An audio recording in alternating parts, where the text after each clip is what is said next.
The House is going to go back into recess.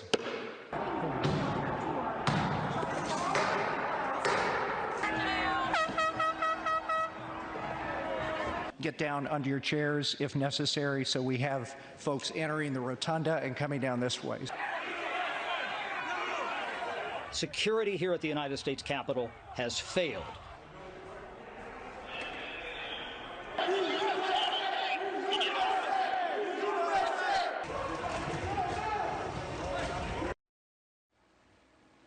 Good evening. I'm Brett Baer. A day on Capitol Hill that many thought they'd never see. A mob breaches security, makes it onto the House and Senate floors and into lawmakers' offices after a rally to, quote, stop the steal, where President Trump spoke.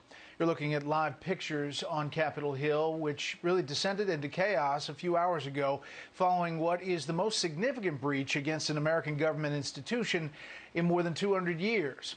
Hundreds of protesters storming the People's House this afternoon following an emotional rally headlined by President Trump, who vowed to never concede or give up following his defeat in the November election. Vice President Mike Pence presiding over the joint session before the barrage, telling Congress he would not be short-circuiting the certification process of the Electoral College, as President Trump wanted him to do. President criticizing his vice president for that statement after Pence refused to reject electoral votes for Biden and essentially overturn the election. The D.C. National Guard mobilizing after request from the Washington, D.C. mayor. The district right now, started just now, under a curfew, and preparations are underway for possibly more trouble overnight. Members of Congress told to shelter in place today, use what are called escape hoods, as Capitol Police fired gas at people, tear gas inside the Capitol dome who had entered the building. Tear gas is still, we're told, wafting through the halls there. At least one person was shot today.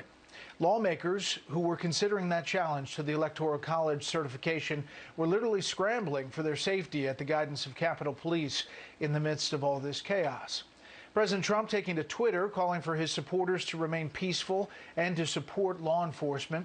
President-elect Biden spoke to reporters on camera, calling the actions insurrection and calling on President Trump to go on national television to demand an end to the siege. A short time later, the president released a recorded statement asking his people to go home, quote, in peace, but also in that taped statement continuing to rail against the election outcome. I know your pain. I know you're hurt. We had an election that was stolen from us, but you have to go home now.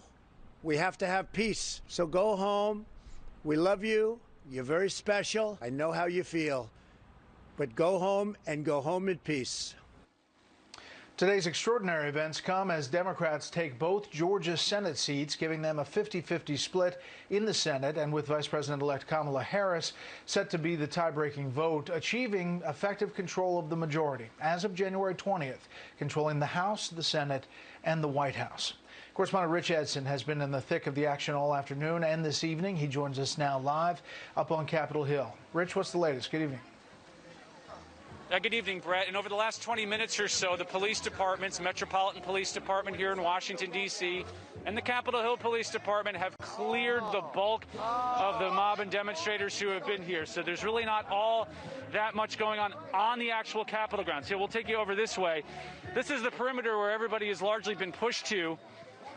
But earlier today, you had thousands of protesters to this point and beyond who came to the Capitol building, as you reported, many who breached the Capitol building. And now we've got a police line right in here, and this is the remainder of it. But within the last 15 to 20 minutes, there were hundreds, if not a few thousand people remaining on the lawn of the Capitol.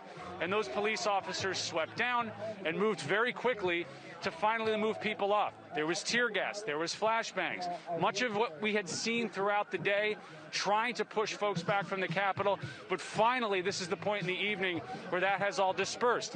We know that thousands of people who had slowly been leaving after a while, they finally began to disperse and fully leave this area. And we're seeing that a lot of them have dispersed throughout the city. Many have left, but there are those who are within Washington, D.C., so we're trying to figure out what's going on there. And it was a real full day here in Washington, D.C. that culminated in violence here at the Capitol. Take a listen.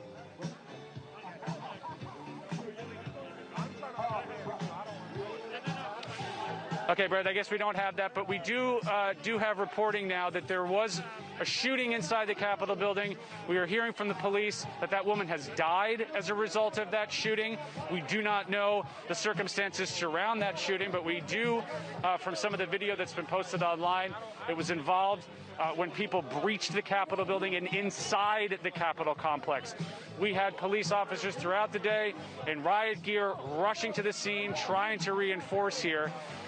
So it appears, for the most part, that the scene that we had been seeing over the last several hours here is much, much more quiet now as people have dispersed throughout the city, Brett. You know, Rich, quickly, the presence, though, the security presence really doubled quickly, didn't it? I mean, you saw a real step up just in the past hour or so.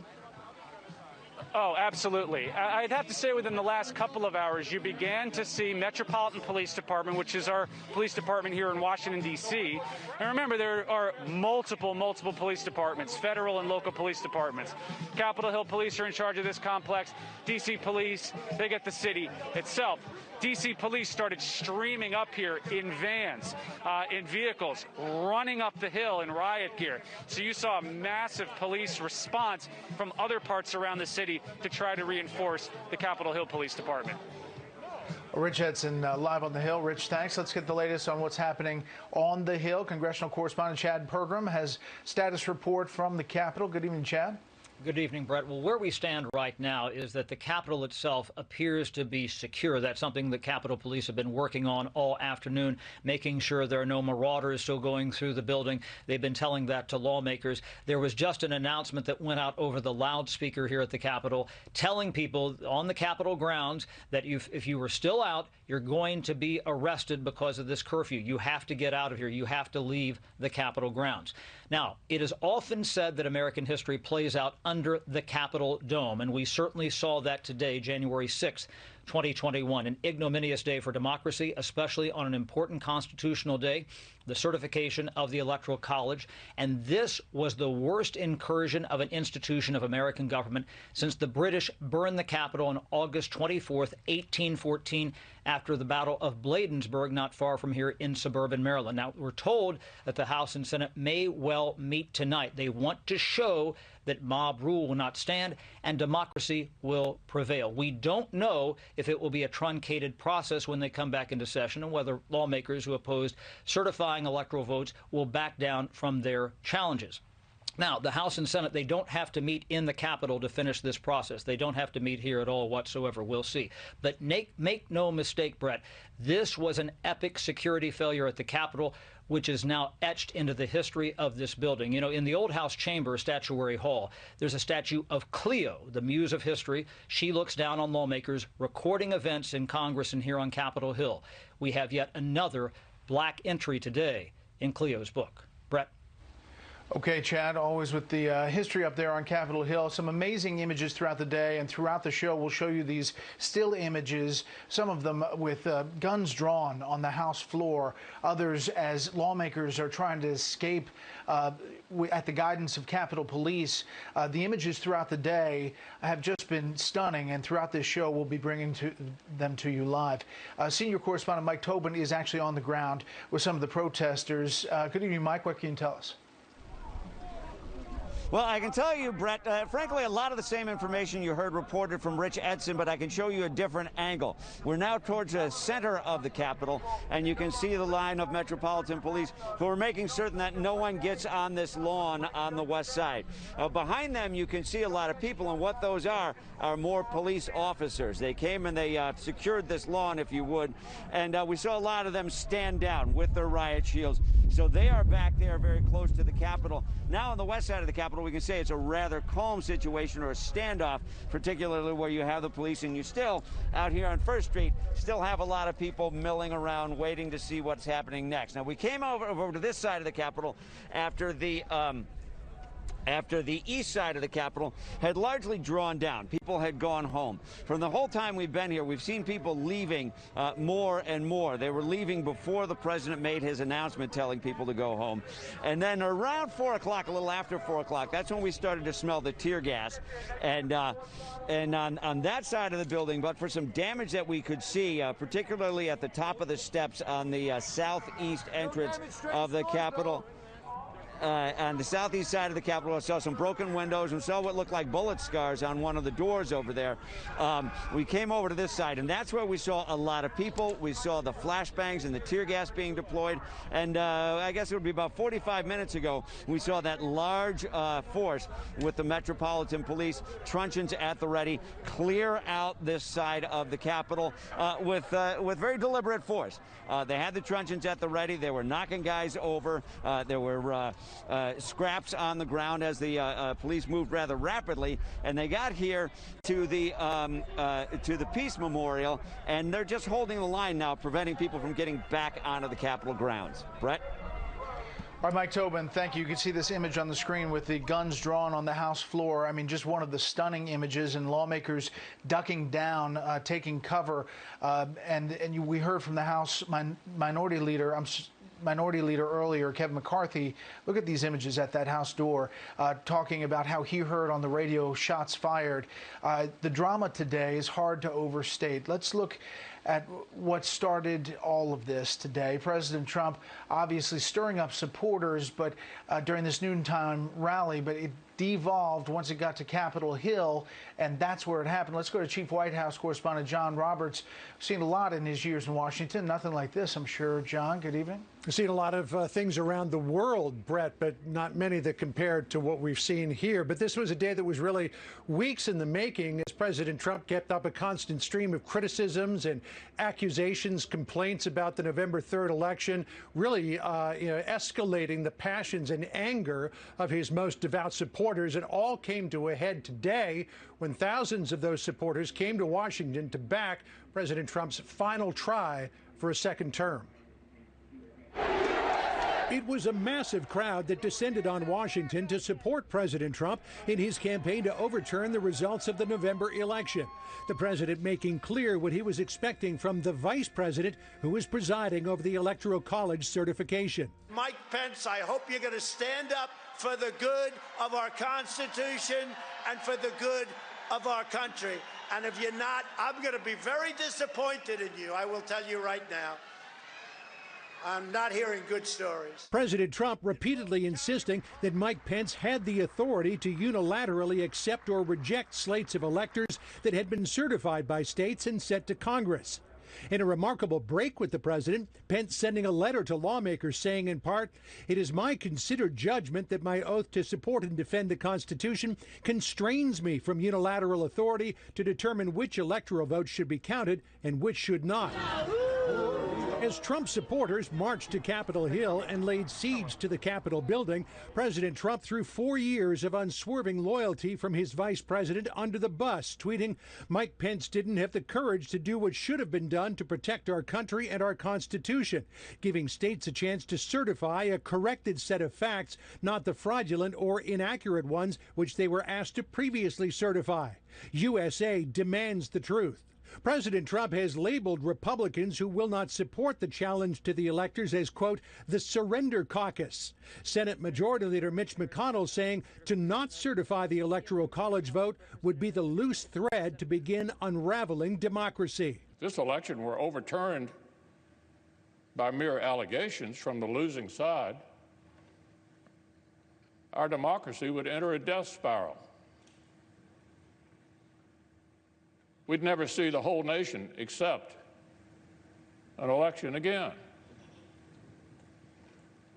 Every 4 years would be a scramble for power. At a rally that preceded the march to the Capitol, President Trump again reciting a long list of grievances regarding the November 3rd election, and today adding, regardless of what the democratic process determines with the certification of electors, he will never accept defeat. We will never give up. We will never concede. It doesn't happen. You don't concede when there's theft involved. Our country has had enough. We will not take it anymore. A couple of tweets and a video that the president put out on Twitter to try to de-escalate the situation at the Capitol building. The president just tweeted again a few minutes ago. Make of this what you will. The president saying of today's events, "These are the things and events that happen when a sacred landslide election victory is so unceremoniously and viciously stripped away from great patriots who have been so badly and unfairly treated for so long." Brett? Okay. John Roberts live on the North Lawn. John, thanks. We've invited the president to come on, to call on to the show. We'd love to talk to him. Let's bring in Wyoming Representative Republican Liz Cheney, who joins us now on the phone. She's the House GOP conference chair. Congresswoman, thanks for being here. Where are you now? We're secure, Brett. I don't want to say specifically where we are, but we're secure. We look forward on a bipartisan basis to returning to the chamber to continue and complete our constitutional obligation of counting the electoral votes. Well, tell me about your experience today. First, a play-by-play, if you would, but then what you think about it. Well, I mean, look, I think what's important is to just recognize we just had a violent mob assault the U.S. Capitol in an attempt to prevent us from carrying out our constitutional duty. And there's no question that the president formed the mob, the president incited the mob, the president addressed the mob, he lit the flame. This is what America is not. There's just been, it's absolutely intolerable and unacceptable. And the mob will not prevail. We all have taken an oath to the Constitution. It's an oath that we carry out. It doesn't bend, to mob rule. It doesn't bend to political threats. It's an oath under God, and we will carry it out. And what happened today can never happen again in the United States, and the president needs to take responsibility for it. Congresswoman, the president did put out a video urging the protesters to go home and to be peaceful. But as John just mentioned, the tweet he just sent out, these are the things and events that happen when a sacred landslide election victory is so unceremoniously and viciously stripped away from great patriots who have been badly and unfairly treated for so long. Go home with love, in peace. Remember this day forever. Your thoughts about that tweet and the message the president is sending? Look, the president is abusing the trust of the American people. He's abusing the trust of the people who supported him. We've never, in our 245-year history, had a president refuse to concede and leave office after the Electoral College had voted. The Electoral College voted on December 14th. And our job here in the Capitol is to count the votes. We will count the votes. But there are serious questions about the president's involvement and responsibility for what happened here today at the Capitol, and it cannot be tolerated. Congressman, do you expect to get back at it tonight as far as action on the House floor? I do. I think that there is agreement that we must do that, agreement that we will do that, that we won't be deterred in completing this constitutional task, and that agreement is bipartisan. So I look forward to doing that. I think it's really important for us to do that. It's important for us to send a message to the nation and to the world that America is not ruled by mob violence. We have this tremendous history of the peaceful transfer of power, something that we take for granted, but Ronald Reagan said it was miraculous. And I think what we've seen today demonstrates how fragile it is, and the obligation and the responsibility of everybody in a position of authority to step up to make sure that we're abiding by our oath and to make sure that this insurrection is not allowed to proceed, and that we're not going to be ruled by the violence. I also want to say you've got scores of law enforcement and Capitol Police officers who were injured. It is just absolutely unacceptable, and the president's response so far has been completely intolerable and insufficient. Congresswoman Liz Cheney, thank you very much. Stay safe. We're looking live at D.C. National Guard. Some 1,100 arriving to the area. They've been mobilized. They are supplementing the police force there, both the Metropolitan Police in D.C. and also the Capitol Police. You can see them with their riot gear on there as they create a surrounding of the Capitol, we're told, and that may take another couple of hours as night has fallen in D.C. You can see the Capitol Dome in the background quite a distance away. and now the job of clearing the Capitol inside to make sure there are no other people in there before they can go through, sort through, and make sure it is safe for the resumption, we believe, of the Electoral College certification efforts today. Let's bring in our panel. Matt Schlapp, chairman of the American Conservative Union. Amy Walter, national editor for the Cook Political Report. Byron York, chief political correspondent of the Washington Examiner. And Fox News senior political analyst Britt Hume. Britt, I want to start with you. You've seen a lot in Washington. We haven't seen anything like this. What about the president's reaction and what this day really means? Well, I don't think there's much doubt, Brett, that the president's actions and his entire conduct post the election are what led us to this point. If you were a Trump believer and you believe the extravagant claims he has made about how this election was stolen, you believe, therefore, that something truly horrible had happened that changes the face of our republic. It is utter nonsense, but he believed it, and he got them to believe it. And believing that, they did what they did today. I sense, Brett, that there's a sea change now in the Republican Party as a result of this. Trump's post-election conduct, I think, has split him off from about half, maybe more than that, of his voting base, which is to say this. His voting base has two elements. One are the hardcore Trump supporters who will do whatever he wants, believe whatever he says, will never desert him no matter what.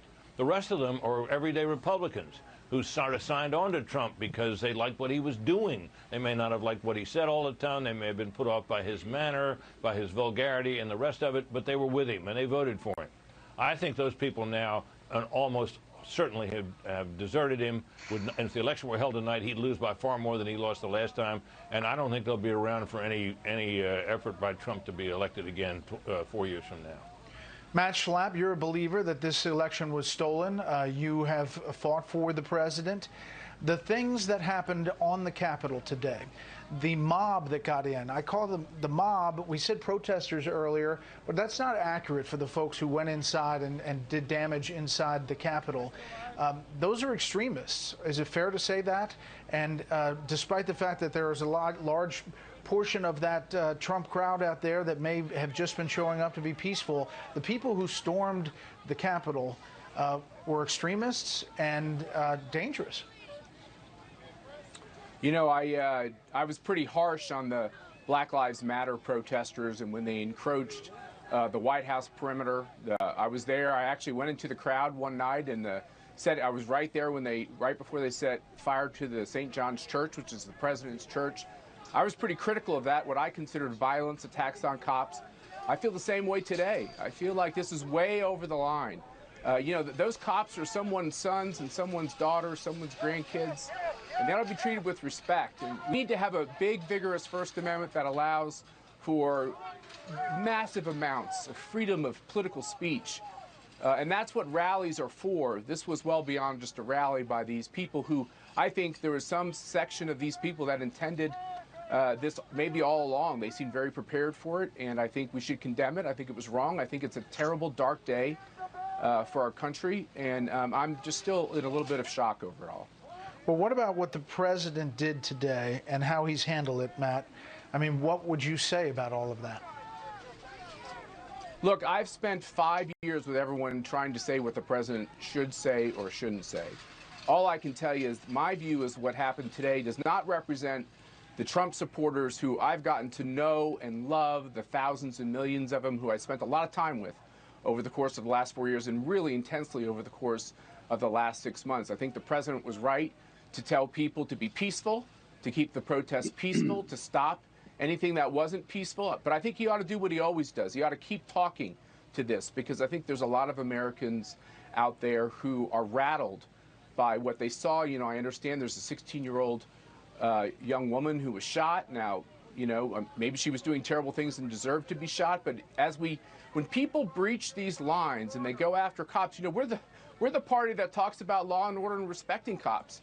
We shouldn't be taking them on and challenging them. And, you know, I worked in the Capitol and I worked at the White House. I think these are very sacred places. I want people to be able to aggressively disagree with politicians from the other party. But there's got to be some rules of the road and some boundaries, and these people crossed it today.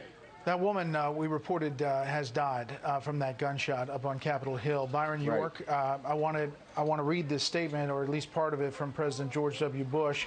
Laura and I are watching the scenes of mayhem unfolding at the seat of our nation's government in disbelief and dismay. It is sickening and heartbreaking sight. This is how election results are disputed in a banana republic, not our democratic republic.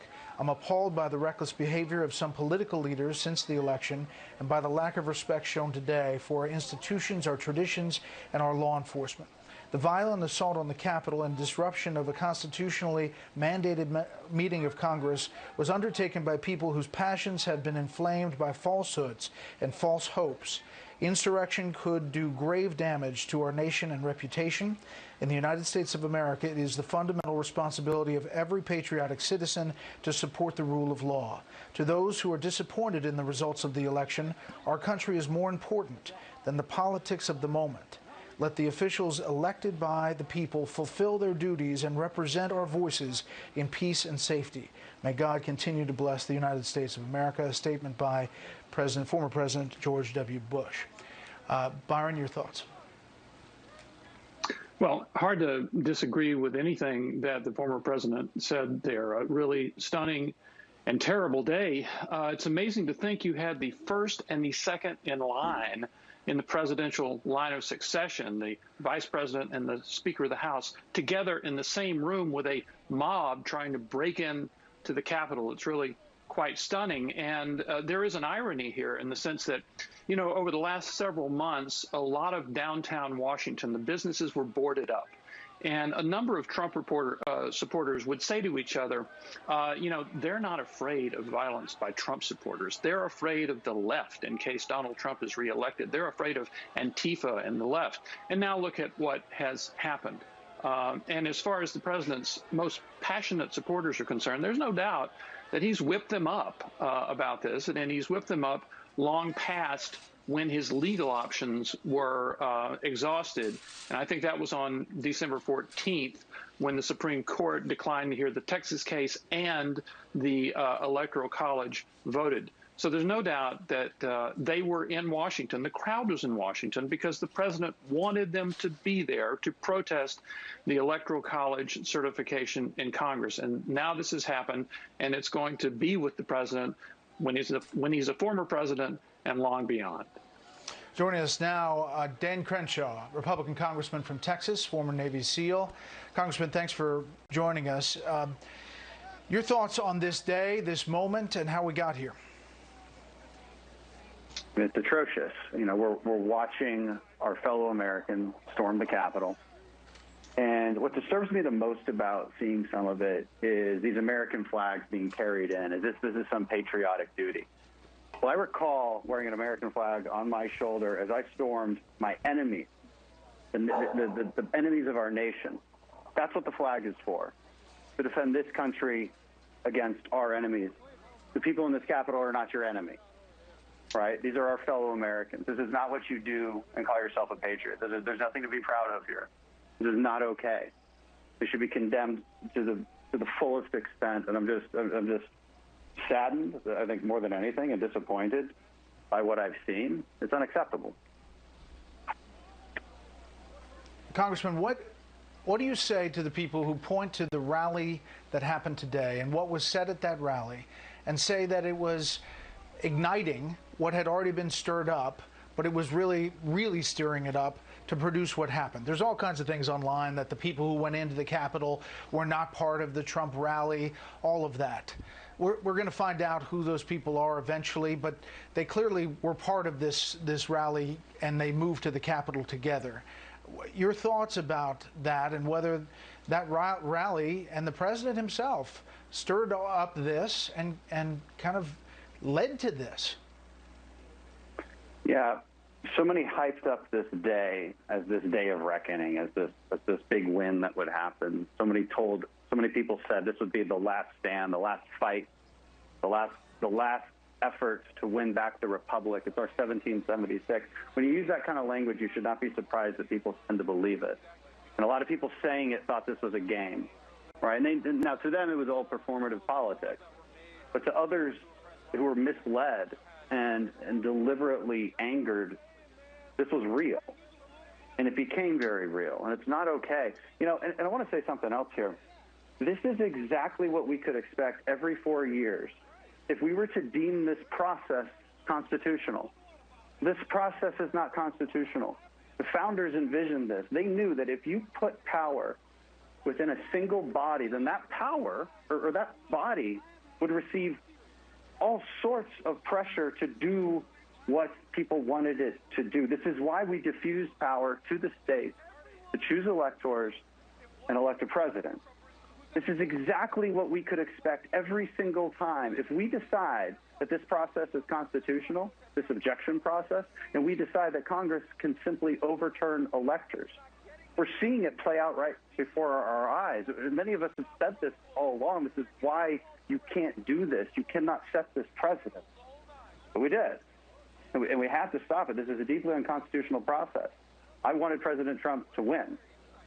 But I, as a member of Congress, cannot overturn an election. This is fundamentally what this is about. It doesn't mean that people's anger about election irregularities and the bad processes that we see in many states are invalid. Those are very, very valid concerns, and they must be addressed, but we must address them in the right way. We have to change laws at the state level. There needs to be a year 2000 Florida awakening for each of these states where we clean it up and we give people certitude that their vote really counts. There's nothing more important in this democracy, but there couldn't be a worse way to solve it than by what happened today. But Congressman, last thing, we have 2 weeks here, 2 weeks until inauguration. And it's going to be a long 2 weeks if you listen to the president and what his message was. He did say, let's be peaceful, let's support the law enforcement, go home. But he also said, essentially, continue the fight, and this election is not over, and let's continue to try to overturn it. What should he be saying tonight? Look, I wanted everybody who was objecting, I want the president, I wanted everybody out in front of those protesters as they were storming the Capitol to be there and say stop. That's the only acceptable outcome. But you've got to man up and go down there and say enough is enough. This isn't okay. I want them to say that they misled them, because I think that's really what happened here. And that message has to be far more forceful than it's been. Congressman Dan Crenshaw, thanks very much for the time.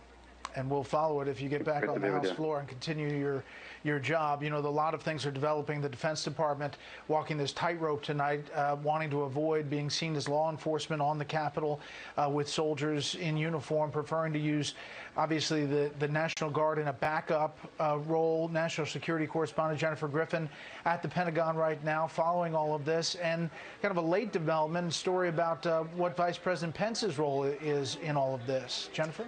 Well, Brett, there's been a lot of confusion about the role of the D.C. National Guard. And remember, a request for the National Guard has to come from the mayor's office. So Mayor Muriel Bowser requested some D.C. National Guardsmen on Monday. Those were agreed to by the Pentagon. The Army Secretary Ryan McCarthy is put in charge of those troops. There were 340 troops that were approved on Monday. Now we've learned that a series of phone calls at about between 2 and 3 o'clock today, that is when Vice President Mike Pence from the White House was on a series of short phone calls with the acting Defense Secretary Chris Miller, Army Secretary Ryan McCarthy, and General Mark Milley, the chairman of the Joint Chiefs, allowing the Pentagon to authorize the mobilization of 1,100, the entire D.C. National Guard. That is what we've learned happened. We also have heard that President Trump was not involved in that decision, that it was Mike Pence on those phone calls. And remember, he had just come back from the Capitol, having been escorted out by the Secret Service when the mob broke in to the Capitol. So a little bit unusual, because those technically President Trump would be in the chain of command, and the White House is pushing back on that, saying that the president authorized the troops. But I'm told it was Mike Pence, the vice president, who was on those calls with the Pentagon. Well, that's a big development. We'll press the White House for answers on that about President Trump's role. And do they have a sense of how long they're going to be deployed here, or what this deployment looks like?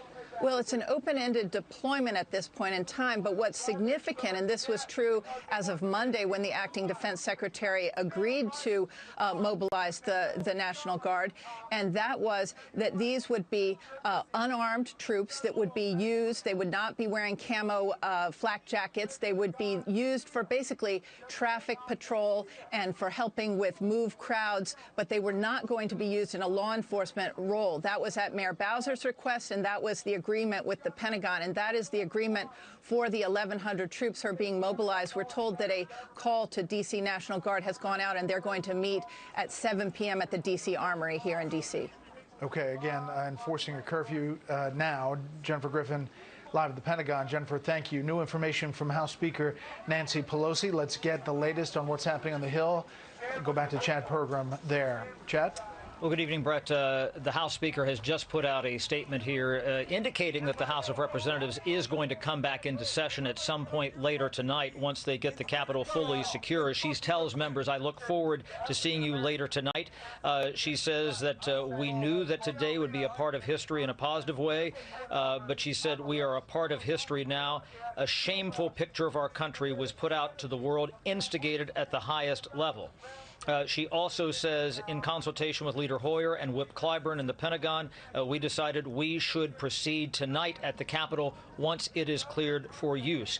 She called what happened here today when these marauders came storming into the building a, quote, shameful assault being made on democracy.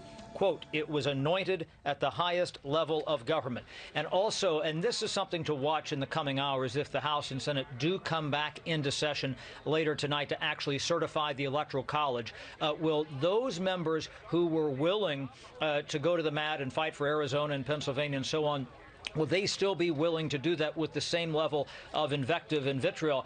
One example of members starting to flip on this, Kathy McMorris Rogers used to be the chair of the House Republican Conference, a Republican from Washington State. She was for fighting and arguing about the certification of some of these electoral votes. She has now changed her position. So watch for that tonight as members might start to recalibrate their thinking, Brett. Chad, so do we have a timing on when they're going to be cleared out and back on the floor? Absolutely not. I mean, first of all, they have to make sure that the House and Senate chambers are okay. Now, again, as I've said before, they don't have to meet there necessarily, but you still have members and staff who are sheltering in place in undisclosed locations here in the Capitol complex. I mean, that's part of the problem. We're probably several hours away from this. And again, if some of those members who wanted to contest the electoral votes back off of their original positions, this will probably take about 40 minutes. Yeah, and that's going to take a long time. They were only on Arizona when this all happened. Chad, thank you. We'll head back with any breaking details. Let's get more on the streets of Washington, D.C. Correspondent Kevin Cork out there tonight. Good evening, Kevin. Evening, Brett. I'm on the north side of the Capitol, which has been a very active protest scene throughout the afternoon. We arrived here a little bit after 1:30 this afternoon, and it was very active and frankly had been that way right up until around 6 p.m. Eastern time. As you know, that is when the official D.C. curfew went into effect. I'm going to step off camera for just a second and allow you to see behind me. We see a long line of law enforcement officials here. As you know, we're talking about a multi-agency approach to clearing out the crowd here post-curfew. Metropolitan Police, Capitol Police. I've seen the National Guard on the other side of the Capitol. Now, in the distance, on my walk over here from the Bureau, I noticed about a dozen fire and other ambulances and different law enforcement vehicles up and down this particular avenue. We're talking about Constitution, and I can still see the red and blue strobes in the distance. But for right now, it's relatively quiet here on the north side of the Capitol, in stark contrast to what we saw earlier today. Brett? Okay, panel, thank you. Or Kevin, thank you very much. I'm going to bring back our panel. Amy Walter, you've been listening in to these interviews and these developments. Your thoughts? Yeah, it's a pretty remarkable moment that we're in, Brett, and I think the point that Chad made is a really important one about what Congress does now. You heard from one of the higher-ranking members in Congresswoman Liz Cheney saying that this was a terrible moment and instigated by the President of the United States. I think that this vote needs to happen on the Electoral College and should be finished with. Other states should be agreed to. The idea that we're going to go through multiple ballots here and continue what is a farcical attempt to overturn an election.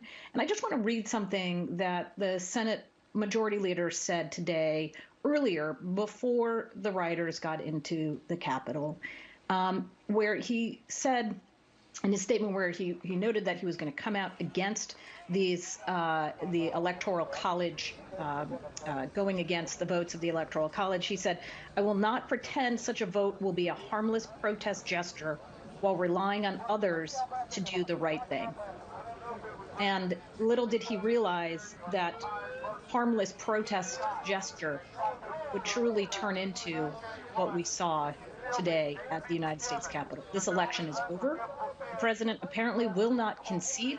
That does not mean that those around him cannot argue that this is over, that while the president may not do it, to say to his supporters and anyone else who's listening, the race is over. In 14 days, there will be a new president. There will be a peaceful transfer of power. This has to happen now. This isn't a joke.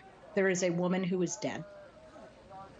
Yeah, 100%. I have a full screen here from the Prime Minister of Great Britain, of the UK, Boris Johnson, and it says, "Disgraceful scenes in U.S. Congress. The United States stands for democracy around the world, and it is now vital that there should be a peaceful and orderly transfer of power." From the UK and Boris Johnson. Britt, there are a number of lawmakers weighing in. Do you think today's events change the dynamic for how this vote goes forward, and anybody who was supporting the challenge, or how it develops? Well, I must say, Brett, I don't, this was never going to succeed, this protest, this challenge to these electors. It was never going anywhere. The votes were never even close to being there for that. But politically, some of these House members in particular, and some senators as well, who were backing this and supporting it, were obviously doing so because they felt there was this level of support for Trump in their base, made it necessary for them to do so politically. This day and these events and the reaction to it may change that calculus. I suspect they'll all go through the motions, but I bet a bunch of them are wishing that they hadn't done this, that they weren't supporting this. They're already committed to it, I guess, but I bet a lot of them will regret it now and may regret it even more later, because this is an event that is going to turn off the American people in a big way. And you saw, leaders of the Republican Party, I can't think of one of any dimension who is really backing this. Liz Cheney, Mitch McConnell, Mike Pence, in fact. The list goes on. Something has changed in the Republican Party today, in my judgment. Make no mistake about it. You mentioned Mike Pence and the statement he released just before the proceedings started, literally at about 1 o'clock p.m. Eastern Time. He said, "It is my considered judgment that my oath to support and defend the Constitution constrains me from claiming unilateral authority to determine which electoral votes should be counted and which should not. And that made the president very angry, and he sent out another tweet. Matt,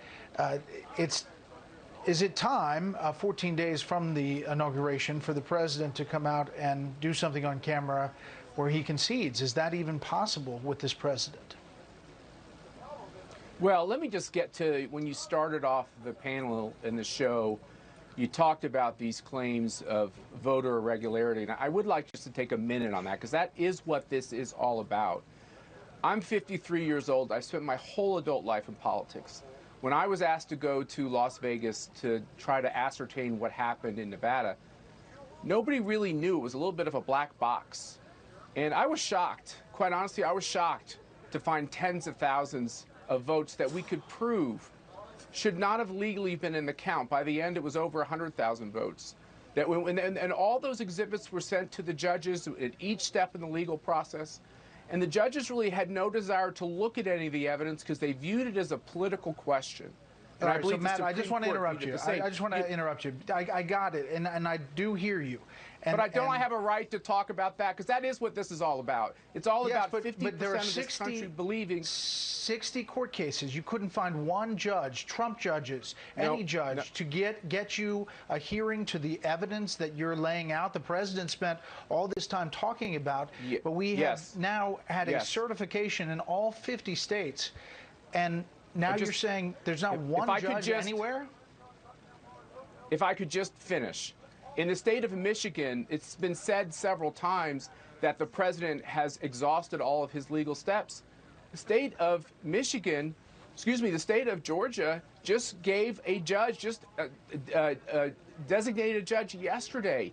That case has not even gone to court. So people can dismiss it and say, look, that's not a real thing. All I can tell you is that I've been briefed on what happened in Georgia, and the illegal votes cast that are in this count would be enough to switch the result. And I know that to be the case in Nevada. So I think I'd like to see this country heal. It only heals if that 50% of the country that believes that this illegal voting has been systemic and widespread has the chance to run its full course. Everyone in this process who has tried to short-circuit that, including judges that won't even look at the evidence, they are causing us to be more divided. Now, this is all going to be over, and we're going to have one president. And we're going to have to figure out how to live with each other Matt, but and listen, heal as a country. Let me play a soundbite from today's rally. I am listening. And this is Rudy Giuliani and Don Jr. Take a listen. Let's have trial by combat. I'm willing to stake my reputation. The president is willing to stake his reputation on the fact that we're going to find criminality there. These guys better fight for Trump, because if they're not, guess what? I'm going to be in your backyard in a couple of months. If you're going to be the zero and not the hero, we're coming for you, and we're going to have a good time doing it. Now, you're talking about unity, you're talking about coming together, you're talking about letting court cases go. That's not what they're talking about. Well, I said first you have to adjudicate the wrongdoing. Remember, the type of wrongdoing I saw in Nevada and was just briefed on in Georgia, these are felonies, Brett. These are serious problems. In the state of Nevada, you had widespread people voting in more than one state, people who didn't live in Nevada voting. You can't do that in a democracy. Now, usually there's always some of this, and it's more minimal. And what the Democratic Party and their allies have done very well is because of this universal mail-in ballot system, they were able to do this on a very wide scale. And in these states, it would have flipped the outcome. And that's a fair point. And Article 2 and state legislatures, however, the Supreme Court didn't take it up either. So, Britt Hume, just weigh in this. I want to get an update from Chad Pergram, but just your thoughts on what has just been talked about. The question all along has not been whether this was a perfect election. There never is such a thing. The question has not been whether there were significant irregularities. There was a lot of things that were done, particularly prior to Election Day, that were manifestly unfair, and that I think are the main reason that Trump might have a claim to say that the election was unfair. But unfair and illegal and subject to reversal are different matters entirely. And I have read through a number of the opinions that are written by judges in this case, and it is not true that in those cases that I've read, at least, that they didn't look at the evidence. They did. And in most cases, their opinions, and they're pretty strong, demolished the so-called evidence.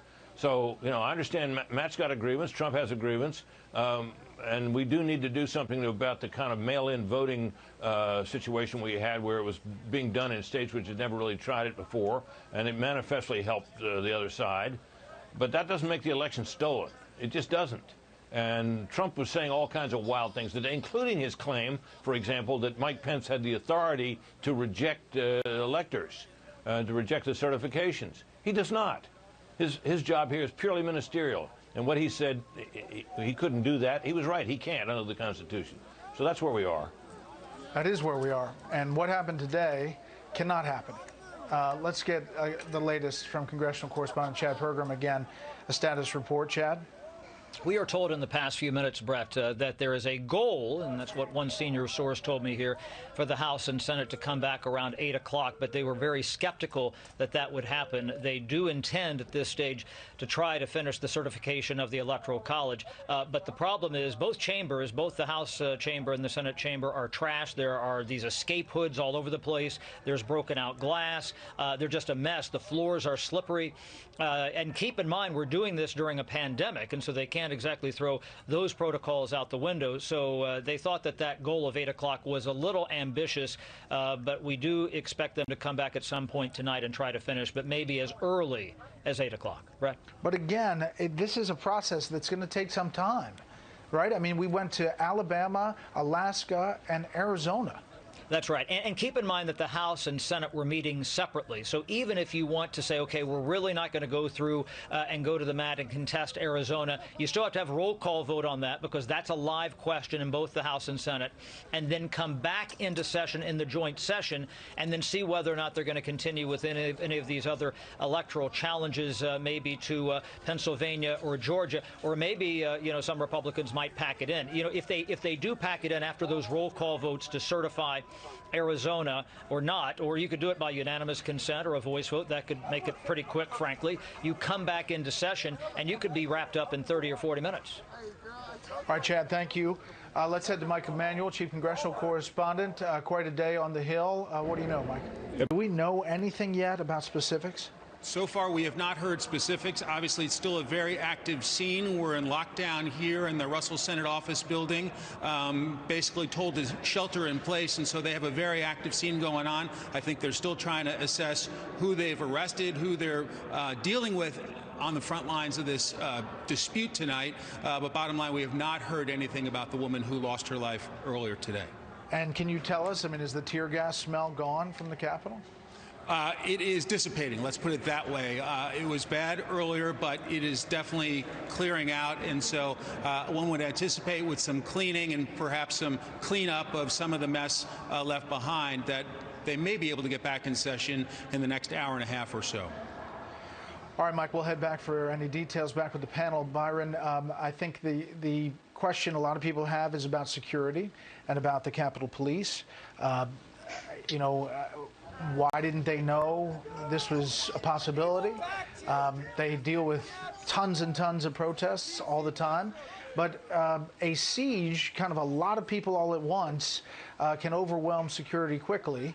And we just don't have a sense of what the situation was. No, and believe me, there is going to be a commission to investigate the events of this day. I feel absolutely certain. To expand a little bit on what Mike was just reporting, this Republican effort to challenge the Electoral College results is just blown up in their face because of these events today. There were really two different kind of efforts in the House and in the Senate. A lot of people in the House really did want to overturn the result, change the result of this election, while a number of people in the Senate said they were just trying to study things. Ted Cruz and the 10 senators he'd gotten to go along with him on this challenge were proposing a commission, a quickie commission, to do a quickie investigation of the election results, and weren't really coming out in favor of actually overturning the results. But for both of them, this has absolutely blown up in their face. And the idea of doing it with multiple states, as you pointed out, they just got to Arizona. The idea of doing it with multiple states, taking hours and hours and hours, I think that's probably going to be completely out the window as of now. Yeah. Let's head back to the White House, the North Lawn. John Roberts. John, info? A couple of things, Brad. First of all, the tweet that I read you earlier in the program was deleted by the president, along with that video that he tweeted out to try to diffuse the situation on Capitol Hill. Unclear at this point why those two things were deleted, though they did fall under criticism for being somewhat insensitive. In the first tweet, or at least the tweeted video, the president again talked about the election being stolen, as he did in the written tweet. It's possible he got a little bit of blowback on that. The other thing is over who called out the National Guard. The New York Times reporting that it was Vice President Mike Pence, not the president, who called out the Guard. I was told just a few minutes ago by Chris Miller, the acting Defense Secretary's Chief of Staff, Kash Patel, that it was, in fact, the president who authorized the deployment of the National Guard, that he and Miller have been talking for a couple of days about contingency plans for the march, making sure that buildings in the federal buildings here in Washington, D.C., as well as citizens, were protected. Mayor Muriel Bowser, a couple of days ago, asked for 340 National Guard. They were authorized right away and deployed. And it wasn't until, I'm told by Patel, until after the siege began at the Capitol building that she put out the call for the National Guard, the rest of the National Guard contingent, to be brought in, and that was immediately authorized by the president through his chief of staff, Mark Meadows. So potentially that goes some distance to clearing that up. Brett? You know, the National Security Advisor, Robert O'Brien, tweeting out that he had spoken with Vice President Pence. He's a generally fine and decent man. He exhibited courage today, as he did at the Capitol on 9/11 as a congressman. I'm proud to serve with him. Kind of backing up Pence's moves today. Yeah, and, you know, I got to tell you, after, you know, sort of unswerving loyalty to the president over the past 4 years, even in some very difficult circumstances that have been much publicized, it was a remarkable break between the vice president and the president. You know, the vice president's got 16 more days in office. Potentially, he's looking beyond that. He did say, his office did say that he would conduct the proceedings on the Capitol, at the Capitol, with the fidelity to the law and the Constitution. And maybe he just saw what the president was saying about what authority the vice president didn't have as a bridge too far. And the vice president said, look, I'm going to clear this up, and sent that letter to the members of Congress to say, I do not have the authority to act unilaterally here. He didn't say despite what the president says, but that's basically what the net effect of it was. But after this long being in lockstep with the president, to see that break today really was quite extraordinary and something we haven't seen before. Brett? John, last thing here. There are a lot of people who say, listen, the president has a lot of supporters. After today, you have people who are always his critics saying that he's leading an insurrection, that the vice president should lead the 25th Amendment and take him out before the 2 weeks before the inauguration.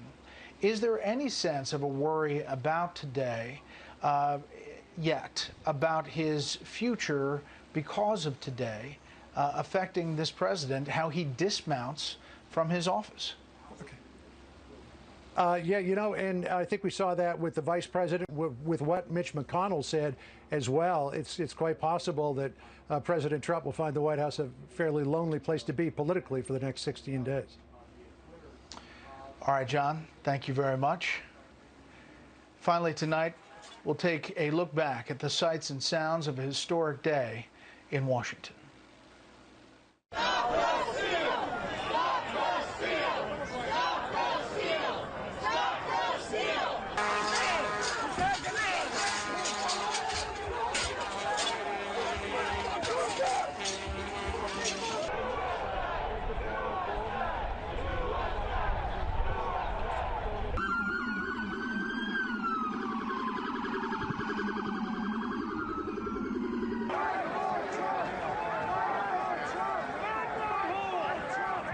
Without objection, the House is going to go back into recess.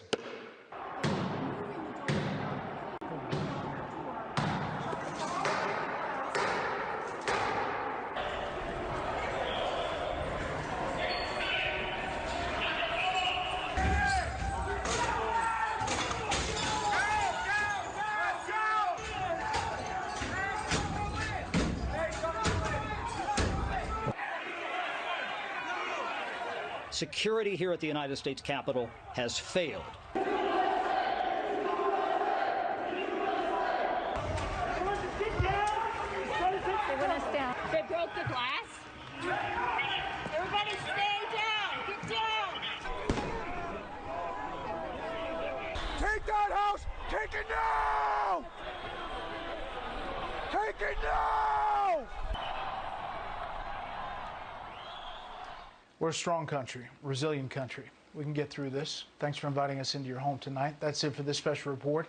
Fair, balanced, and still unafraid. The story, hosted by Martha McCallum, starts right now. Martha, we didn't even talk about the South Carolina races and the turning over of the Senate. This has been an historic day. Of that Georgia race this evening, but this is an extraordinary time, and we are witnessing truly extraordinary events. Brett, thank you very much. Good to see you tonight, as always. And we go back to these images. Watch this video. Just watch this Capitol Hill police officer as he grabs the stick and runs up the stairs, followed by a column of people who are chasing him and backing him up this staircase as they march toward the Senate chamber, as law enforcement tries to keep him back. When he gets to the top of the stairs, he's joined by other police officers, because up until that moment, you're just looking at this saying, where is the backup?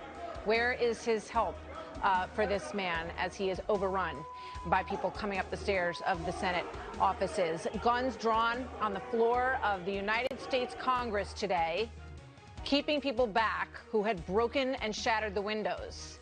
This rioter defiantly standing at the House podium, yucking it up, having a great time. How about this one? In Speaker Pelosi's office, doing the same thing. Obviously, these pictures are all quite clear. These individuals will be found, I would imagine, and law enforcement will take over. These moments, as members of the House chamber got on their knees and prayed, all of it bringing the presidential transition process, which was supposed to be happening today, to a screeching halt, although we do understand there's an effort to get it back underway tonight to continue the continuity of government, which is obviously so important in the United States of America. So this was a historic breach of our seat of government. We are on the scene live tonight as these events continue this evening to unfold. House Minority Leader Kevin McCarthy was on the House floor, of course, today during all of this.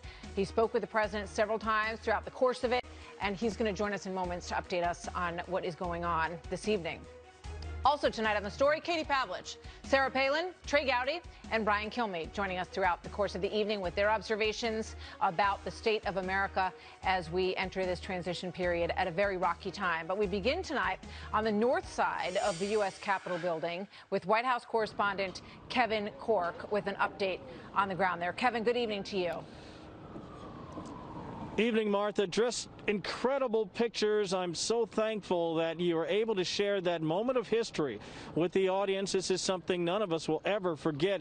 Fortunately, we're here on the north side of the Capitol, as you pointed out, and we have been here for the better part of 5 hours now, and this was a very, very active protest area throughout the day. We saw protesters attempting to gain access on the north side of the building. We heard them singing songs and chanting, and for the most part, remaining outside of the building from where we were standing. But tonight it is a very, very different circumstance here. As you know, a curfew went into effect here in the nation's capital at 6 p.m. Eastern time. Since then, we have seen this crowd, for the most part, disperse, certainly on this side of the building. I'm going to step off camera for just a second and allow you to see just what's happening behind me. You see a fairly decent number of law enforcement officers still camped right here along the north side and to the east of the Capitol Dome. We have seen traffic coming in and out. You heard Chad Pergram earlier talking about the idea of maybe, just maybe, getting back into this building and getting back to the business of the people tonight,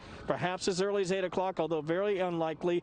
But right now, despite the fact that in the distance I see tons, if not dozens, of red and blue strobe lights still moving, not a lot of activity, at least so far. Thankfully, nothing happening at this very moment, Martha. Yeah. Kevin, thank you.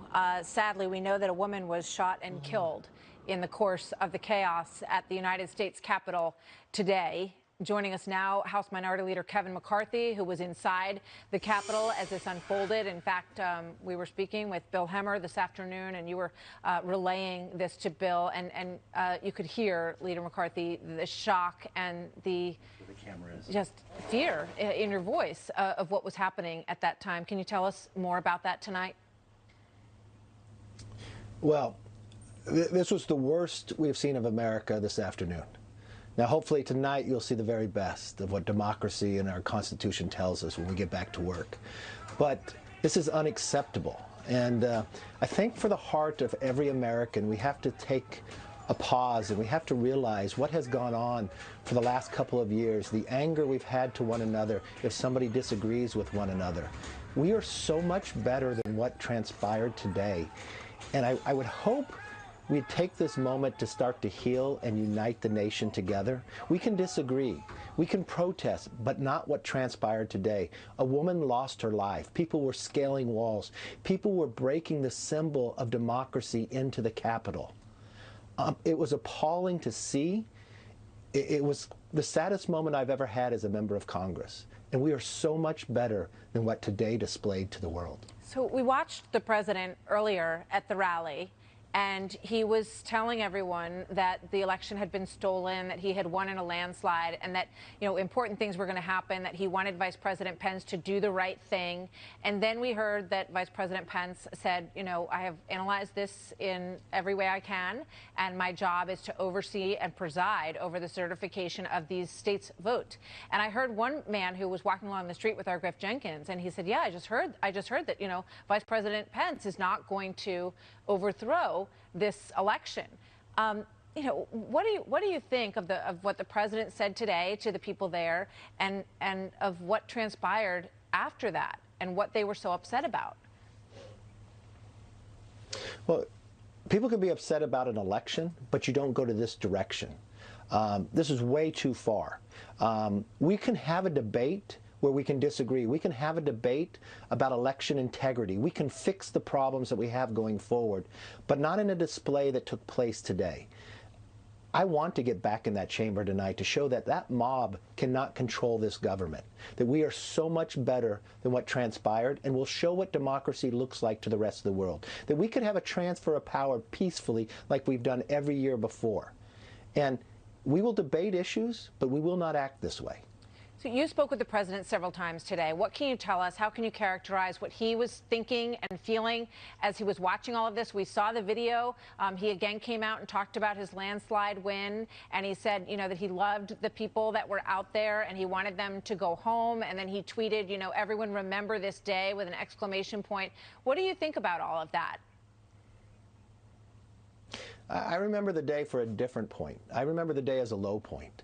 I hope this day changes the course of history. I hope this day unites one another. I mean, if we all think for one moment we all have a responsibility as Americans, we may disagree with somebody, but think about what you say on social media. Think about what you talk about one another. Did you lose a friend because somebody else won an election? Can't we respect the differences of opinion? I mean, that's the uniqueness of who we are. That is why we are the beacon of freedom for the rest of the world. Today was not that day, but we can be and should be. And we'll have debates, but in this election, we do our very best. We know there's challenges in the election. We know there's challenges about the integrity. We fix that. We fix that through the process that we all respect through a constitution. Not through arms, not through breaking in, not through intimidating, where a person ended up dying today, where the Capitol Police, there are broken bones, there are injuries with others. Defending the nation's capital from Americans? That's what's wrong, and that's what has to change. I was just told that Twitter has suspended the president's account for 12 hours, and they marked it with violating the course of history. You've had a lot to say about Twitter and Facebook, and they have, you know, wielded their power in a number of ways. What do you say to that move this evening? Violating civil integrity. Excuse me. That was the phrase. I think that builds up to everything else. I mean, that's why everybody has responsibility in here. Do you deny a person a voice? Do you judge them based upon their opinion? You know, we created a nation because we believe in the First Amendment. It's the very First Amendment. We don't believe in mob, but this idea that now we're going to deny people based upon what they believe, it adds to this. What we watched happen in the streets through the summer, thinking someone can break into a person's store because they have a right to take it. We have gone too far this year as a nation that we should take, and I was hoping 2021 it was going to be so much different. This is our moment of time to change course. This is our moment of time that everybody should stand together, unite, and find what is the very best about us. Because this country is exceptional, but the moment today was not. And we should not let it stand. We should not be silent about it, but we should change course and make sure we do come together. I think everybody agrees with you on that. You know, let me ask you about some of the housekeeping, so to speak. It's pretty messy inside all of those buildings right now. Do you think that you will get back in there and that you will get on with the business of this certification tonight? And do you believe that all of the efforts to question the certification in, we had heard anywhere from 3 to 6 states, are Republicans still committed to doing that for 6 states, which would take hours and hours and hours? Is that still going to happen? I believe we'll get in there tonight. I've talked to those on the ground in security. It's taken us some time to clean the chambers. I know all leaders are committed to making sure we get this done to show the country we can do our work. We can follow the democracy. We can follow the Constitution. There's nothing wrong with having questions about the election. There's nothing wrong with questioning, because this is the only time. Remember, this is the people's house. This is where debate should take place. This isn't where mobs should take place, but debate. It's healthy to have debate. I believe we'll finish Arizona. Not sure what will continue on, but we have to finish the rolls. We have work to be done, and we should finish it. But I'm told that Kathy McMorris Rodgers, has sort of pulled back from the full dispute over 3 to 6 states, given what has happened today. Do you recommend that? Would you say to your party that they should move on from that, or do you want them to continue down that path? I would like us to finish Arizona. We've got another hour of debate. But I think in light of what has transpired, now everybody has a right that gets elected to Congress or the Senate, and this isn't the first time that this has been challenged. The Democrats have used this every single time a Republican's been elected in modern history since '88. But I think what has transpired today may hopefully bring people together in a different light. Finish it, but also think about the challenges that are out there that has transpired when it comes to the integrity of our election. Let's solve that, so the frustration that we watched today does not continue into the next election. Let's not be silent about it. Let's solve it. Senator Tim Scott had an election integrity commission that he wants to begin, and I think that work will be done in the future and absolutely needs to happen given all of the disgruntlement over the election. One last question before I let you go, and I have Senator Rand Paul coming up next. I just want to let everyone know. We're told that by our reporter at the Pentagon that it has been Vice President Pence who has been dealing with the Pentagon on the questions of the National Guard and deploying them to help around the Capitol. Why is it Vice President Pence rather than the President who has been handling that? Well, I know the Vice President has been in constant contact with us, and also along with the security inside the Capitol. I communicated with the Vice President early on when it came in regards to getting the National Guard there. He said, I'll call right now. I had conversations with the President staff as well about calling in. I know the President, when I talked to him about getting out to the American public to make a statement, but also to make sure the security of the Capitol is intact. I know it was his concern to make that happen too, but I know the Vice President jumped from the very beginning to make it happen. Interesting. Okay. Thank you, Minority Leader McCarthy. Very good to have you. I'm glad you're okay. It's been a horrible day for everyone on the Hill, and we do hope that you all can get back to the business that you started today to show that continuity of government. I think it would be a very important symbol to everybody who's watching this from the outside. Thank you, sir. Good to see you tonight. Thank you. So joining me now by phone is Republican Senator Rand Paul of Kentucky, who says that he does not think there is going to be another objection tonight. Senator Paul, thank you for being here. First of all, it's been quite a day, a horrible day for the country to watch all of this. Your big picture thoughts about what we've witnessed at the Capitol today. It wasn't a good day for our country. People here are rattled. Brought back bad memories of being shot at the ballpark a few years ago when we had congressional baseball practice. Fortunately, it didn't end that way, but, someone did die tonight. Having a mob break into the Capitol is a terrible thing. And, I just don't understand it, exactly what's going on. But with the question at hand, conservatives should know that the Electoral College is something we support because it supports states' rights to run the elections. When there's a problem, it's going to have to be fixed at the states. The fix isn't up here. For people to be led to believe that the Electoral College can be changed after the vote and that people can come in Washington and have Congress overturn the election is an absurdity. It's really a mistake for people to believe that. It's never happened before. It was never intended to happen. And if it did, it would be overturning everything that we cherish about states' rights, that these powers are something that are left to the states and the people, and they don't belong to the federal government. But can you imagine what would happen to this country if every 4 years we have Congress overturning an election? it would be chaos. And that's what you saw today, chaos and anarchy, and we have to stop it. People need to know this is not the way you try to preserve your country or make your country better. I have a lot of the same complaints. I want the elections to be better, but I'll spend the next 2 years lobbying state legislatures to try to fix the election law so this doesn't happen again.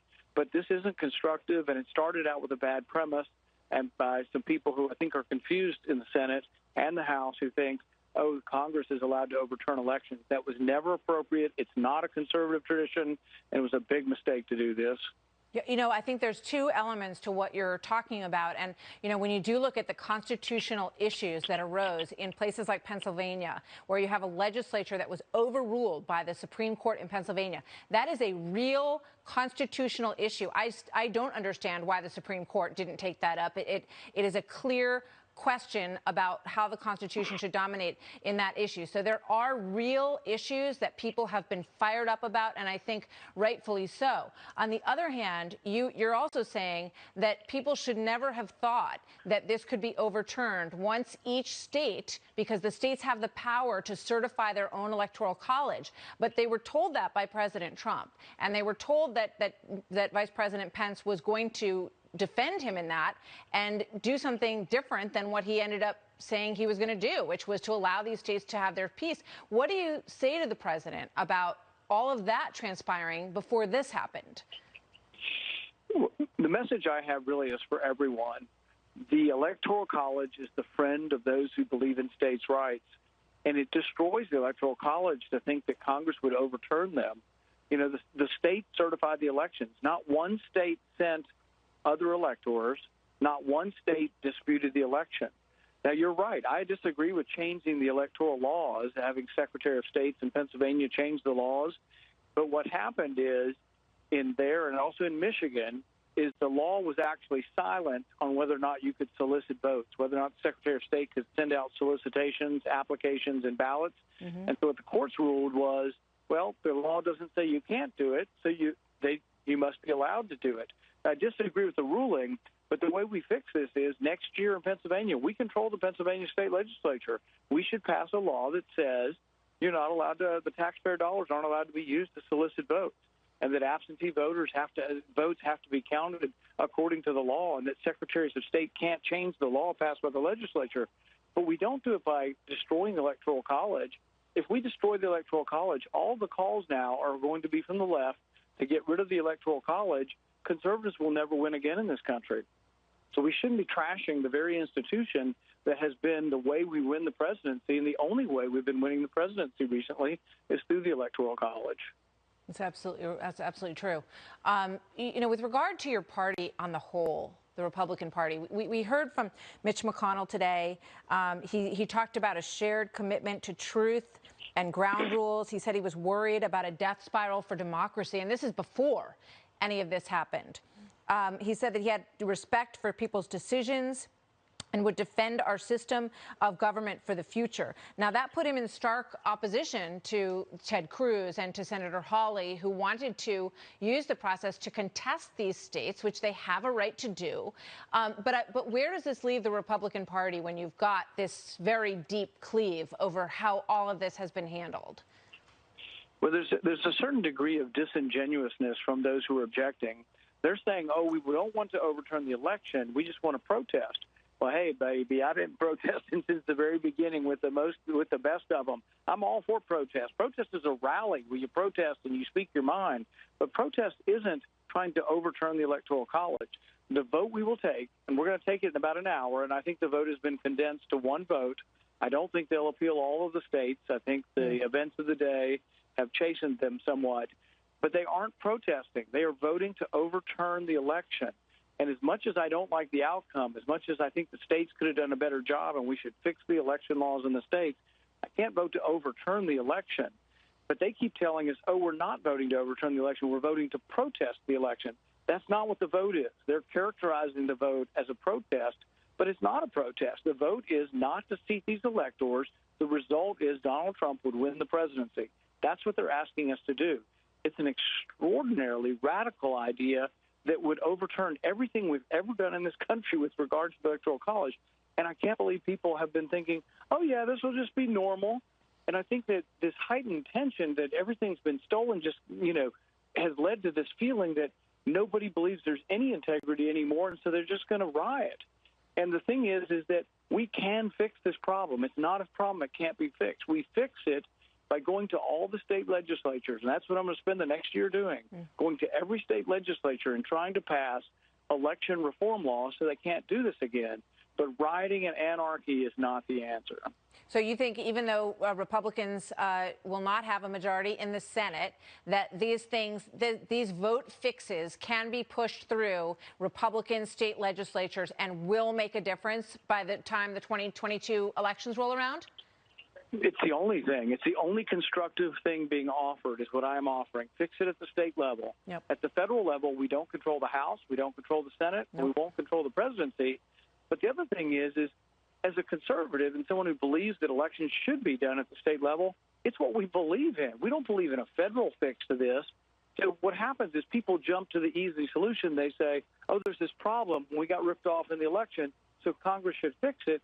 But the problem is it's against our philosophy to say Congress fix it. Our philosophy says it should remain with the states, and really state capitals should be important places. State reps, state senators should be incredibly important. I will lobby mine. I've already started lobbying my state reps and state senators to say we need to pass election law reforms in Kentucky. But it's not the business of Washington to do it. And then setting up this false expectation that will overturn the Electoral College and everybody's going to be happy with that. No, it would have led to chaos and war coming from the other side had the election been overturned. Senator Rand Paul, thank you. Good to have you here tonight on a very rough day for the country. Good to speak with you, sir. Thanks, Martha. So my next guest organized a March to Save America rally in D.C., which took place earlier today at the beginning of all of this. Kylie Jane Kremer is Executive Director of Women for America First. Kylie, thank you very much for being here today. Tell me what your experience was today and what you think about all of what happened.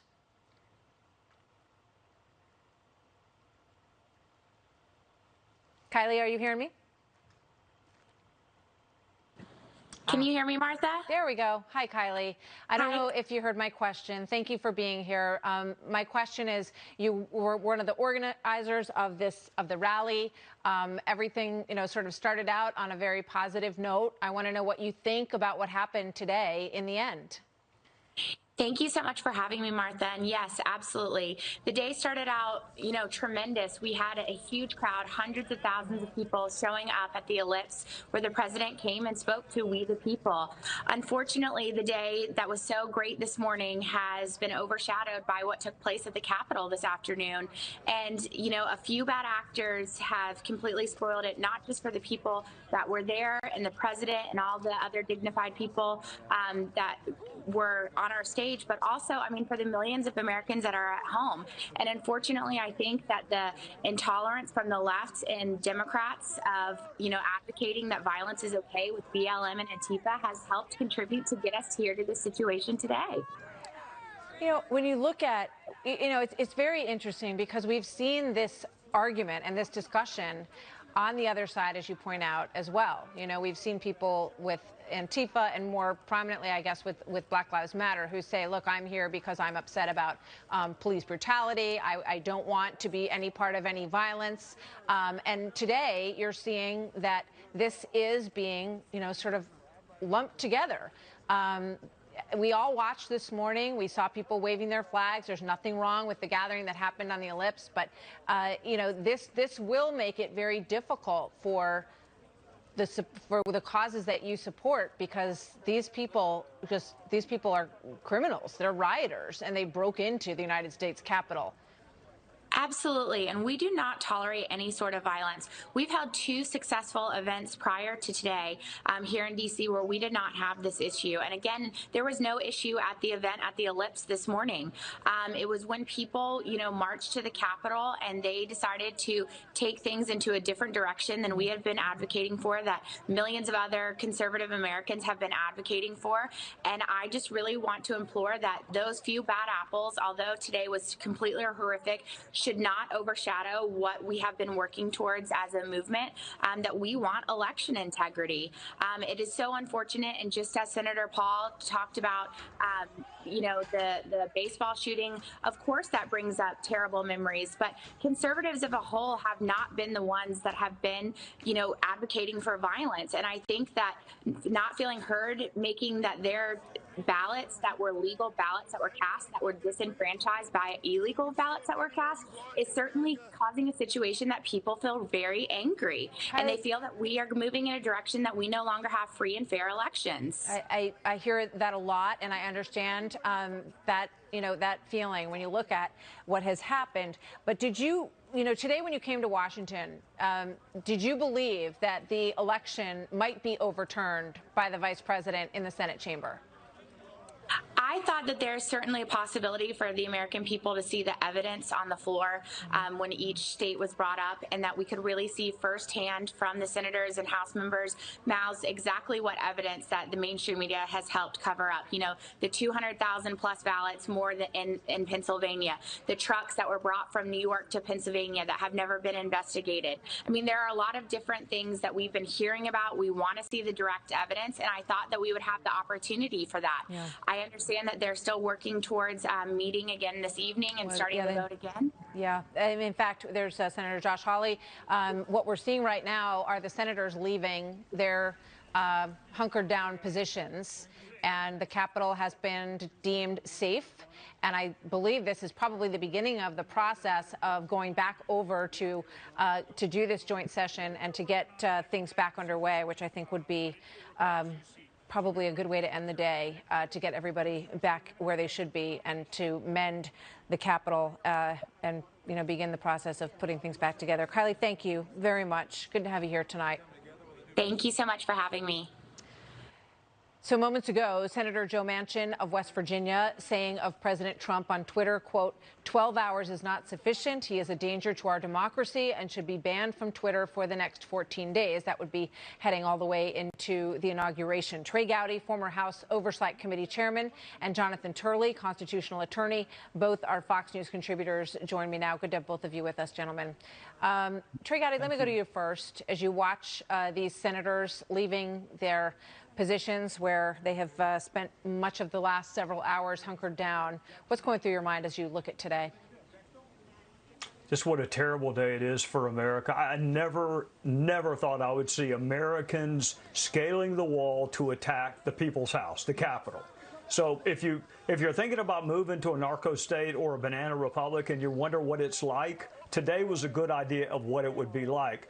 That is not America. That is not this idea of America. We're a nation of laws. We're not a nation of people who attack law enforcement officers trying to accomplish a goal that was never going to be accomplished in the first place, Martha. This was always a fool's errand. So why people are surprised that Mike Pence did exactly what the Constitution calls him to do, I'm surprised that they're surprised.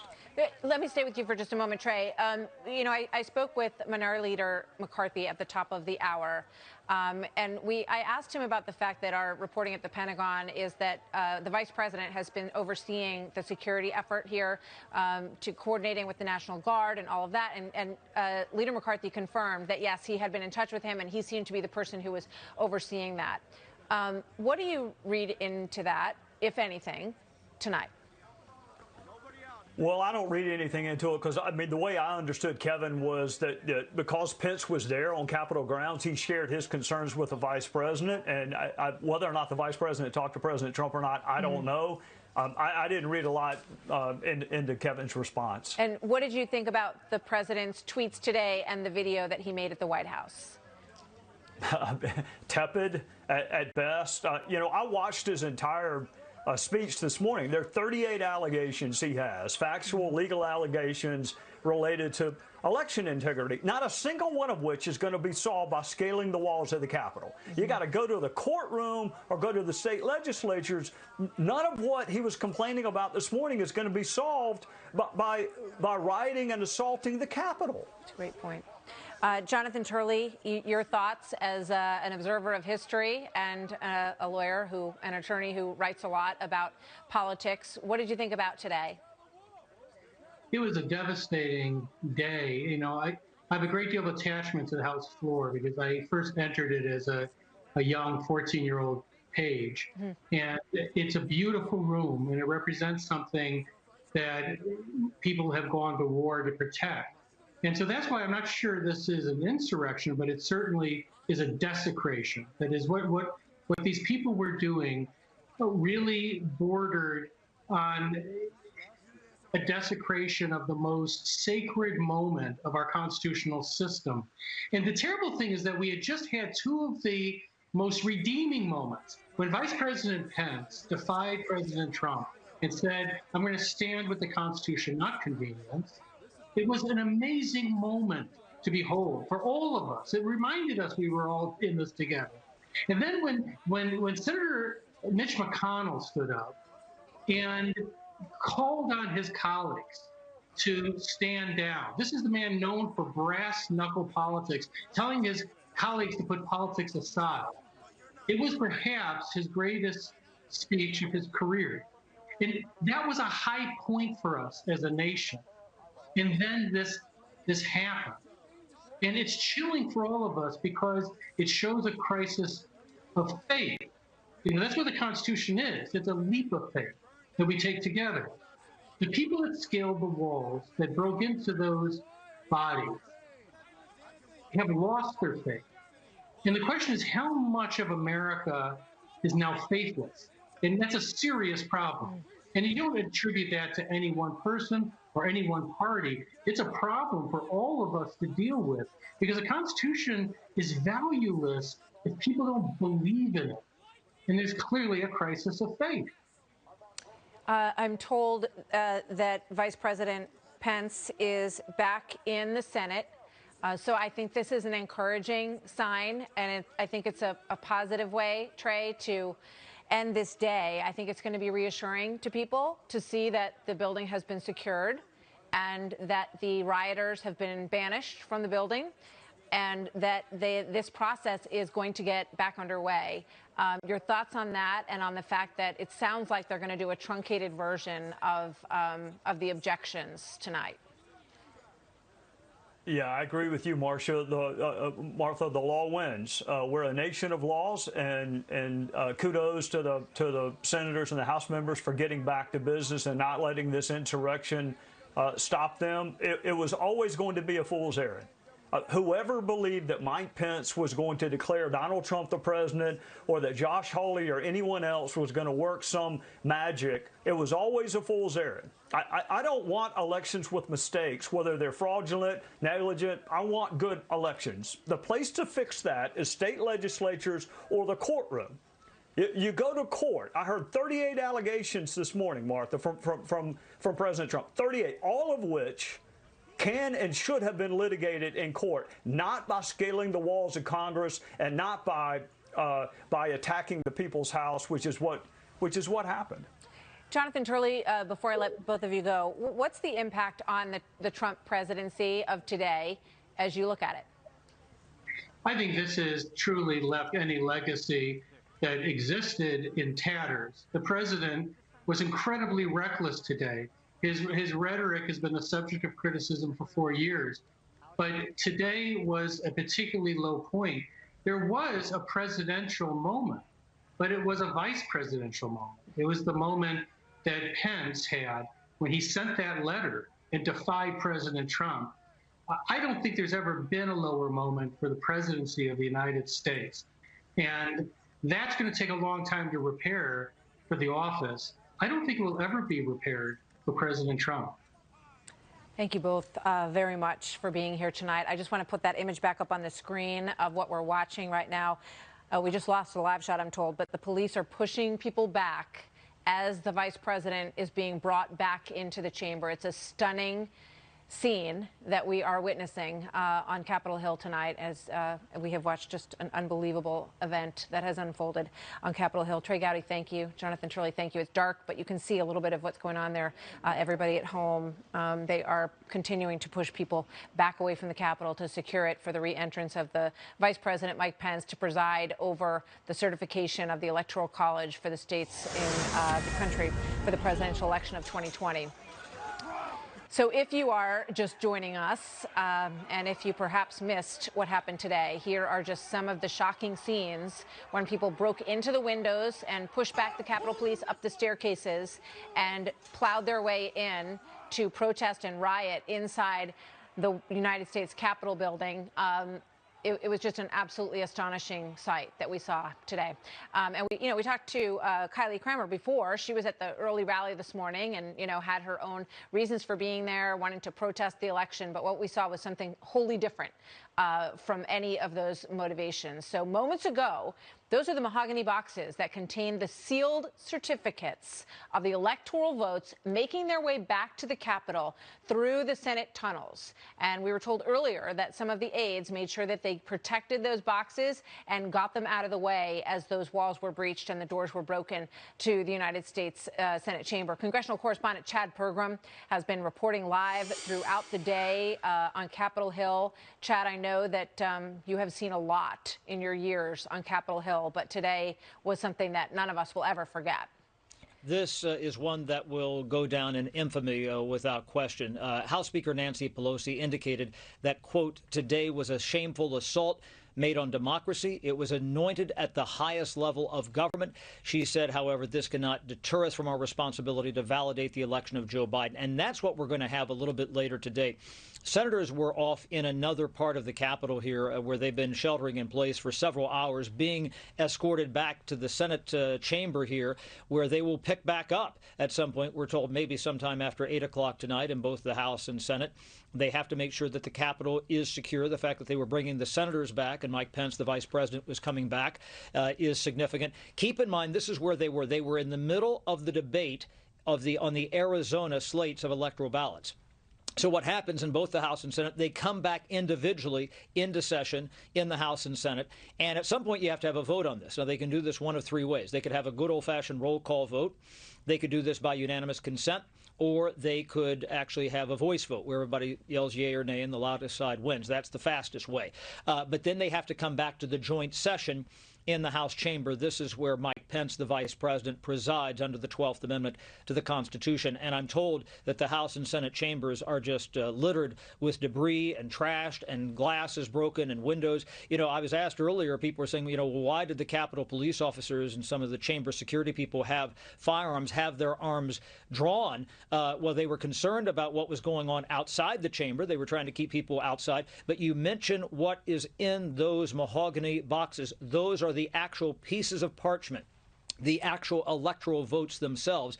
And if something actually were to happen to them, we are in a constitutional crisis on top of the mayhem that has happened today because you don't actually have the pieces of paper. Now, granted, things are sent to the Archivist of the United States and the Secretary of State, so they do have multiple copies. But that is critical, as you point out, to try to protect those electoral ballots here, which are actually being adjudicated under the 12th Amendment and the Electoral Count Act of 1887. Now, it might take a while for the House and Senate to get back into session tonight. Now, Nancy Pelosi, I'm going to read to you from her statement here today. She said, quote, we always knew that it would be our responsibility to take us into the night. It might be a long night ahead, but we're hopeful for a shorter agenda. She said, but our purpose will be accomplished. And Rand Paul, the Republican senator from Kentucky, says, I don't think there's going to be another objection tonight. I think it's over. Martha? Yeah, we spoke with him earlier on the program, and he reiterated that. Chad, thank you so much. Great coverage today on a day, as we all say, is going to be burned into all of our memories for a long time. Joining me now, Mark Tucson, an American Enterprise Institute scholar and Fox News contributor. Mark, very good to have you with us today. Your thoughts on everything from the White House to the Capitol and how all of this played out. So today was one of the darkest days in the history of Capitol Hill, but also is going to be considered one of the greatest. And here's why. First of all, darkest. The President of the United States invited a crowd to Washington, incited them with lies about the election, that being stolen. And then he sent them named members of Congress as being weak and complicit in the steal, and then sent them to walk down Pennsylvania Avenue to the Capitol, where they stormed the Capitol, attacked both chambers of Congress, and a woman was killed. And Donald Trump is responsible for what happened today. But at the same time, we are also seeing the resilience of our democracy. We saw Vice President Mike Pence in his role as president of the Senate, push back and choose the Constitution over his president. We saw Mitch McConnell deliver an impassioned speech talking about how he would not allow our democracy to go into decline by overturning the election. And now we are seeing, we just saw the images of the senators and members of Congress going back after the Capitol has been cleared to do their constitutional duty. So this is a dark day in the images of what we happened, but it is also a great day because it shows the resilience of our democracy, because Congress has not been deterred from doing its job and meeting its constitutional responsibilities despite the rioters and the president who sent them. What do you say to the people who are big supporters of the president and who believe that the courts let them down and believe that the law changes that happened before the election, because a lot of this was legally changed and ended up being detrimental to Republicans' cause in the election. What do you say to them tonight? The frustration that they feel separate from these people who breached the walls, the frustration that they feel, them wanting to sort of, throw over the apple cart and get a system that they think is more fair. What would you say to them this evening? Well, first of all, if you think back to the race riots we had this summer, when people were, they burned down, they tried to burn down St. John's Church in Lafayette Park and actually burned down a building in Lafayette Park. Mm-hmm. They burned down businesses. They killed business owners and individuals. A lot more death and destruction caused by that. And the Democrats were appalled when Republicans pointed out that, pointed to the violence, and they said most of them are peaceful protesters. Well, the same is true for Trump supporters. Most of them are peaceful protesters. There were a lot of people there today. There wasn't a few hundred, it wasn't dozens, it was thousands of people causing mayhem. But most of the people out in the country, people who go to Trump rallies, are peaceful protesters who support the president. And the fact is, they have been lied to by the president of the United States. He is telling them lies. They believe that their democracy has been stolen, so they're angry and upset. And here's the problem. On one hand, Congress as an institution has stood up and do its job, but another important institution has failed us, which is the media. Because whose job is it to debunk the lies? It's the media's job to debunk the lies. But the problem is, from Trump supporters' perspective, these are the same people who spread for 2 years the Russia collusion conspiracy theory, that Trump had colluded with Vladimir Putin to steal the election. They pushed the Steele dossier. They attacked the president nonstop and distorted his record, wouldn't give him credit for the things he did right, attacked him and distorted the things they felt he did wrong. And so there's no trust. They don't trust the media, and so we've lost the only arbiter of truth that we have, which is the independent free press. And so as a result, the truth lies in tatters, and we can't even agree on what the truth is. And in a sense, if you feel the election was stolen from you, despite the fact that there's not evidence that it was stolen, that feeling is enough because the president says it, and the media isn't credible enough to rebut it. Mark, thank you. Always good to have you with us, especially on a night like this. Mark Thiessen joining us. So my next guest says that she is outraged over the, quote, insincere fake D.C. patriots who showed up today. Former Alaska governor and former GOP vice presidential nominee Sarah Palin joins me now. Governor Palin, good to have you with us tonight. What do you mean by that when you call these people fake patriots? Because anybody who would storm the Capitol and create this, at least a perception of condoned violence, is not a true patriot, is not one who is supporting law and order, which is a foundation that conservatives stand upon. So, what Mark was just saying, though, Martha, is so spot on about how dangerous it is in our time in society to not be able to trust the media. And I've been saying this for years and years. When we can't trust on either side, really, what the information that's being fed to us, then things like this will be a result, because there's so much frustration out there that some misguided, very, very wrong-headed yahoos are out there causing this mayhem. And and a lot of it is the media's fault. But Martha, keep in mind, we don't know who all were the instigators in this, of these horrible things that happened today. I think a lot of it is the Antifa folks. I've been sent pictures of the same characters whom were captured on images today storming the Capitol, as had been in protests on the other side of politics earlier in the summer. So I don't know, there's a lot of questions out there, and I wish we could trust the media to do its job, to go research, report who all these people are. Yeah, one of the things that I'm looking for is whether or not we see arrests for the individuals who broke into the Capitol today. Their images are very clear. You can see their faces. They're smiling. It ought to be fairly easy to identify these people, just as we called for that over the course of the summer when we saw business owners who were beaten, whose businesses were set on fire. We called for arrests as well. I think too often these things happen and we don't have that follow through to make it perfectly clear to people the line between protesting and illegal destructive behavior, which is not allowed in this country. I think there's a lot of, when people look at you and they remember, sort of the Tea Party, they remember the beginnings of the movement that sort of questioned whether or not the government had become too big, whether it had infringed on your life too much. I saw a lot of people in the crowd today with "Don't Tread on Me" flags and, some of the symbols that we saw become so prominent during the Tea Party. What do you think about the motivations for all of that movement and where it has gone at this point in our history?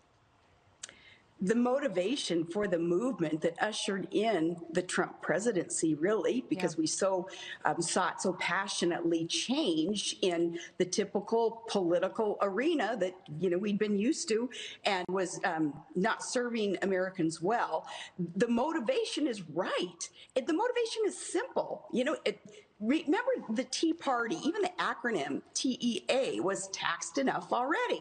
It started from that. Some real basic principles that just go to, the heart of what America really is, and that is independence, freedom, liberty, one nation united under God, just trying to get government back on our side, get it off our back, and stand firm again, politicians, bureaucrats, on that foundation on which we were created. So the motivation is right. There's been a lot of weak knees, though, in the movement itself, because a lot of people fear what the media can do to you. And the media can clobber you. The media can destroy your reputation, your record. They can destroy your family if you're not strong enough to be able to handle what the media can do. So a lot of people have backed off and kind of pointing fingers, expecting somebody else to get out there and do it for them. The passion is still there, though, within patriots to have smaller, smarter government, to allow our charters of liberty to be adhered to again. And motivation's right. It's just a matter of not having a lot of leadership in the movement. Well, let me ask you about that before I let you go, Governor. The future of the party. Today you see a divide between President Trump and Vice President Pence, which we never thought we would see. And you see the divide between, the Ted Cruzes who want to, not certify the election, and Tom Cotton on the other side, who a lot of people look to as potentially a future leader. What is the future of the Republican Party given the divide that exists right now? Well, right now, the Republican Party, the machinery is a mess. President Trump tried to win over too many anti-Trumpers whom he hired, and that was a source of frustration for him, and I don't blame him at all. I mean, you live and learn in politics, and in your years of service, you realize you can't win over those who are adamant in terms of being disloyal to you. You need loyalists around you, but that's kind of water under the bridge at this point, because, too many anti-Trumpers, never Trumpers, got in there and created their own sorts of mayhem. I've always said, though, obsessive partisanship, when you get all involved in the inside baseball power plays in the Democrat or Republican Party, it's going to get you in trouble because you start losing sight of what the planks in the platform really are. And in the Republicans' case, they're the right planks and the right platform for this country. But you get all wrapped up in those power plays within the party, and that causes the division. We may be looking at a time for a third party that is strong, free, adamant, and has learned enough lessons by being a part of Democrat or Republican machinery. And we didn't like it because it doesn't work. It's not fair to Americans. And perhaps it's time that there's another kind of a healthy and sane and peaceful uprising via a third party.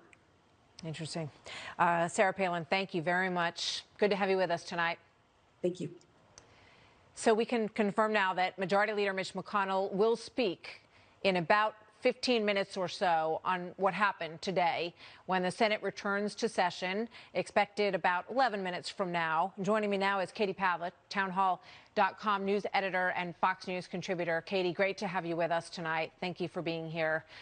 It's been a long day, and as you have reflected on what happened today, this extraordinary violence that we saw at the United States Capitol, a woman lost her life in the middle of it. Your thoughts tonight? Yeah, Martha, looking back on the events of today, I think it's very important to point out that we can't look at this in a vacuum, and we can't just look at it as a culmination of events today. I think the country has been on edge for a very, very long time.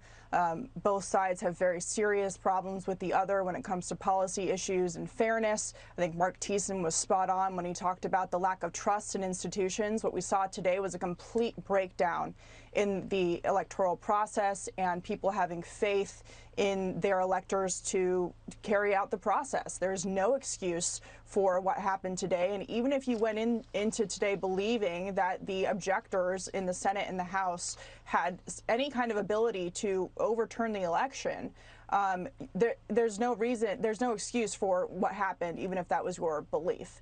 And so moving forward, I think in terms of understanding how this played out, you know, I think the people who are most disappointed are the people who were at the ellipse earlier who did not engage in the violence at the Capitol, the people who have spent a long time defending the president, his policies, who believed in his America First agenda, believed that he brought so much good to this country, both domestically and on the foreign policy front. And to watch his presidency ending like this is just horrific. And to see the fallout between Vice President Mike Pence, who has been so loyal to the president, and to hear that he is the one who has been in charge of the National Guard, and to have Vice President Joe Biden, who is now the president-elect, and within a matter of hours that will be set in stone, to come out with a formal statement about what happened before the president did is a lack of leadership. And I think it's really an unfortunate end to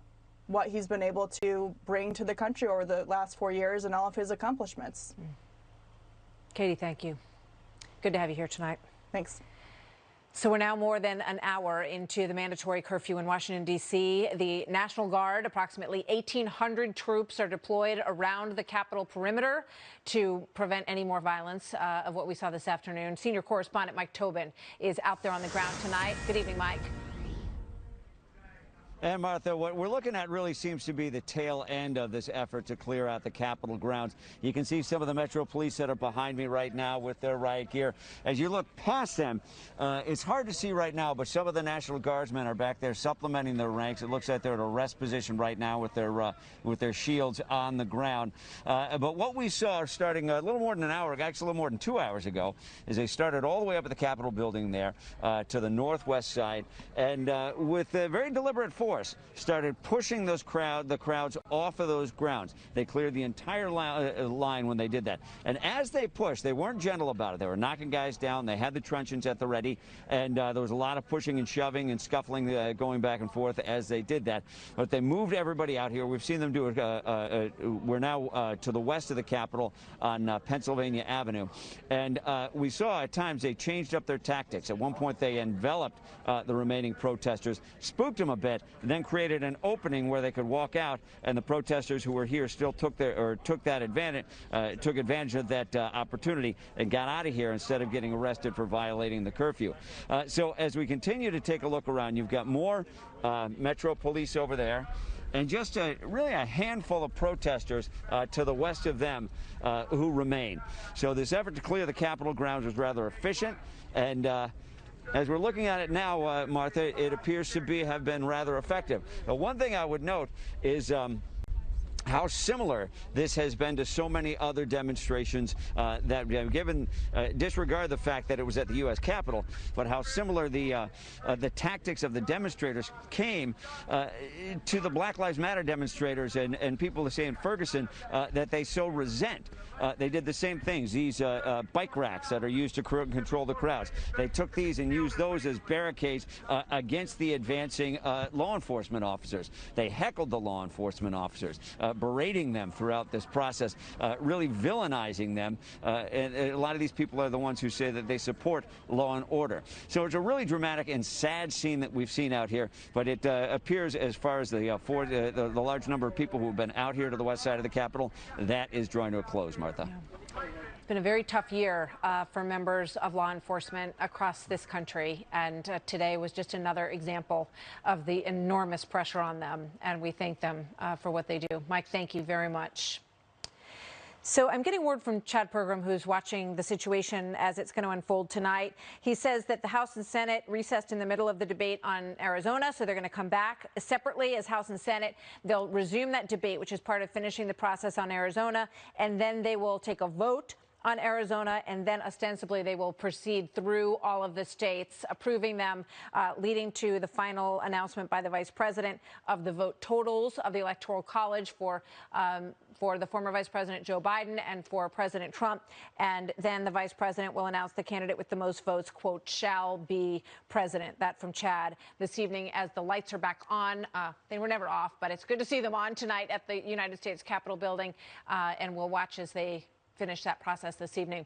Joining us now, Brian Kilmeade, co-host of Fox and Friends, who has just spoken to White House Press Secretary Kayleigh McEnany, who was on the job today, sort of speaking for the president and talking about what was going on at the White House during all of this. Brian, great to see you tonight.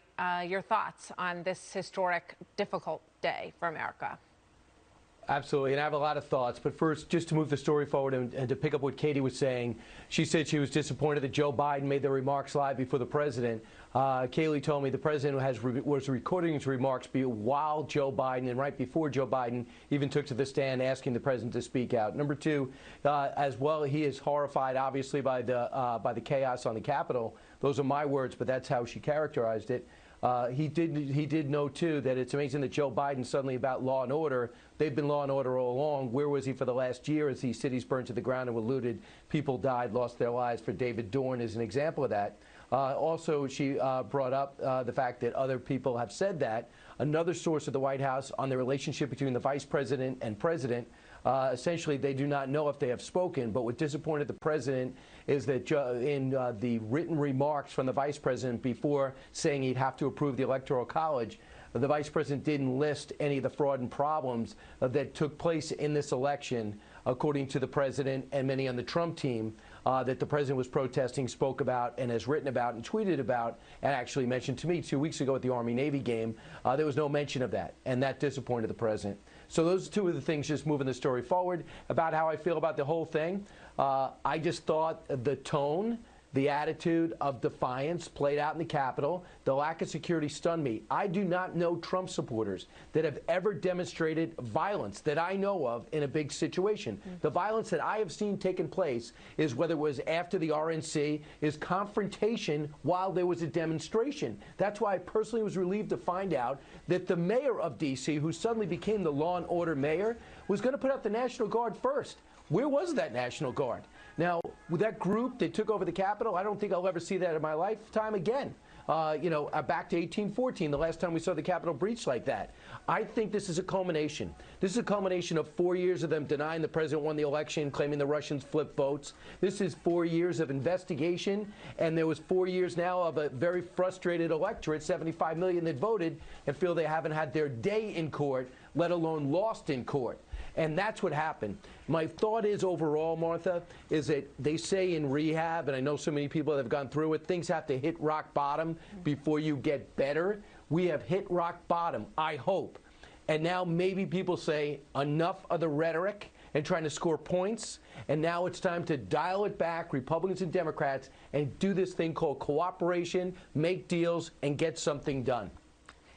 Just a minute left, Brian. What do you think about the future of the Republican Party? We've talked about it a lot, but, you see this division and even, between the president and the vice president, as you pointed out, some of the reasons for that today. I'll take a word that Brett's been using, dismount. The president's had a horrible, in my view, dismount from November 3rd. And how he leaves will decide how he comes back and how much momentum he has. When you leave Senator Lee on the sideline, Senator Lindsey Graham on the sideline, Senator Tom Cotton on the sideline, and put him on the bad list, and now you have your vice president there, that's a problem. And I think these people that have been there from day one, you don't want to alienate them. The president's got a couple of weeks to bring them back together and decide if he wants to lead. For the Republicans, they pretty much agree on almost every policy issue. It's the personality issue that divided. The president's still the leader. The last 2 weeks will decide how long that will last. Brian, thank you very much. Good to see you here tonight. We'll watch you, obviously, on Fox and Friends in the morning. Thank you very much. What a day. Thank you, Martha. So that is the story of Wednesday, January the 6th, 2021. So much has changed since we woke up this morning. And as always, the story continues. So we will see you back here tomorrow night at 7 p.m. Take care, everybody. Watch throughout the evening as this vote gets back underway and they secure the perimeter of the Capitol. Good night. This is a Fox News alert. At this moment, lawmakers in Washington and the vice president are back on Capitol Hill. They plan to finish certifying the Electoral College vote shortly. We're told that Senate Majority Leader Mitch McConnell is about to make an address, and of course we'll take you there the moment that begins. Lawmakers were evacuated from the Capitol earlier today after supporters of the president stormed the building and made their way onto the floor of the Senate. This moment, described by many as a crisis, will determine to some extent where we go from here. So we're going to bring you, for the next hour, commercial-free, as much detail about it as we can and some context. But first, we want to give you a sense of the scale of what took place in Washington today. Here's some footage.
Fox News' Mike Tobin is in Washington for us tonight with an update. Hey, Mike.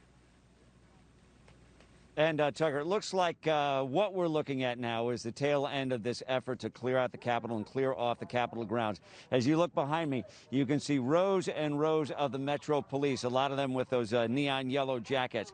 Behind them are supplements of National Guard. The National Guard are armed only with the shield, as they're making a point to not be essentially, they don't want to end up pawns in this. And usually what you find with the National Guard when it comes to big events like this, they're not the tip of the spear. There's police with a specific training are a little more active in the effort. But what we have seen over the last 2 hours, starting with the west side of the Capitol, is that they started a very forceful and deliberate effort to clear the grounds. Police with truncheons at the ready, conflicting with the demonstrators, moved with great force, pushing everybody west from the Capitol in the direction of the Washington Monument. A lot of conflicts. A lot of guys getting knocked down, a lot of guys shoving back, a lot of people heckling the police as they moved in this direction. But the more they moved, each time they advanced the line, you saw the numbers of the demonstrators fall away. Now we're in a situation where you've really got just a handful of demonstrators and a lot of media here, and police at the ready to finish the job and hold the line here for as long as they need to make sure that the Capitol grounds are secure. Tucker? Mike Tobin for us, live in Washington. Thanks so much. We're still waiting to hear if the leader of the United States Senate, Mitch McConnell, is anywhere close to getting to the floor. And of course, we'll have more on what has happened today. All day you've been bombarded with images of what has taken place in Washington. Too little time has been spent thinking about why. Anyone who's trying to understand the significance of what's going on right now ought to watch the video of the woman who was shot inside the U.S. Capitol this afternoon. In the footage, which we're not going to show you because it's too upsetting, but you can find it on the internet, the woman is standing in a hallway right off the House floor at the center of the Capitol building. She appears to be in her 20s. She's got an American flag tied around her neck. The scene around her is chaotic. People are bumping into each other, yelling, trying to get through the door into the Senate chamber. Suddenly, with no warning, there is gunfire. You hear a shot, and the woman falls. She's been hit with a bullet. Seems like the neck could be the chest. Apparently, it was fired by someone in law enforcement. People in the hallway scream. The camera closes in on the woman's face. She looks stunned.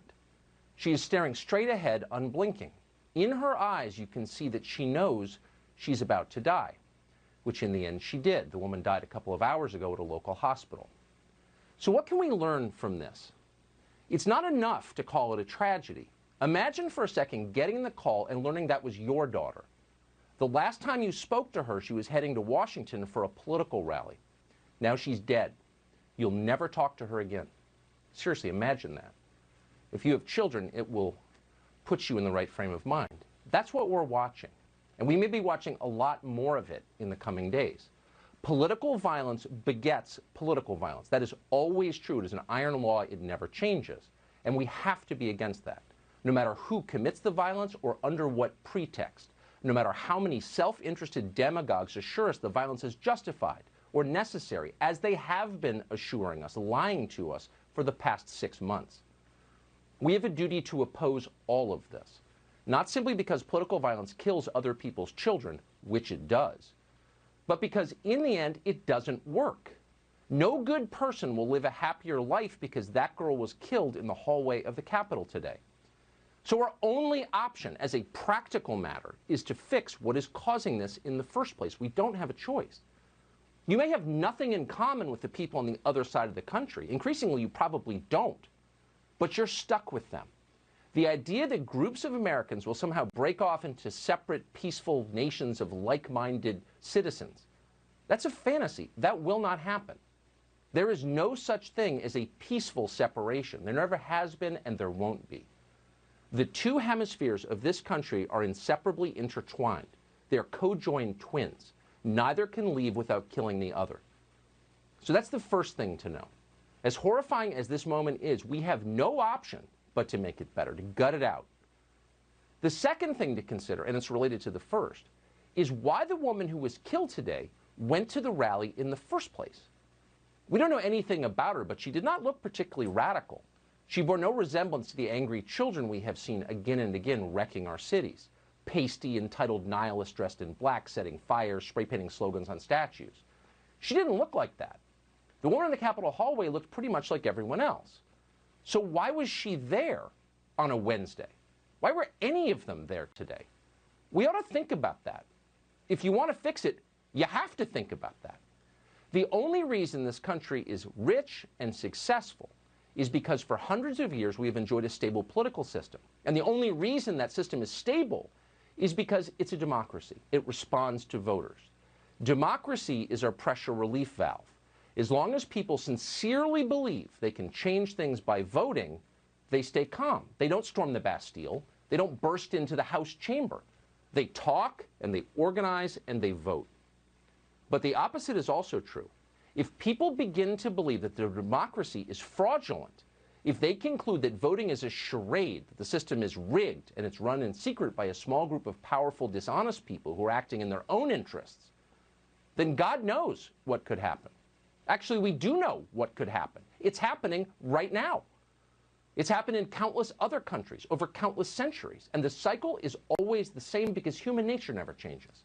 Listen to us, screams the population. Shut up and do what you're told, reply their leaders. In the face of dissent, the first instinct of illegitimate leadership is to crack down on the population. But crackdowns never make it better. Instead, they always make the country more volatile and more dangerous. The people in charge really understand that. They don't want to. They don't care to learn or listen because all of this conversation is a referendum on them and their leadership. So they clamp down harder. Obey, I tell you, obey. This is the Romanov program. It ends badly every single time. But that doesn't mean they won't try it again. Of course they will, because it's their nature. It's how we got here in the first place. Millions of Americans sincerely believe the last election was fake. You can dismiss them as crazy. You can call them conspiracy theorists. You can kick them off Twitter. But that won't change their minds. Rather than trying to change their minds, to convince them and reassure them that the system is real, that the democracy works, as you would do if you cared about the country or the people who live here, our new leaders will try to silence them. What happened today will be used by the people taking power to justify stripping you of the rights you were born with as an American. Your right to speak without being censored. Your right to assemble, to not be spied upon, to make a living, to defend your family, most critically. These are the most basic and ancient freedoms that we have. They're why we live here in the first place. They're why we're proud to be Americans. They're what make us different. And they're all now in peril. When thousands of your countrymen storm the Capitol building, you don't have to like it. We don't. You can be horrified by the violence, and as we said, and we'll say it again, we are horrified. It's wrong. But if you don't bother to pause and learn a single thing from it, from your citizens storming your Capitol building, then you're a fool. You lack wisdom and you lack self-awareness. You have no place running a country. We got to this sad, chaotic day for a reason. It is not your fault. It is their fault.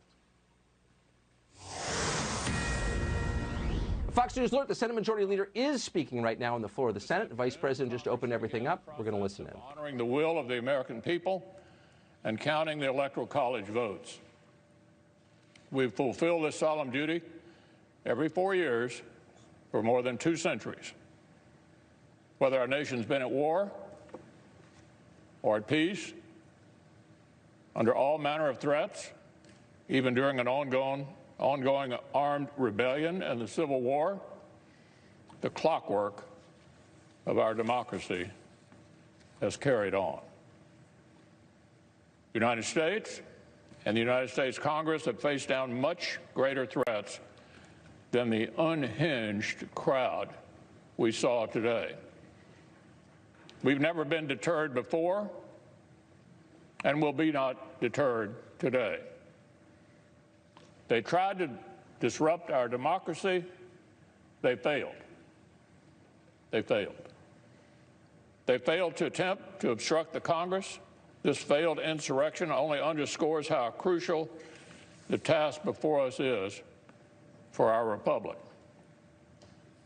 Our nation was founded precisely so that the free choice of the American people is what shapes our self-government and determines the destiny of our nation. Not fear, not force, but the peaceful expression of the popular will. Now, we assembled this afternoon to count our citizens' votes and to formalize their choice of the next president. Now we're going to finish exactly what we started. We'll complete the process the right way, by the book. We'll follow our precedents, our laws, and our Constitution to the letter. And we will certify the winner of the 2020 presidential election. Criminal behavior will never dominate the United States Congress. This institution is resilient. Our democratic republic is strong. The American people deserve nothing less.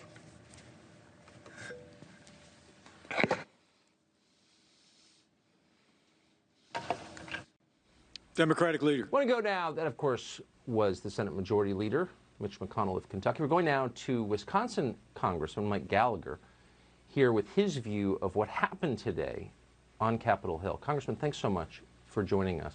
So many things going on, coming from so many different directions. I'd be interested, since you serve in that building, on your overview of this. What happened? Well, it was pretty chaotic and got out of control pretty quickly. You started hearing flashbangs, which presumably was the Capitol Police trying to get the protesters to back off. Things continued to escalate. The protesters got more violent, and somehow they breached the security perimeter, which had actually happened in an office building earlier that day, which had to be evacuated. And then all of a sudden, the protesters were in the Statuary Hall. They were breaking the windows to get into the House floor, and Vice President Pence had to be evacuated by Secret Service. And then, of course, as you led with at the beginning of your program, someone was tragically shot and killed. So it was a very chaotic situation. It's something you would have never expected to see in the United States Capitol. And I think the challenge before us, I think you rightly lay it out, Tucker, which is we have to be very sensitive to the sincere concerns of millions of Americans about voter processes, last-second changes to voter processes in the midst of a pandemic, while also preventing further political violence like this. It's a difficult thing to do. I think, I've opposed the objection just for constitutional reasons, but I think some of the practical mistakes made was this idea that we could somehow have, over the course of 2 hours of debate in Congress, meaningfully elucidate what happened in the 2020 election without giving people false hope that somehow the election results might change on January 6th, or that Vice President Pence might change those results, which is, of course, not true. Even the objectors behind closed doors were saying that that would never happen. And that's just, I think, a little bit too much of a cynical game to play with the American people who do have serious concerns about election irregularities. Well, yeah, but the more basic concern is this, and I felt it myself just watching the Senate Majority Leader speaking there. This is someone who just doesn't understand the frustration that people feel and isn't that interested in learning about it at all. I mean, a lot of the woman who was killed, we're just getting news reports, apparently was a married 14-year military veteran. So a lot of these people are not dispossessed. They're not some, creepy androgynous blogger who shows up to burn things down. They're like kind of solid Americans, and they're deeply frustrated. And I wonder if people in Washington, where I spent most of my life, really understand and empathize with their frustration. Sincere question. Well, I think anyone who's telling you that business as usual in D.C. is going to get the job done and somehow these people are going to move on is lying to you. I think what we're witnessing here is not just a specific frustration about the election, but a culmination of a loss of faith in the basic institutions of our country, foremost among them Congress, an institution in which I work that has an 11% approval rating. But the media as well. I think the media has self-immolated over the last 4 years. And what I've confronted over the last 2 months, as I've tried to dispassionately examine the claims of election fraud, is a lot of people I represent don't know what's true and what isn't. They don't trust legacy media sources. They're glomming onto things they read on Twitter. And so we don't have a foundation that we share for analysis. And so I do think it would be a mistake to dismiss the concerns.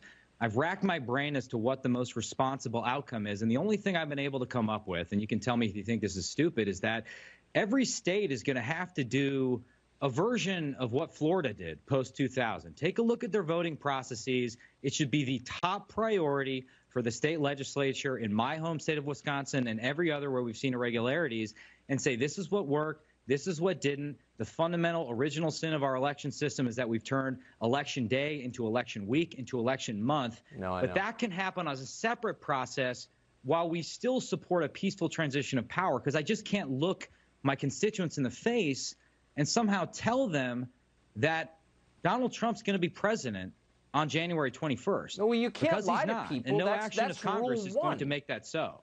Look, you can't lie to people. But you have to credibly say to people, I hear you.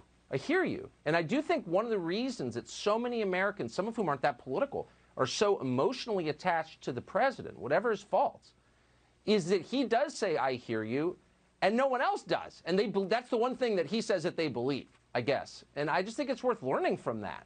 I don't know, why am I giving you this lecture? Because I feel it, and I'm upset about it. Congressman, I appreciate it, and pardon my rambling. Thank you, sir. Drew Hernandez is an investigative reporter with the Tatum Report. He was already in the Capitol building as all of this began. He's got some exclusive video for us. Drew, it's good to see you tonight. What'd you see? Yeah, Tucker, it was pretty peaceful today near the Washington Monument. But as the march continued to the nation's capital here in D.C., things got a little crazy. I think you could see from the footage, demonstrators, some Trump supporters, the rumor is that even possibly Antifa, insurrectionists, possibly could have infiltrated some of these movements and maybe instigated some of this. Doesn't excuse some of the behavior, but I think it's pretty simple, pretty clear. People are frustrated. They stormed the Capitol.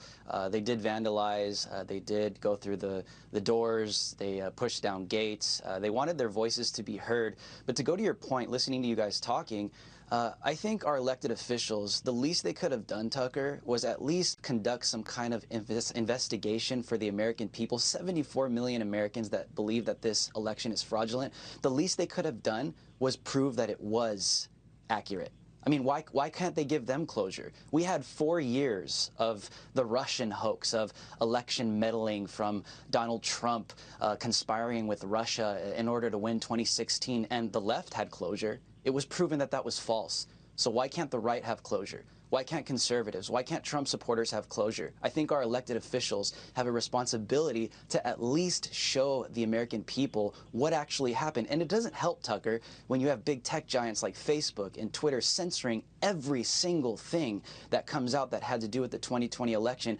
It doesn't give people closure. It makes people even more conspiratorial. And it doesn't give people the peace that they need to know that what happened with their electoral process was accurate. And right now I think we're seeing the downfall of our elected officials not providing that to the American people.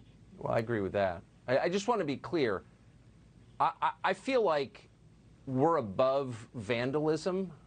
People I love and know and agree with, I was never be for breaking things, ever, under any circumstances.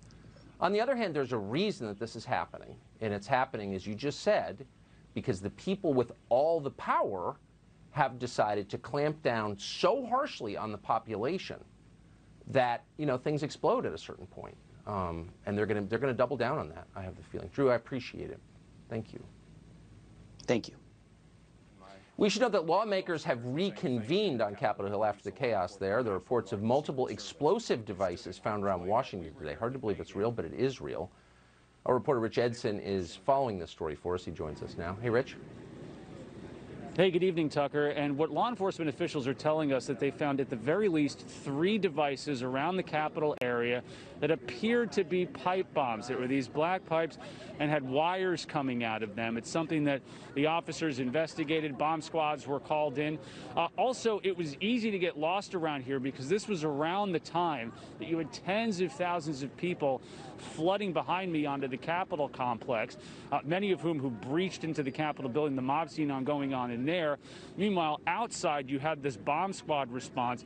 The New York Times is reporting that there was a pipe bomb that was destroyed at the Republican headquarters. Now, the RNC is just right around the Capitol complex, close to the House office buildings where much of this was ongoing. RNC was evacuated. That device was destroyed. Also, the Times is reporting that the DNC, the Democratic National Committee, which is also nearby, there was a similar mysterious device found, but there was no confirmation about yet specifically what that was. So while we had this scene ongoing here, there was a pipe bomb incident. You do have law enforcement who had been warning about potential incidents ongoing throughout the Capitol for days, if not weeks now.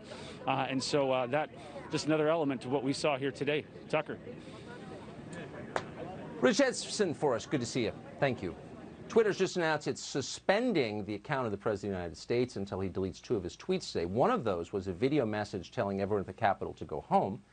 In that message, the president also said he won the November election. In the other tweet, the president said he had won a, quote, sacred landslide election victory. In response to those tweets, Twitter said that the president's suspension won't be lifted until 12 hours after he deletes both of them.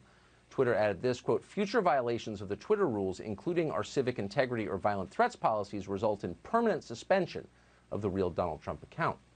And of course, that will probably happen. So the president being silenced, whatever you think of that or of him, what does that mean for you exactly? Buck Sexton has thought a lot about this, and we're happy to have him on tonight. Buck, it's great to see you. There's so much chaos right now, as noted, coming from so many different directions that I think the thing we need most of all is clarity. Where is this going, do you believe? Well, you know, there were a lot of people today gathered in D.C. for all the right reasons and doing this the right way. I spoke to many of them myself, people that are frustrated, by the way, not just about this election, which is obviously huge, and the questions they had, the allegations, of course, about fraud, but also the lockdowns and the suppression and the sense that there is a kind of purge of ideas that's ongoing and only going to get worse. So those were the overwhelmingly peaceful and law-abiding folks who were in D.C. It's also important, however, for us now to make sure that we see that those who broke the law, those who crossed that line, are held to account. And unlike the left, and I know there's a huge double standard here. I know we can play clips of CNN and MSNBC talking about the mostly peaceful protest of BLM and all this stuff. We don't allow this stuff. This is not on the right. We're better than this. And it's upon us, I think, apart from what the left is going to do, and the Democrats, of course, to exploit this for political reasons, it's on us to make it very clear why we have principles that we don't violate, even in these extreme times. That's for sure. The idea that people would smash windows in the Capitol building, are you kidding? And, you know, we spend our entire life on this show going after the people in charge, and they absolutely deserve it. But no, you're not allowed to break windows or encourage people to break windows. By the way, all of this is going to be used as a pretext to make the lives of the people watching this show much worse. And everybody knows that. The people who would like to clamp down on the Bill of Rights are thrilled tonight. And let's just say that out loud. No? Am I imagining this? I don't think I'm paranoid. Absolutely. No. This will be exploited, and it will never be put in the context of this was in the hundreds, perhaps 1,000 people involved in the illegal behaviors, with the hundreds of thousands of people who were there for very reasons that I agree with. And I have friends who are protesting peacefully and lawfully today. But let's understand this. It's also self-defeating. And for those out there, I know there are a lot of Trump supporters who are saying, well, you know, this is what happens when. Let me just say that this is going to be used to our detriment, to the movement's detriment. This is going to be used by all the people who for 4 years have been talking about Trump and Russia and the coup and using the 25th Amendment. They'll say, see, it got right up to the precipice. Now, I know we can also argue about how they're exaggerating or they're making it seem like a bigger deal. Why give them that opening at this point when it looks like they're about to have unified control of the executive branch and of Congress? Tucker, it was wrong, but it was also a blunder today, and we need to be clear about that. It's not about Trump or any other politician. It's about the rest of us, 330 million people. We have a right to say what we think is true. We have a right to defend our families. Period. We were born with those rights, and if they try to take those rights away, then I think it's really worth resisting. Buck Sexton, it's great to see you. Thank you. Thanks, Tucker.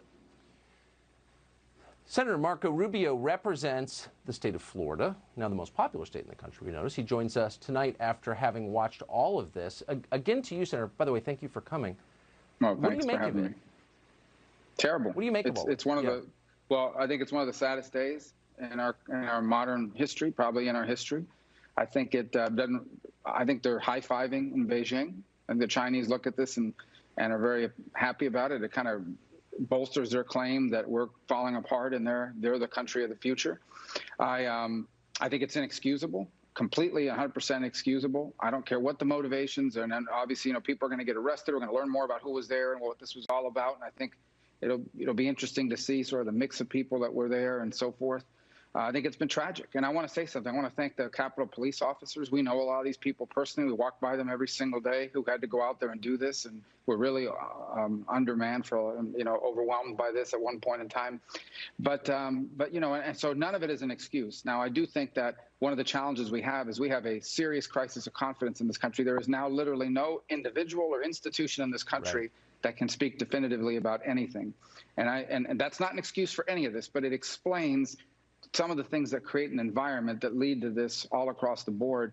And the media is shocked, you know, that they have zero credibility. They're viewed largely as biased.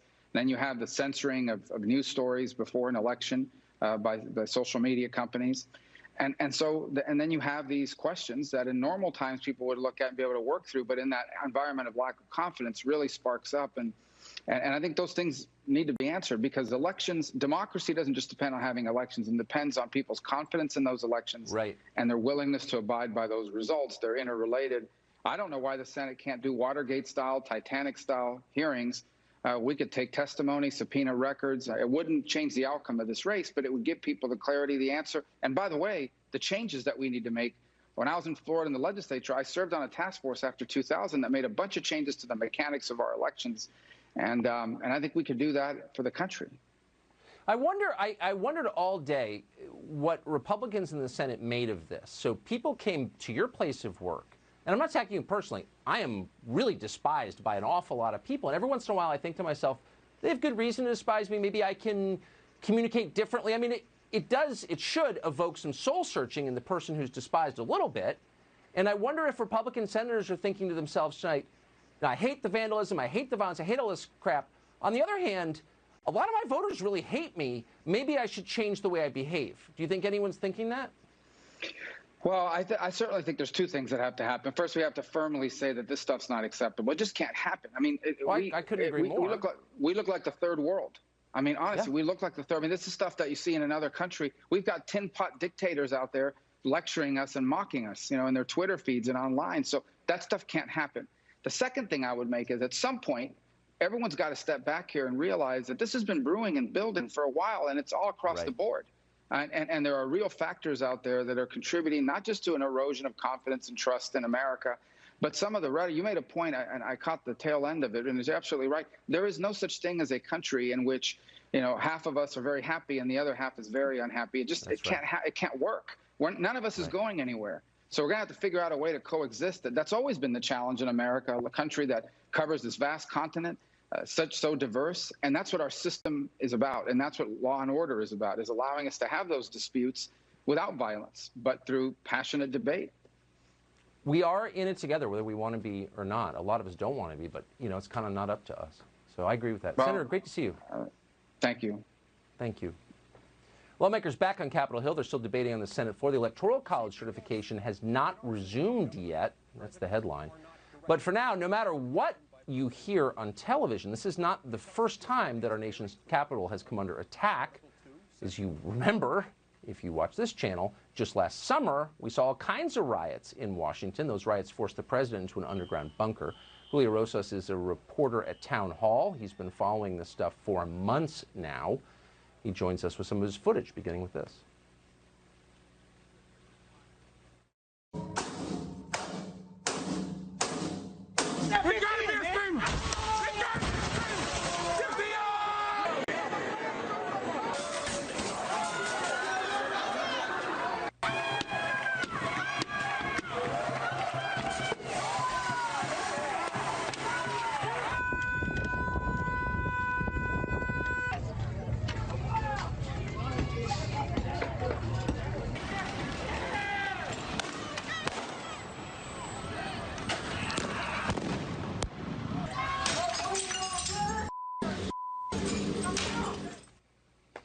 Julio Rosas has really seen this story during its entire span. He was inside the Capitol building today. Here's some of what he recorded this afternoon.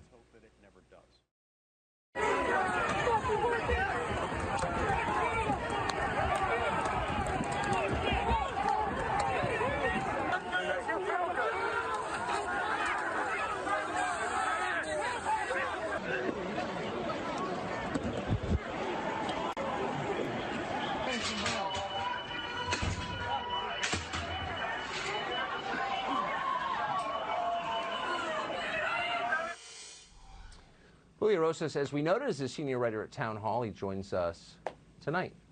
Julio, thanks so much for coming on. So I just want to be clear, the reason that we're showing your earlier footage of other riots in D.C., these are not the first, is not to excuse any specific behavior today, but to put this in some context. I mean, this kind of thing has been going on for quite some time, and you have covered all of it. So starting with that, tell us what you saw today and what you made of it. So I started out my day near where President Trump was having his rally. I then found out that people were going to the Capitol building, so I made my way over there. And as I walked up to the building, that's when I could see Trump supporters starting to tear down some of the fencing that has been put up because there's inauguration stuff that has been under construction for quite some time. So they then went, and I couldn't believe what I was saying, because then they started to push past all the barricades that had been set up. And the police presence was very light on the grounds, but then once they got to the steps of the Capitol, that's when we saw police finally forming defensive lines.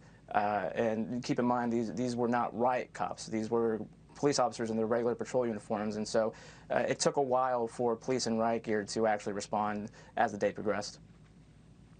Do you have any, and you're not prepared for this question, so pardon me if you don't, but do you have any information on the woman, apparently a veteran, who was shot to death today inside the Capitol? Do you know anything about that? No, Tucker, I don't. I only got inside the rotunda. That's as far as I was able to get into. Things were all right, I guess you could say, but things became, and then as the video that you showed, things became kinetic after police started to come in to push everyone back out, and it became actually pretty dangerous for people being trampled on. And actually, I almost got trampled on a few times. I'm only 5'6", so I'm easy to step on. But it was almost getting hard to breathe at certain points because I couldn't move. People were pushing back, people were pushing forward, and a lot of people, including myself, were caught in the middle. Amazing. The lion-hearted Julio Rosas joining us tonight. Thanks so much. Thanks, Tucker. So the point of showing you that was just to make the obvious observation. This kind of thing has been going on for a long time now.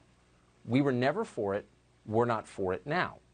We're for order and decency and kindness. But we just got to tell you the obvious, that a lot of the people in charge have been telling us for 6 months that violence in the name of political outcomes is okay as long as the right people are doing it. Here's CNN's Chris Cuomo, for example. America's major cities are filled with people demanding this country become more fair, more just. And please, show me where it says that protests are supposed to be polite and peaceful, because I can show you that outraged citizens are the ones who have made America what she is and led to any major milestones. They're here to yell, criticize, blame, and shame. Citizens have no duty to check their outrage. Oh, citizens have no duty to check their outrage. We went after him for saying that then, and we're going after him tonight for the same reason. But of course, his tune has changed completely. Today, the governor's brother tweeted this, quote, "This is more sedition than speech." He added this, quote, "Those who stoked these flames must be remembered. They fed lies and moved people to exactly what we are seeing. Hashtag remember." Oh, does this sound like a setup for a crackdown on your civil liberties? Yeah, and again, just to be completely clear, we are saying this as a show that institutionally is appalled by vandalism and violence. But there's something even worse than that, and that's a country in which you don't have civil liberties. Sandy Cortez doesn't want you to remember what she tweeted about violent riots just last month. We remember. Here's what she wrote, quote, "The whole point of protesting is to make people uncomfortable. Activists take that discomfort with the status quo and advocate for concrete policy changes. Popular support often starts small and grows. To folks who complain protest demands make others uncomfortable, that's the point."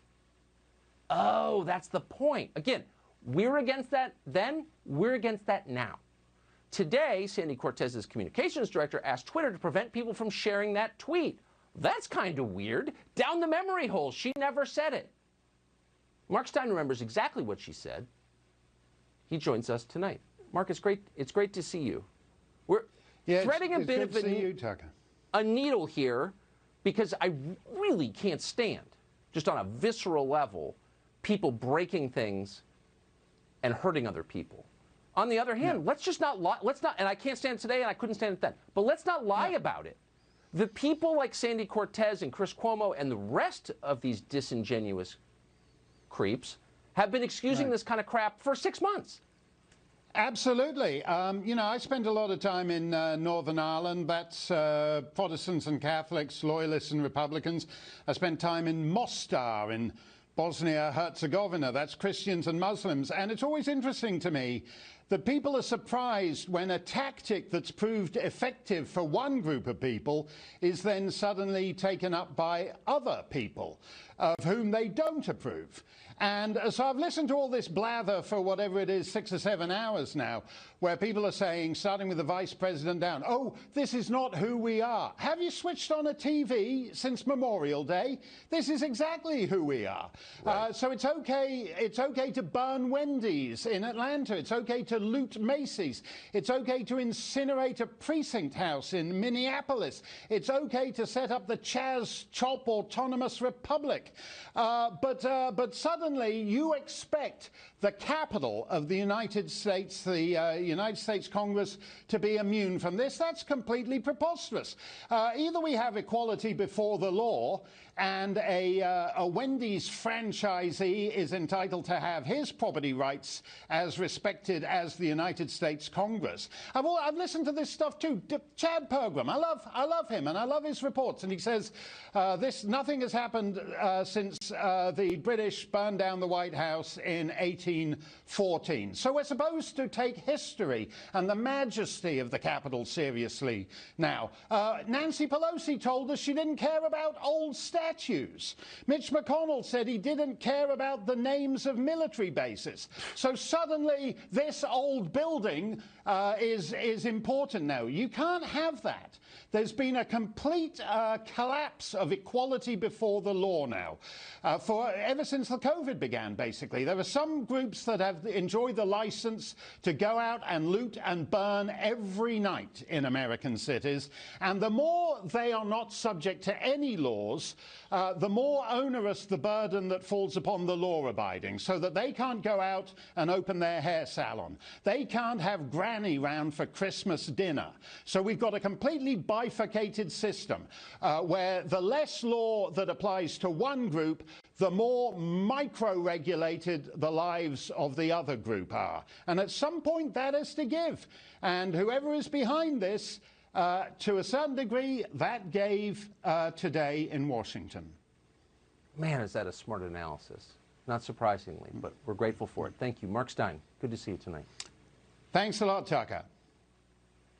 The president began his day with a speech in Washington. Then he got on Twitter and began tweeting until Twitter suspended his account completely. Kevin Corke is on top of that. He joins us now with details. Hey, Kevin. Evening, Tucker. I apologize for the mask in advance. It is the rule here at the Capitol, and obviously the entire crew is masked here tonight. Hopefully you can hear me clearly. It has been quite a day here in the nation's capital. We are on the east side of the Capitol building, where everything is quiet tonight, but certainly that was not the case, obviously, inside the building, and certainly on the north side, where I spent much of the afternoon. You mentioned the president had given remarks earlier in the day before the large numbers of supporters of the president made their way here to the Capitol. Let me share part of what he said at his rally, again, talking about what happened in the election and what it means for the country. Hundreds of thousands of American patriots are committed to the honesty of our elections and the integrity of our glorious republic. All of us here today do not want to see our election victory stolen by emboldened radical left Democrats, which is what they're doing, and stolen by the fake news media. Now, it's important because he said there in his remarks very clearly, again, echoing what a great number of his supporters believe. This election was stolen, they say. In fact, they've called rallies the Stop the Steal rally, and the president reflected that, Tucker, in his remarks. But then later, after things certainly spiraled out of control here at the Capitol, he again called for calm. This was a fraudulent election, but we can't play into the hands of these people. We have to have peace. I know how you feel, but go home and go home in peace. But go home, the president said. But I want to take you to Twitter, Tucker, very quickly. You mentioned the president's account had several tweets flagged by the platform, and they've suspended his account temporarily. This one getting a lot of attention. He said this. I want to make sure that's, he said hundreds of thousands of American patriots. Oh, I beg your pardon. That's the soundbite there. I want to make sure I get the tweet here right. Let's see. He says, these are the things. and events that happen when a sacred landslide election victory is so unceremoniously and viciously stripped away from great patriots who have been badly and unfairly treated for so long. Go home, love, and in peace. Remember this day forever. Now, that tweet, here you go. Thank you so much, Cecilia. That tweet has been taken down, Tucker, and there is a great deal of criticism tonight among some that tweet, it's believed, helped to stoke the environment. But again, that is one perspective among many. Tucker? Kevin Cork for us tonight. Thanks so much. You bet. So again, for the third time tonight, this is like looking through a shower curtain. Things are happening so quickly. It's opaque. It's not exactly clear what's going on. We're getting all kinds of reports, some of which we'll try to run down and get to you in just a moment. But for clarity, we want to take a quick break, a sanity break, and speak to one of our favorite guests, one of our smartest guests, maybe our smartest, Victor Davis Hanson. He's a senior fellow at the Hoover Institution. We're honored to have him on tonight for his view of what we're watching now. Professor, thanks for coming on. What is this? Thank you. Well, you have to have calm and you have to have respect for the law. You can't have a republic, you can't have a democracy, you can't have a civilization unless there's law. And so people who dare to vandalize the Capitol, the heartbeat, the brain of democracy, what people look for all over the world for guidance, they have to be prosecuted. And there's no excuse. But we've got to remember something else, and I think that it's very important that the American people are exhausted. They've gone through a year of plague, they've gone through a quarantine, they've gone through a recession, they've gone through months of watching looting and violence and arson. They've gone through a new type of election where 100 million people didn't vote on election day. And it's contentious, and now they're mad about, they don't understand why they can't be vaccinated.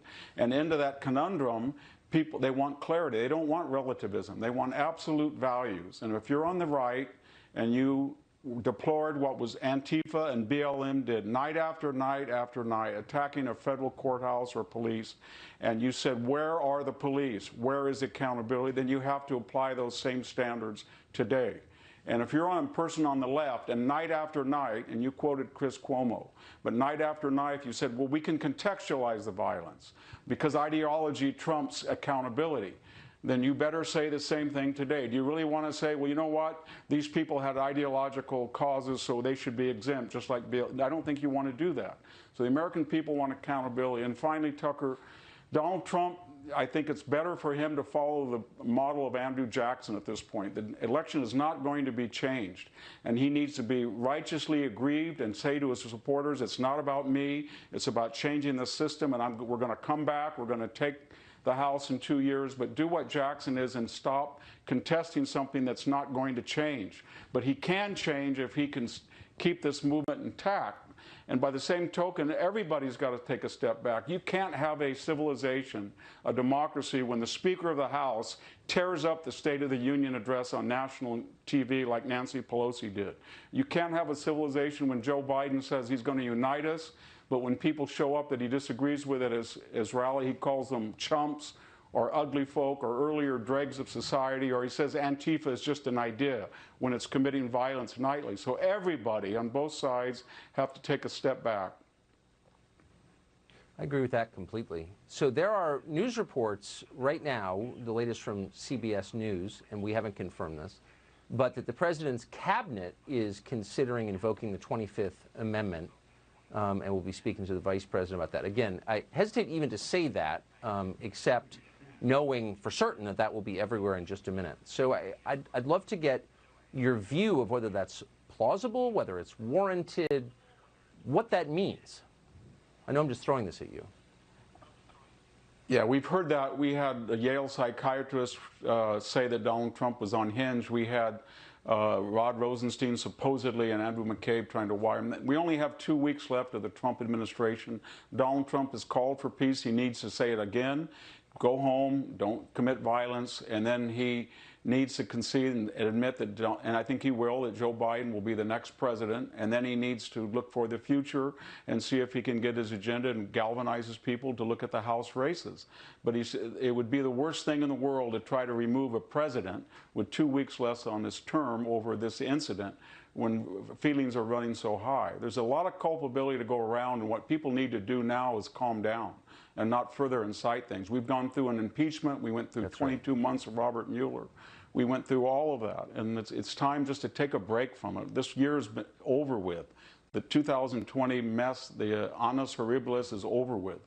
And let's start anew and have a new spirit, but let's not be vindictive and go into that again. I appreciate it. I'm glad I asked you that. Victor Davis Hanson, thanks for coming on. Thank you. Jim Banks is a Republican member of Congress from the state of Indiana. We're happy to have him join us tonight. Congressman, thanks a lot for coming on. It was interesting talking to you tonight because you have been, I would say, a fairly stalwart supporter of the president's, and I think you're a sincere and principled conservative. So given that, I would love to know your view of what we're watching. Well, Tucker, this was an absolutely wrenching, heart-wrenching, gut-wrenching day on Capitol Hill today. As someone who's worn the uniform and served our country abroad in Afghanistan and now serving my country on Capitol Hill, I couldn't believe what I was seeing unfold right before my eyes here in our nation's capital. And that being said, Tucker, I had busloads of constituents who drove to Washington, D.C. today. They drove through the night. Thousands of people from all over the state of Indiana, the Midwest, the hundreds of thousands of people nationwide who came to our nation's capital to make their voice heard.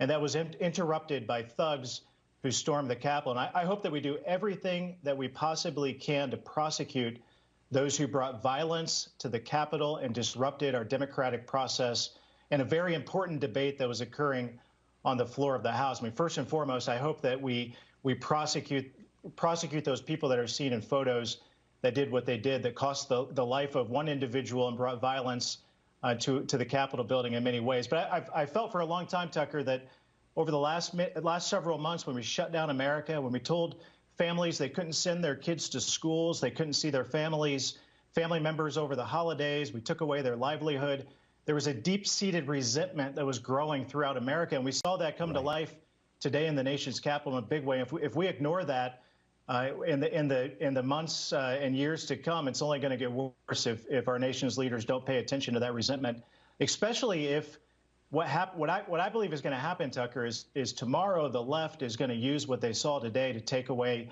even more of our freedoms and use it as a guise or an excuse to crack down on Americans' freedoms and civil liberties even further. And if that happens, there's going to be even more resentment that's going to grow throughout America, that we're going to see situations like this happen again. Well, I completely agree. I wouldn't cross the street to defend a politician, but I would do a lot to defend the most basic freedoms of the country, and I hope others will too. Congressman Banks, it's great to see you tonight. Thank you. Good luck up there. Richie McGinnis is a reporter with the Daily Caller. He's got some more exclusive footage today from Capitol Hill. Richie, so you always find yourself, I've noticed, in the middle of these things. What did you see today?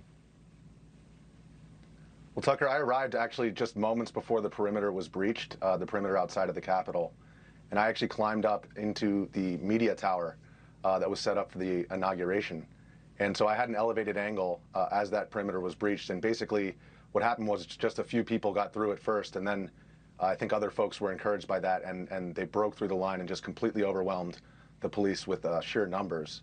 And after that, I saw folks running up into the Capitol, and I actually climbed down the scaffolding and went in with them. And actually, I followed them all the way to the doors of the House floor. There was that shooting that we opened the show with tonight, a married veteran killed right there in the Capitol. Do you have any detail on that at all? I do not, Tucker. I believe that I was some distance away from there, and it's difficult to tell exactly what the timing of the shooting was as compared to when I got in there. But I did not see anything. I did hear pops, but it was very hard to tell whether those pops were flashbangs or tear gas or gunshots.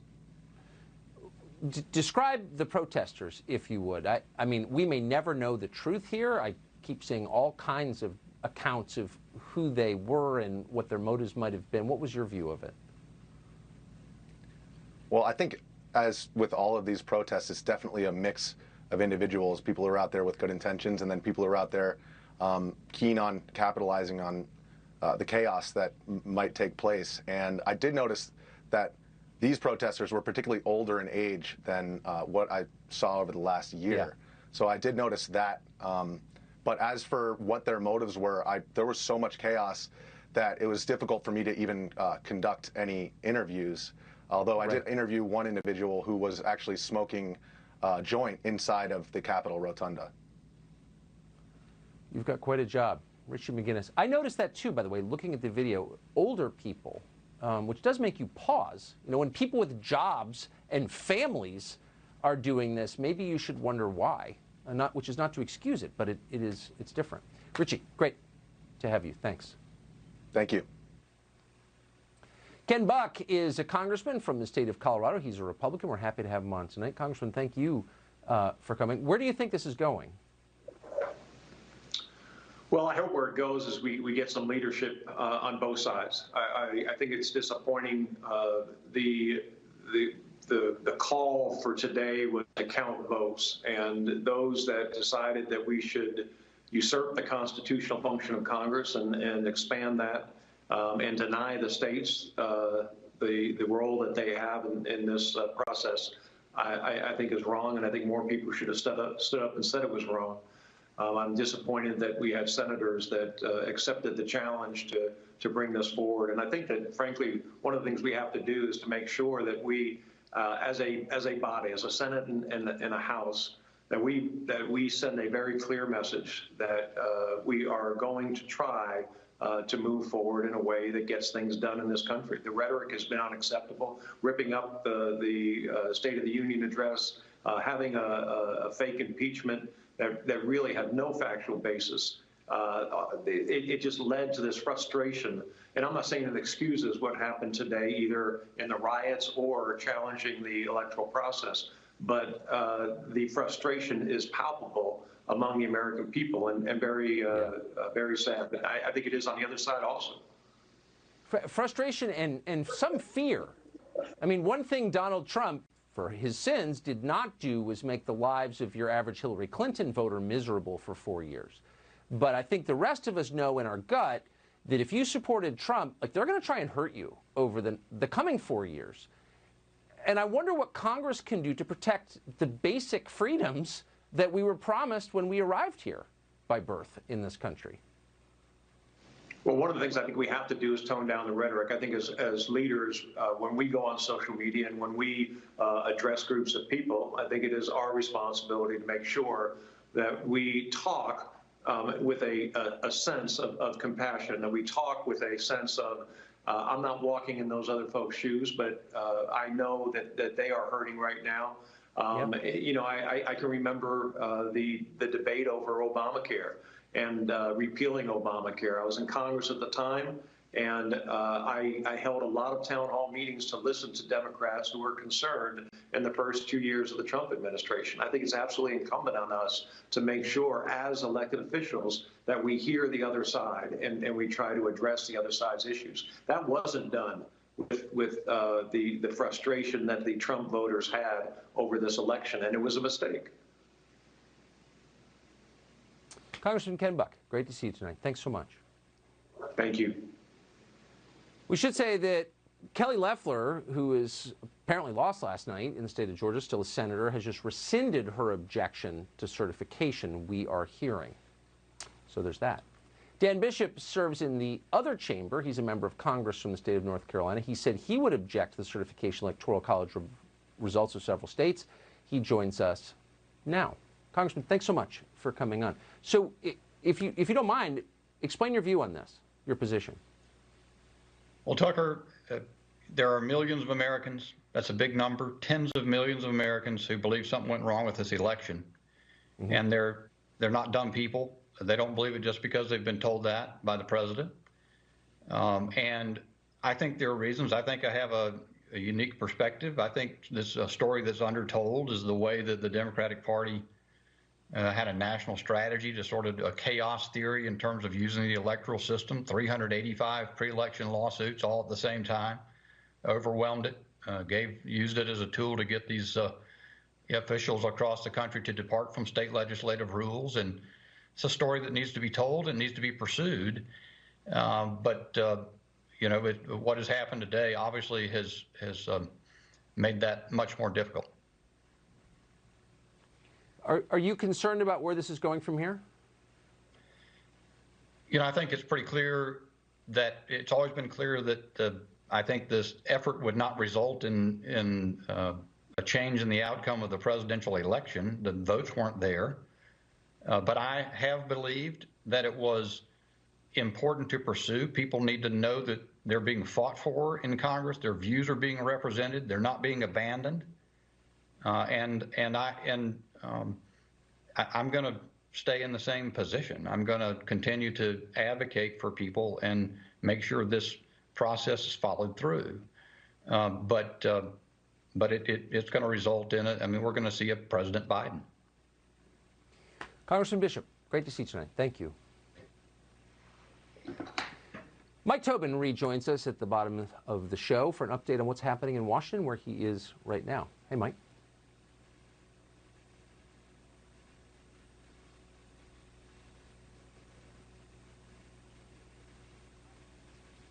We're not getting any audio, or at least I'm not getting in my ear any audio from Mike Tobin.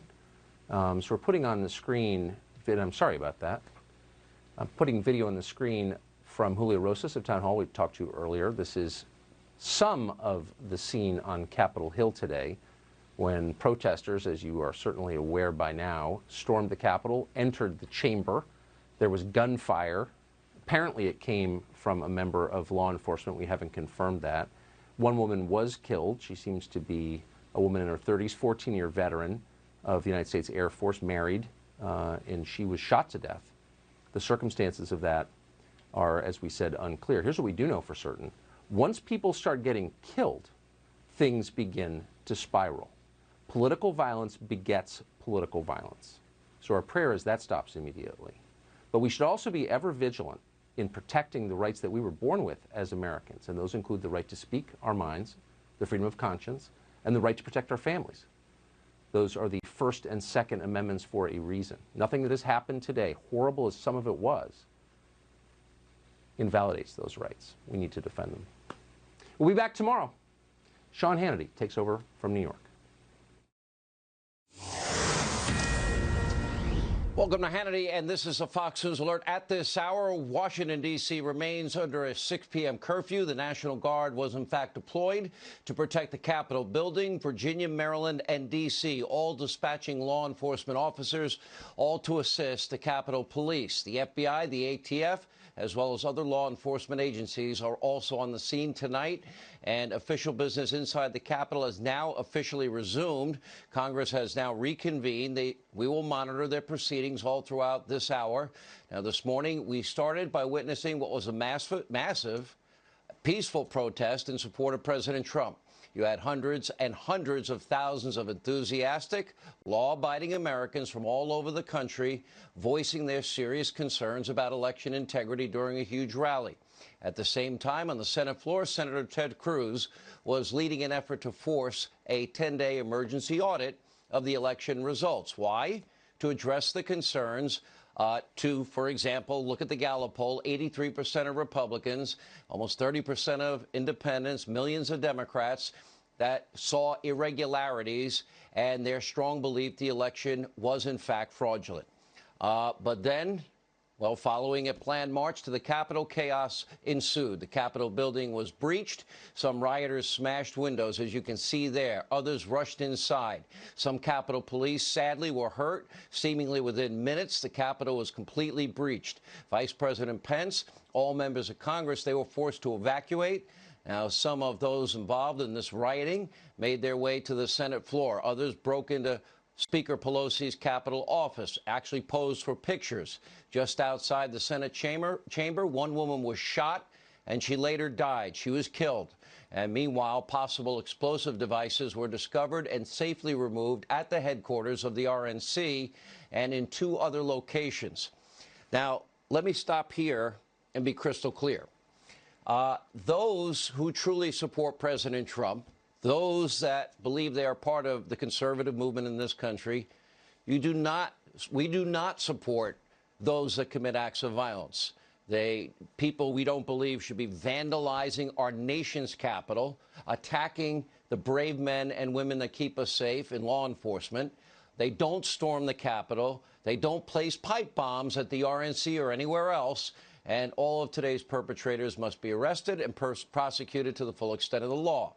But every good and decent American, we know, will and must condemn what happened at the Capitol. And moving forward, we have got to do a dramatically better job protecting the innocent men and women who work there. We've got to protect our law enforcement officers. We've got to protect every single elected member of the Congress and Senate. This is not politics. They deserve to be protected. Earlier, President Trump called on his supporters to go home in peace, not be a part of this. Take a look. You have to go home now. We have to have peace. We have to have law and order. We have to respect our great people in law and order. We don't want anybody hurt. It's a very tough period of time. The president said earlier in a tweet, the Republican Party is the party of law and order that respects our law enforcement officers. Now, make no mistake, this country has a lot of problems that must be addressed. There is a great schism. There is a great political divide. The president was right. Our election, frankly, was a train wreck. 80%, 83%, according to Gallup, of Republicans and millions of others do not have faith in these election results. You can't just snap your finger and hope that goes away. These are real Americans, millions, tens and tens of millions of them. But the only way that we can create a more perfect and peaceful union is through peaceful, lawful actions. Violence is never acceptable. As I've said many times, all the way back to the Obama administration, every elected official from the president, lawmakers, mayors, everybody's got to be protected. Everyone knew going in today that this crowd was going to be massive. They knew there were hundreds of thousands of people that came to town.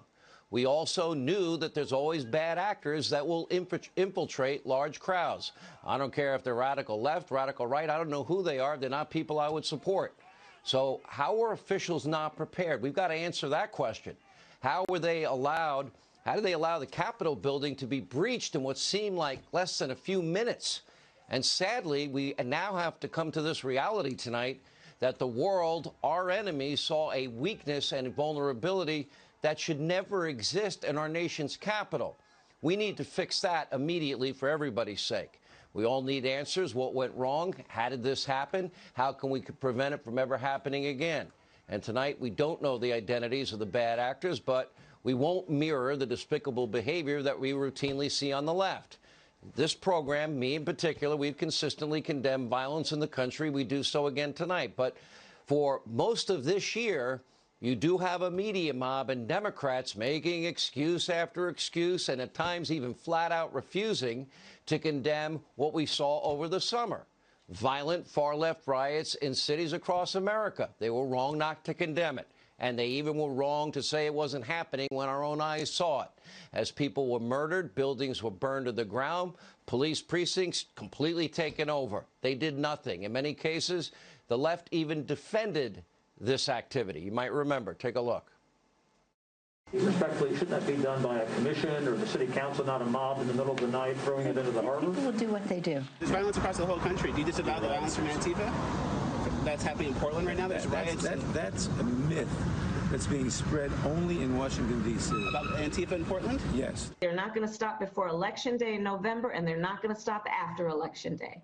And that should be, everyone should take note of that on both levels, that this isn't, they're not going to let up, and they should not. This is mostly a protest. It is not, generally speaking, unruly, but fires have been started. Perhaps this is some sort of mechanism for a restructure in our country. Like, for example, fake news. CNN reported that the scene of one of the riots, remember, take a look at that scene. Look over the shoulder of the reporter there. Look at what the banner said. Fiery, but mostly peaceful. All they had to do is turn around and look. A few years ago, Vox reported, quote, riots are destructive and dangerous and scary, but can lead to serious social reform. Today, the headline, of course, a little different because, well, yeah, they can bludgeon the president with a political issue. Quote, every person who forced their way into the Capitol should be arrested. What changed at Vox? As you can imagine, suddenly the same media mob is trying to condemn all Trump supporters. The vast majority in Washington, D.C. today were peaceful. You can't paint them with a broad brush, although you'd like to. And unlike the media mob, this program, we will be consistent. We condemn the violence over the summer. We condemn the violence at the Capitol today, and we better fix it, and we better fix it by tomorrow. And let me state the obvious for the safety of those people that work there in law enforcement, our elected officials. The people who acted violently today, they don't represent the millions of law-abiding, hard-working, tax-paying citizens, responsible American patriots that are worried about election integrity, that have every right to express their grievances and to protest, as most did today, peacefully. Every American has that right. Now, the massive crowd that did peacefully assemble today, not the people that went into the Capitol, why do they care? Why was such a large crowd of people in Washington, D.C.? Why was that massive crowd in Washington, D.C. today?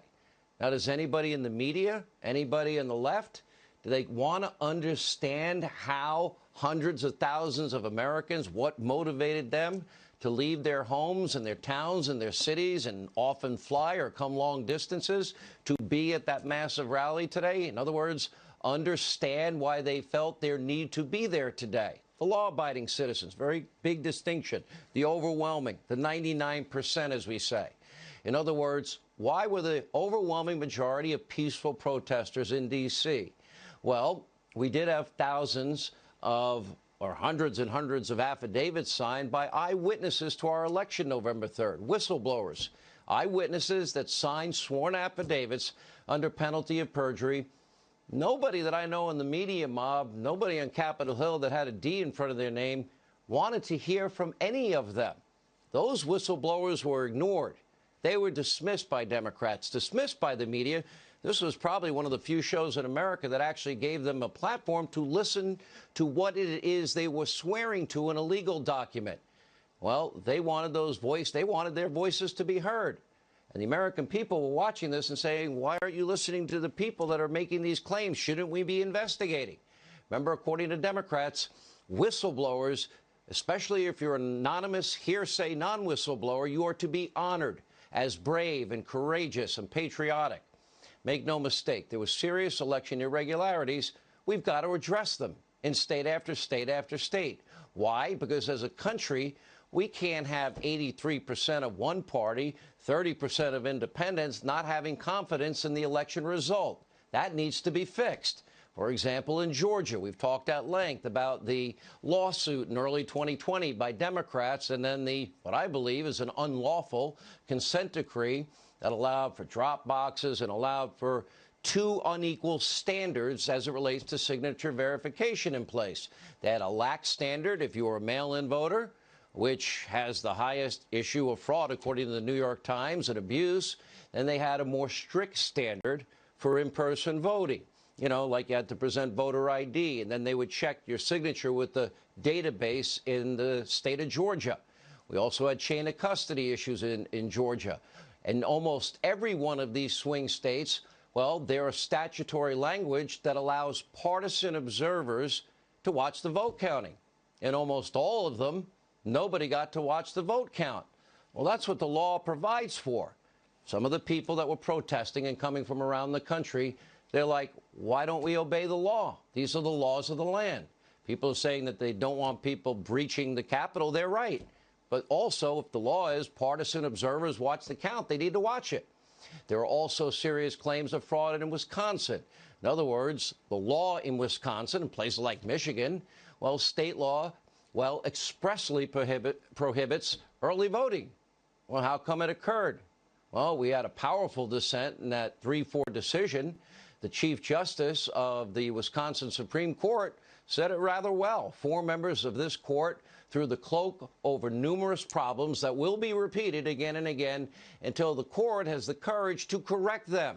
Another dissenting justice remarked that the state's ruling against the Trump campaign is, quote, doomed to create chaos, uncertainty, undermine confidence, and spawn needless litigation. Look at the case in Pennsylvania. we're going to stick to the law and the Constitution. State law was clearly changed by the legislature in violation of what the direct language is in the Pennsylvania Constitution. And that relates to mail-in ballots. And, of course, they had the artificial mail-in ballot deadline extension. That was pushed back without lawmaker approval either. Well, if they have a state constitution, you want to change it, well, you got to go through the process of doing it. Look at what the state constitution in Pennsylvania says. The legislature shall, by general law, provide in a manner which qualified electors who may be absent may vote, and for the return and canvass of their votes in the election district in which they respectively reside. Article 2 of our Constitution also articulates the following. Each state shall appoint in such manner as the legislature thereof may direct a number of electors. In other words, it is up to state legislatures to decide the election period, but it's got to be constitutional based on their state, or they change the Constitution. Not the governor, not the Secretary of State, not the Democratic Party. But the highest court in the land just flat out, sadly, refused to hear that case. I think they should have. The courts also refused to hear a very serious case out of Texas, backed by 17 attorneys general, also sought a decision on election irregularities. The courts, the media, Democratic establishment, Republicans that hate Donald Trump, none of them had apparently any intellectual curiosity about any of this. They didn't care that laws were changed or laws violated or constitutions violated. They didn't seem to want to hear from what eyewitnesses had to say, hundreds of them that signed legal affidavits. They didn't care about partisan observers not observing. They didn't want to look at actual vote count numbers from people a lot smarter than me that were able to break those down. They just didn't seem to care. They just want to say, oh, we looked into that, it's fine.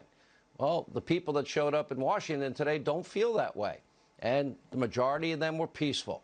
They don't want an audit. They don't really care what happened. Because why? Sadly, the ends justifies the means. They got the result that they wanted. This is why millions of Americans no longer trust the system. That's why so many people showed up in Washington today. The law-abiding, peaceful citizens that were expressing their anger and legally and rightfully their grievances and protesting peacefully.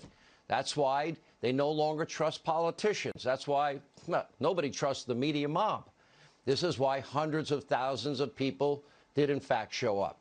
They are tired of being lied to. For over 5 years, they have sat back and they have watched America's most powerful institution. They lied about this president and a Russia hoax that never occurred. The media lied, conspiracy theories spread. You might say Russia-Trump hoaxers or truthers at this point. Then, of course, they had breathtaking hypocrisy on the Ukraine impeachment. In the first case, they didn't care about Russian interference because when Hillary's dirty Russian misinformation dossier hit the scene, they didn't pay any attention to it. They didn't care about the quid pro quo with Joe that he bragged about using $1 billion taxpayer dollars. Why? To protect his son making millions with no experience in a business he never worked in. They covered up the Biden family international pay-for-play scheme, or what I call the foreign syndicate of the Bidens. Even as Joe Biden caught on tape doing a lot of what I just mentioned, well, to get a prosecutor fired, he did. You got 6 hours or you're not getting the $1 billion taxpayer dollars I'm holding. Anyway, why didn't that happen? Remember Hunter's laptop filled with evidence of his family's corruption? Twitter, Facebook, they censored any and all stories about it before the election. Well, that sounds like a big problem to me. Democrats called it a conspiracy theory. Well, they pushed conspiracy theories. I guess they would know it if they saw it. We know the laptop is now part of a real criminal federal probe into money laundering and tax evasion. So, yeah, Americans are sick and tired of being lied to and not being listened to and having the law thwarted and have unequal justice and application of our laws. They're also unhappy about the fact that there's seemingly no desire to fix an election system that clearly has problems. We know because even liberal senators said so. Even the liberal New York Times said so and other outlets. And they're not just going to blindly trust election results, especially after what we saw in nearly every battleground state. Their right to demand transparency and investigations and audits and a right to demand the truth, not to be brushed aside, oh, we looked into that when they didn't look into anything. Anyway, when you look at all the hundreds of thousands of people that showed up in Washington today, I'm not talking about those that were violent, those that rioted, those that went into the Capitol illegally, those that were acting in violent ways towards our brave men and women in law enforcement. No, people have a right to be angry, but protest peacefully. And the urgent push for election integrity will continue. Here with more from outside the U.S. Capitol, our own Kevin Corke. Kevin. Sean, good to be with you. I want to apologize for the mask. It is the protocol here at the Capitol, as you probably know, so I hope I'm clear enough that you can understand what I'm saying. It is a dramatic day here for a number of different reasons, Sean. We're actually on the east side of the Capitol, where I've been since about 1:30 this afternoon. We've seen a very active protest scene outside. Obviously, the pictures from inside the Capitol quite dramatic. One person has obviously died from injuries suffered inside the building, but by and large, you're right. The vast majority of people who came here today from the remarks that the president gave over at the Ellipse, they came here, they were loud, they pushed and shoved, but for the most part, that was about it. Unfortunately, there were those that did breach the security here at the Capitol, did get inside and created the incredible violence that we saw here. Tonight, I've seen Capitol Police, obviously the Secret Service, Metro Police, and the ATF and the FBI all here working to get the senators and the congresspersons back inside to try to continue the work of the American people. Tough day inside and outside, and indeed for the country. Sean? All right, Kevin, as always, thank you. We now go to Mike Tobin. He's also on the ground in Washington. Well, hang on. Before we get to Mike, we're going to go to the Senate floor as they have reconvened the hearings that started earlier today. Senator Josh Hawley is speaking. When Pennsylvania citizens tried to go and be heard on this subject before the Pennsylvania Supreme Court, they were dismissed on grounds of procedure, timeliness, in violation of that Supreme Court's own precedent. So the merits of the case have never been heard. The constitutionality of the statute actually has never been defended. I'm not aware of any court that has passed on its constitutionality. Actually, I'm not aware of anybody who's defended the constitutionality. And this was the statute that governed this last election, in which there are over 2.5 million mail-in ballots in Pennsylvania. This is my point, that this is the forum. The Pennsylvania Supreme Court hasn't heard the case. There's no other court to go to hear the case in the state. And so this is the appropriate place for these concerns to be raised, which is why I have raised them here today. And I hope that this body will not miss the opportunity to take affirmative action to address the concerns of so many millions of Americans, to say to millions of Americans tonight that violence is never warranted, that violence will not be tolerated, that those who engage in it will be prosecuted, but that this body will act to address the concerns of all Americans across the country. We do need an investigation into irregularities, fraud. We do need a way forward together. We need election security reforms. I bet my friends on the other side of the aisle don't disagree with that.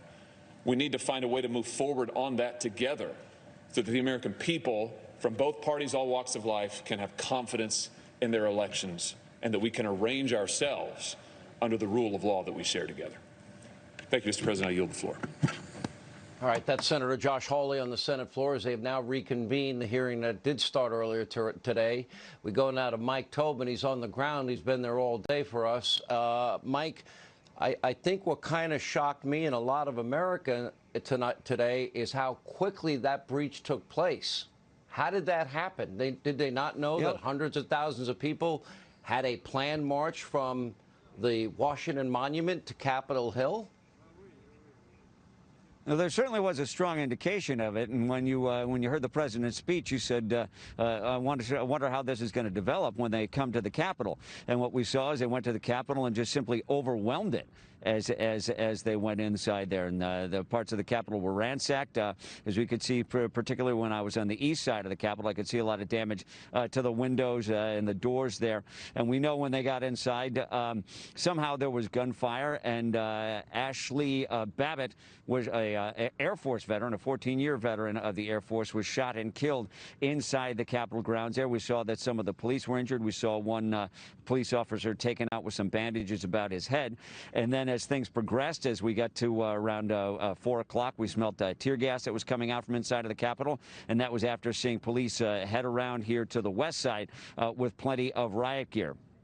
After that, we started to hear flashbangs on the west side of the Capitol. We came around to this side of the Capitol. We could see there was a big crowd over on this side of the Capitol. And ultimately, police, they had cleared the building itself, and they moved down to the lawn on the west side of the Capitol. They used flashbangs. They used their truncheons. They stood in force, and they moved very deliberately and very forcefully through this crowd and cleared them off of the Capitol grounds. You did see a lot of pushing and shoving. You saw a lot of heckling and berating of the police officers, villainizing of the law enforcement officers who were working to clear the Capitol grounds. And slowly, over a period of hours, they would advance that line, stay for a while, advance that line again. And ultimately, the crowd control effort here at the Capitol largely appears to be done. There are less than a dozen demonstrators hanging out now. And someone's interrupting now, saying they're still here and still trying to fight. But as far as looking at what's left of the law enforcement effort, you see some of the guardsmen behind me, and a few people standing down, but the Metro Police have largely stood down. Sean? All right, Mike Tobin in Washington tonight. Moments ago, Congress, as I said, reconvened following today's events. We go now to Chad Pergram, live with the very latest. Now, we had expected that this would be a long process. You give us the hitchhiker's guide to all the processes, if you will, throughout Washington. This got complicated. We expected in this hour, had the day not unfolded the way it did, that they might be wrapping up around this time. Now, obviously, that's all in flux. Tell us where we are. That's right, or maybe even going later into the night. You know, they have 2 hours of debate separately in both the House and Senate per each state that they object to. You know, they're on Arizona, and they just resumed the Senate a little bit earlier. The House of Representatives is in session now, and they will resume debating the Arizona slate of electors. But at some point here, you have to have an actual roll call vote to, whether you're not going to certify Arizona or not. Now, Mitch McConnell, the Senate Majority Leader, when they came back into session, he said, quote, "The United States Senate will not be intimidated. We will not bow to thugs." And McConnell says they will finish tonight. Now, Steve Daines, Republican senator from Montana, and James Lankford, Republican from Oklahoma, indicated, they were for not certifying these electoral votes, and they put out a statement tonight. They've switched their position.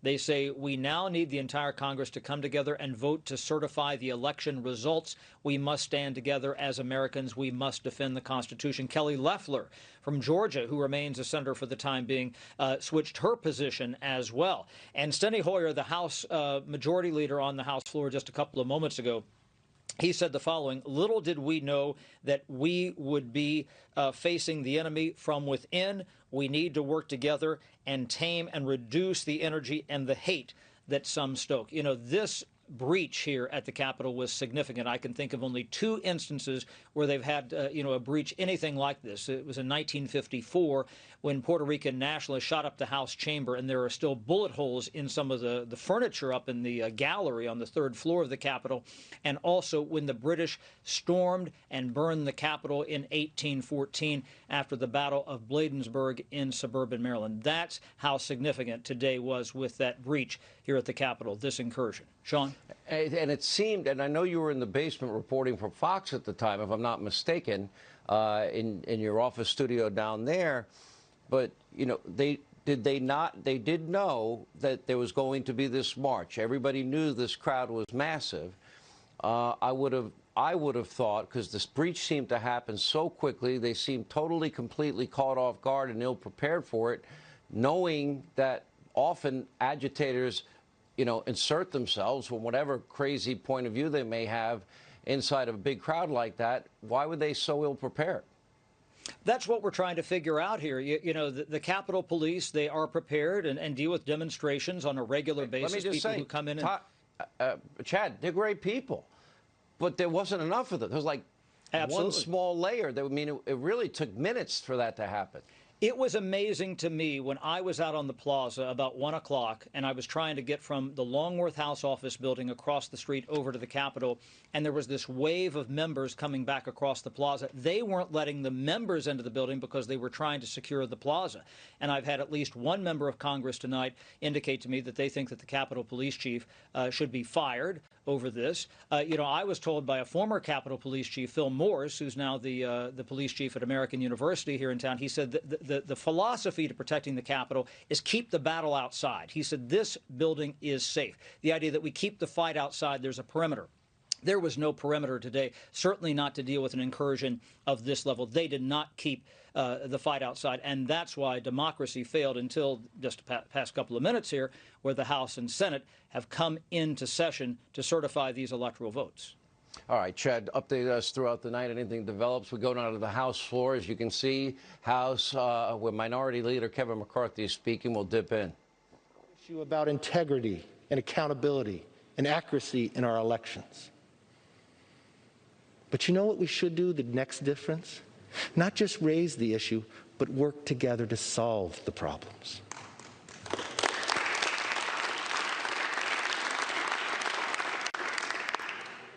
Now is the moment. Now is the moment to show America we can work best together. I will tell you, the size of the majority is slim, so it gives us the opportunity to make that happen. The only thing that can hold us back is the will of one another to do it. This side of the aisle always believes in working with anybody who wants to move it forward. That does not mean that we're going to agree 100% of the time. That does not mean our voice cannot be heard. That does not mean we cannot be treated fairly. We should be. That may mean on the size of committees. That means on our ability to offer an amendment. It means on our ability to have our voice. But at the end of the day, it helps us come to a better conclusion. By returning here to complete the work we were sent to do, we are proving that our democracy cannot be disrupted by criminal behavior. We will not falter, we will not bend, and we will not shrink from our duty.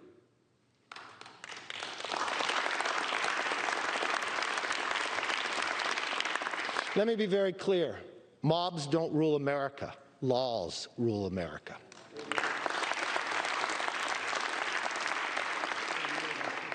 It was true when our cities were burning this summer, and it's true now.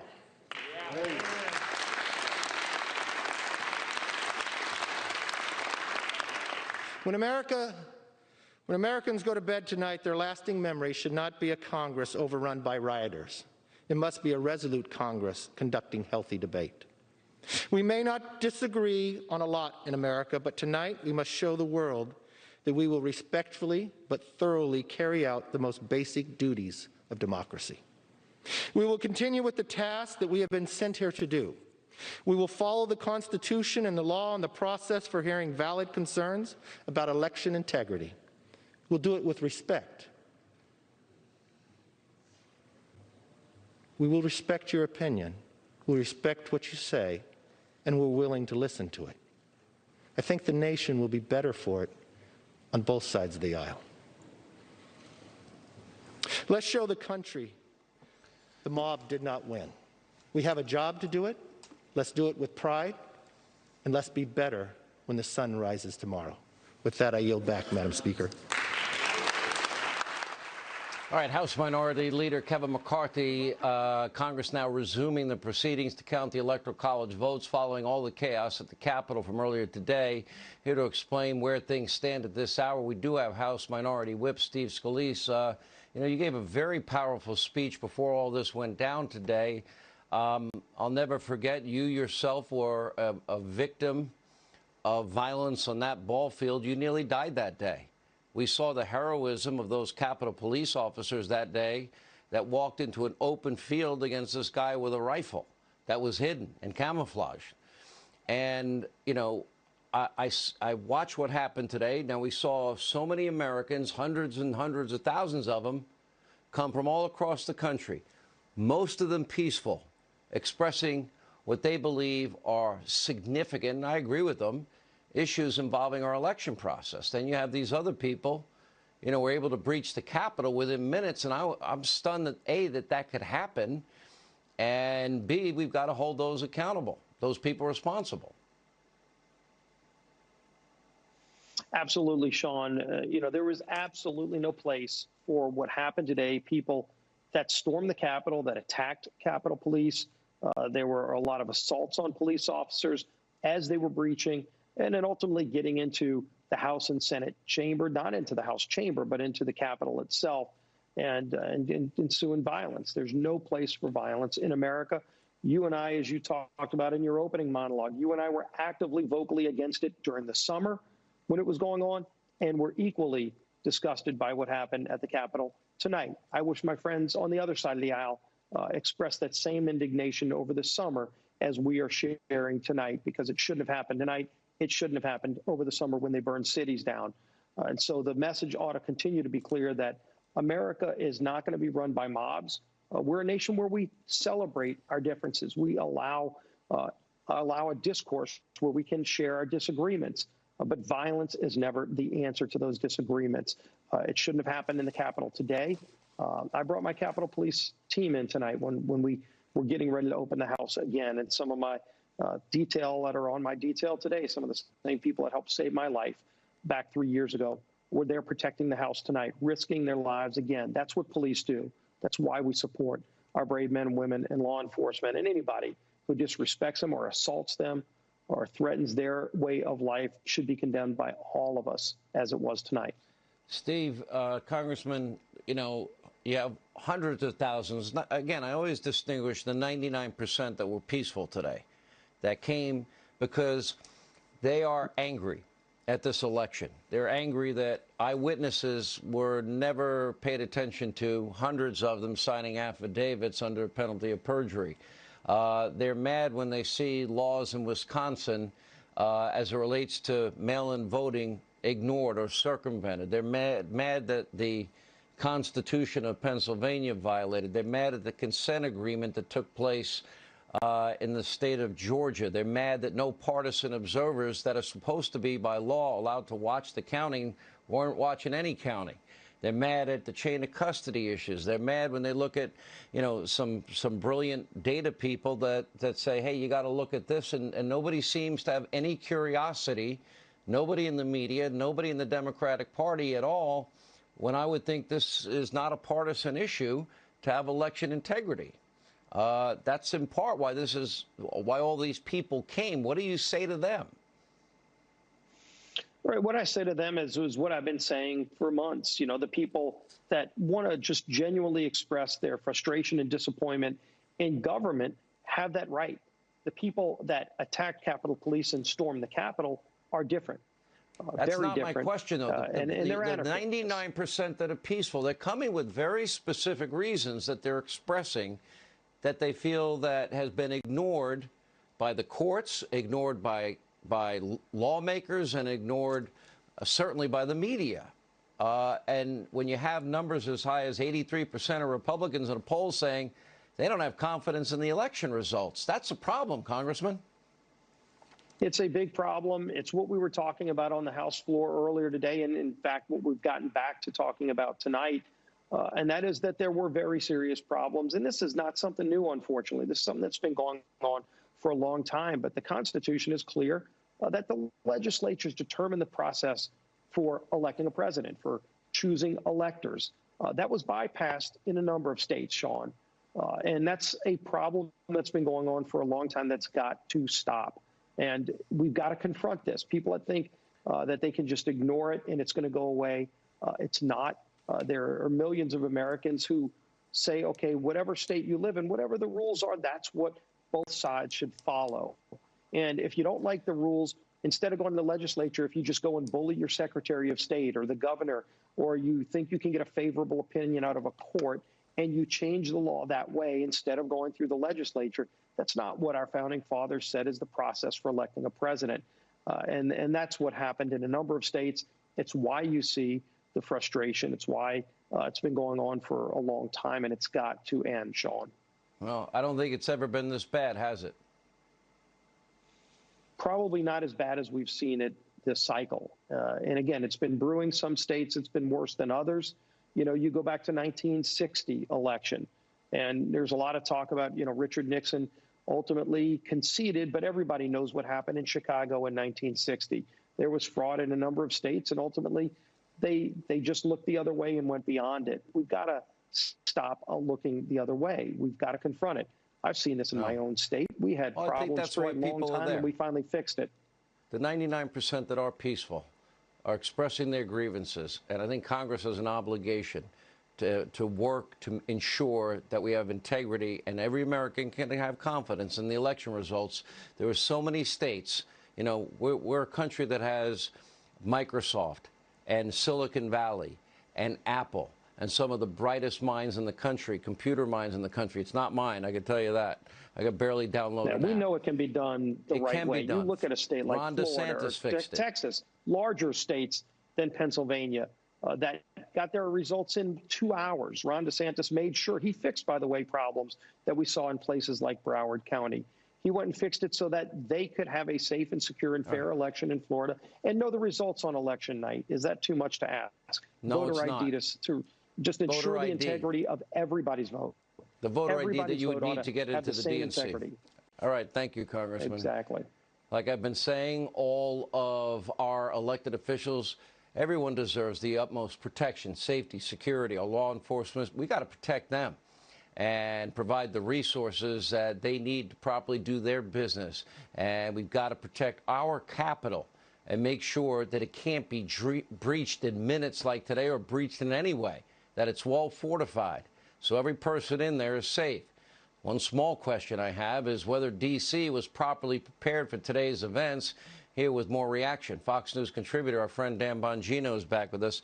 You know, Dan, you come at this from a very unique perspective. You were at the Secret Service. You were an NYPD officer. You watched the events happen today. Now, it's not the big crowd. It was a small percentage of a massive crowd. They knew that crowd was coming from the Washington Monument to the Capitol. And it seemed like they were able to breach this thing in minutes, like zero preparation had occurred here. From a law enforcement perspective, what are your thoughts? How did that happen? Well, it doesn't appear they had a strong external perimeter. Snow fencing is not going to stop people.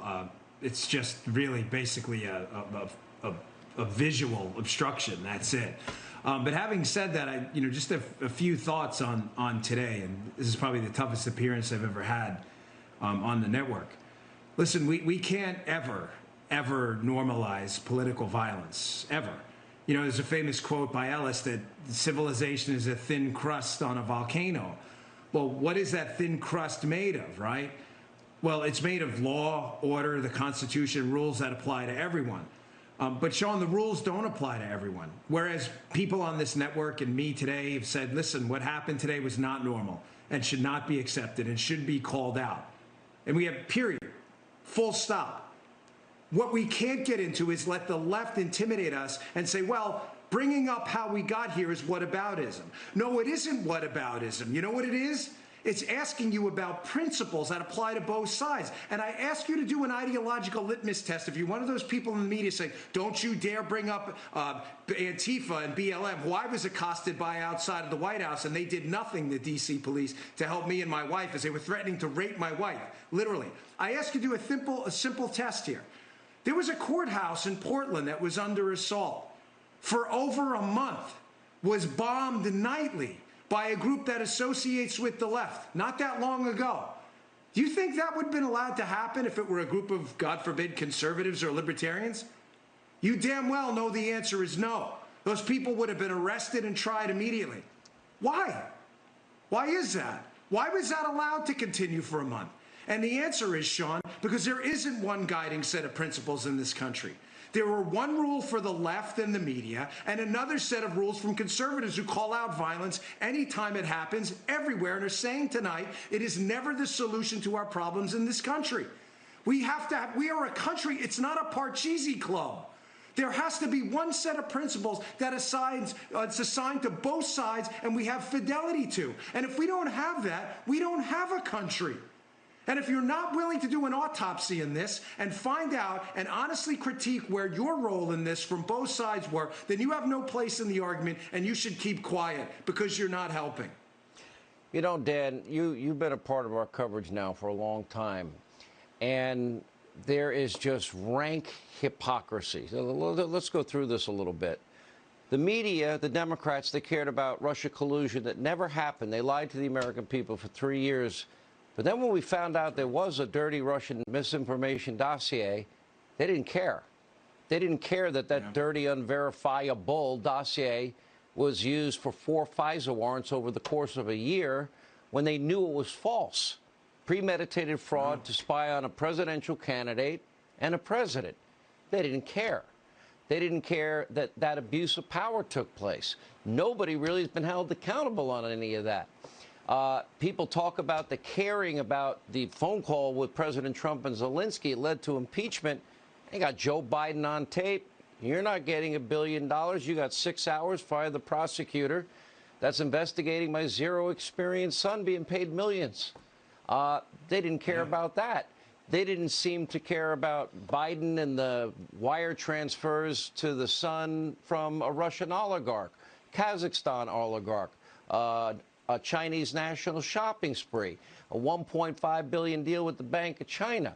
They didn't even care to vet Biden in this campaign. Americans are clear-thinking people. Again, I'm talking about the peaceful people that came to protest. We want to understand why they felt the need to go. Don't we have to examine this rank hypocrisy, this double standard on the rule of law, no equal application, no equal standards of the law applied to anybody, no equal justice under the law? It's got a lot of people in this country worried about our future, our Constitution. It's got a lot of people having no faith in institutions like politicians or the media, none at all. Sean, the Constitution was... Dan, yeah. I'm one of them. I have no faith in them. I know. No, I understand. The Constitution was not designed to be a suggestion. The Constitution was supposed to constitute something, a guiding set of principles going forward that's evaporated, Sean. Let me do you one better on media hypocrisy. We have roundly condemned the violence tonight on this network. Everyone. Period. Rightly That's so. it. Where was the media, Sean, when my Secret Service friends were calling me with a mob outside of the White House during the summer of protest who were genuinely in fear for the first time? I am not kidding. This is not a joke. I was on the receiving end of those calls. They felt like there was a chance the White House could fall that night. Where was the media the next day? They were making fun of President Trump for being evacuated by his security detail, not his choice, into the bunker. That was their narrative the next day. Where were the mass condemnations there? Where was that? The answer is it wasn't there. It became an opportunity to take out Trump. Because why? There isn't one guiding set of principles in this country. And that's why the media tonight, while we're condemning the violence, is obsessed that we don't mention an autopsy of how we got here because of their role in it. The Chris Cuomos of the world, who was wondering where it says you should assemble in peace. In the damn Constitution, knucklehead. Did you read the peaceable assembly line? That's where it says it. We've been principled on that. We've been principled tonight. Where were you? Where were you? You were nowhere. You were nowhere. The only people freaking out tonight are the people without principles. And that's not me. And that's not anyone else I know here. Dan, I don't ever want to see our Capitol building breached like this ever again. Never. For the sake of law enforcement. God forbid. For the sake of the people that work work there. with those guys, For the sake Sean. of people I on went to both training sides of the classes aisle. with those guys. Yeah, they're great guys. Those are my friends, those guys. Yeah. There weren't enough of them today, Dan. Why weren't they ready? I can't. It's inexplicable to me. All right, Dan. They weren't Bongino. prepared, Sean. Simple as that. Yeah. And it can't happen again. It just cannot happen. But it was a small percentage. Got to keep that in mind. Very important. Mob won't say that either to you. Anyway, now developing tonight, both Facebook, Twitter locked President Trump's account down. Shock. With Twitter citing a violation of the platform's civic integrity rules and adding further violations will result in a permanent suspension. Here's the reaction. Fox News contributor Jason Chaffetz, former acting director of National Intelligence, Rick Grinnell. Rick, let me go back to the arguments I were making, because these are things that you looked into when you were acting director. As it relates to abuse of power, corruption, FISA applications based on a phony dossier, even when they knew it was phony, even when their subsource said it was phony. Nobody's been held accountable, Rick. And nobody. Americans are seeing this and they're saying, why? And I think for the peaceful protesters today, you want to understand why they're there. Yeah, the election, and yeah, these issues that also contribute to this. Yeah, first, let me just say, Sean, thank you for having tonight's show without a commercial break. I don't know if anybody's noticed, but that is a I'll very get yelled at important after the show. You really you. had to bust me on that. Well, Thanks a lot. I'm going to get in trouble. Great. Thank you for that commitment. Second of all, let's also start by saying we have to condemn this violence. It's a very sad day. We had the moral high ground by condemning all of the violence last summer and into the fall. And now we have to be very clear about condemning this violence. The other side didn't do that. They pick and choose when they condemn it. We have to be consistent. I'm very proud of the fact that we have a bunch of conservatives that have been very loud and critical of this terrible violence. Every single person should be found and prosecuted. Now, to answer your other question, I think transparency has got to be our friend. Today, we need to figure out who these people are and get to the bottom of it, just like we've been demanding transparency on the Russian collusion hoax.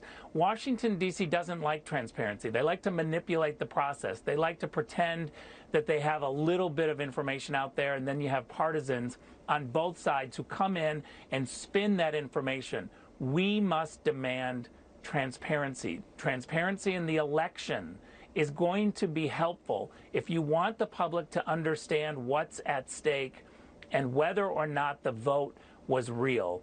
Then you have to be able to come clean and give us the information that people are asking when they have suspicions. When we see that dead people were voting, we know that was a fact, and yet we were dismissed. And so I think the frustration that these peaceful protesters have are focused in the right direction, in that they are complaining about the process. The bad apples, the few, whoever they are, they must be found out, prosecuted to the fullest extent of the law. Let me get your take, Jason Chaffetz. You followed a lot of the issues that we really never got equal application or equal justice under the law, did we, Jason? No, you got millions of Americans who feel disenfranchised, and they've seen it played out over 4 years. They never saw Lady Justice equally apply the law. And I concur with Dan and with Rick, and I got to tell you, the violence was wrong, but it was also wrong when they were trying to tear down our U.S. Courthouses. And you know what I saw? I saw Kamala Harris out there fighting to raise money to get those people back out on the streets as fast as possible. I saw Kamala Harris fighting for cashless bail. I wonder how all those Democrats feel about it now. What happened at the Capitol Day was fundamentally totally wrong. It is more American than anything to protest, but to do it with violence and smash into the Capitol, I think is wholly wrong. And I want to find out exactly who those people are. They should be prosecuted. I'm disturbed that tonight, the last time I heard, there were only 13 arrests. There better be a whole lot more. And until you start putting people in jail for the violence on both sides of the aisle, no matter what their political persuasion, people are going to react. And the last thing I got to point out, Sean, if you want to actually have action, don't fall into the trap of Chuck Schumer and Nancy Pelosi and think we have to federalize this. We never should be looking to Washington, D.C. for the solutions. You got to work on your state legislators and go back to your state houses. Those are the places where you have to hold people accountable. That's what the Constitution says. That's where we execute these elections. And that's where we need to focus to really institute change.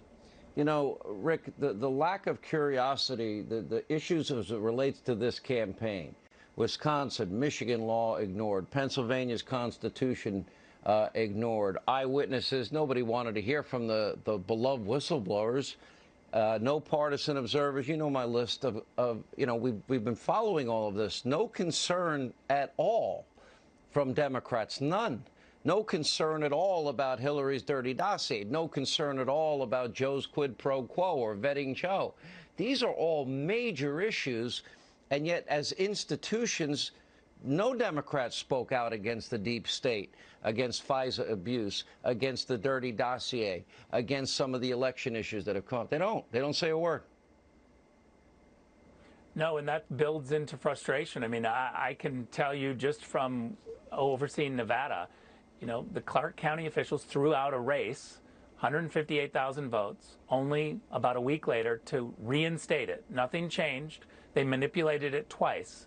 And there was no coverage nationally, just a little bit of coverage locally. This is the problem, is that when you are faced with an injustice and you call it out, and the institutions that you believe are supposed to do something ignore you, you create a real credibility crisis, and we have to confront that. I also want to say that Jason is right.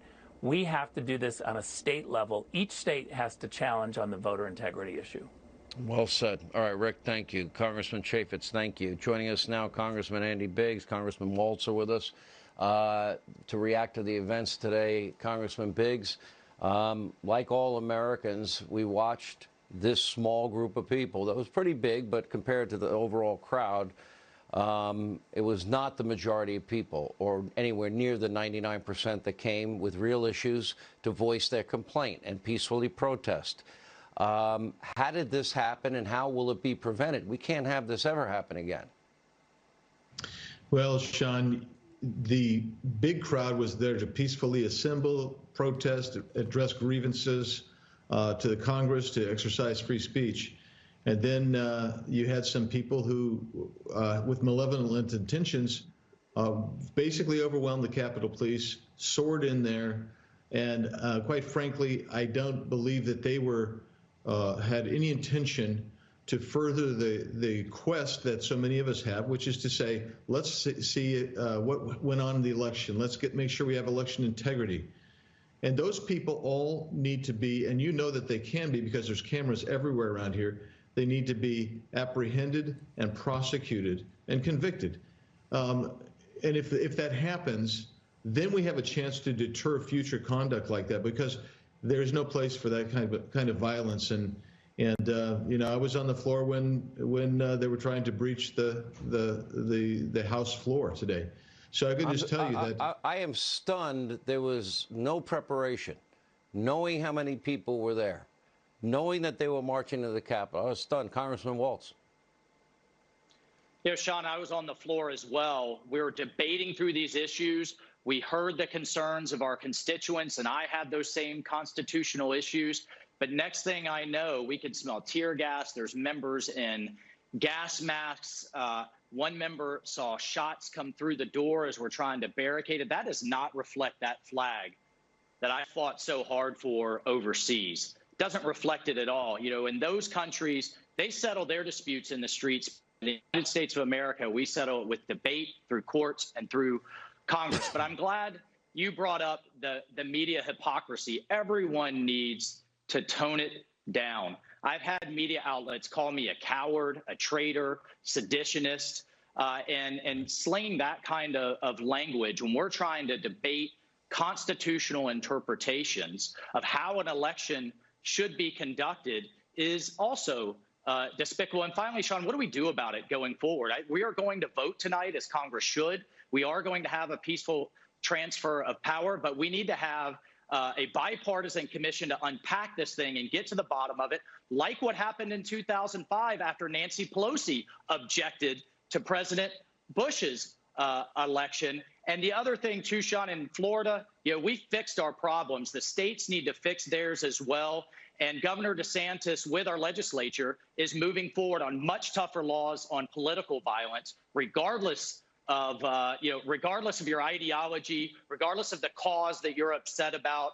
That's not how we operate in the United States of America. And we need to have much tougher laws in place, like we're going to have in Florida. That's why you don't see these issues down there. And that's how the country needs to move forward. And all of these people that are upset, you know, it doesn't, what happened today does not reflect, and I'm glad you said it as well, you know, the bus loads of constituents that I had coming up here to peacefully protest and demand that we get to the bottom of these issues, constitutional issues that happened on November 3rd. And the Supreme Court, by the way, needs to do its job and hear these issues out and rule and not punt on these issues as well.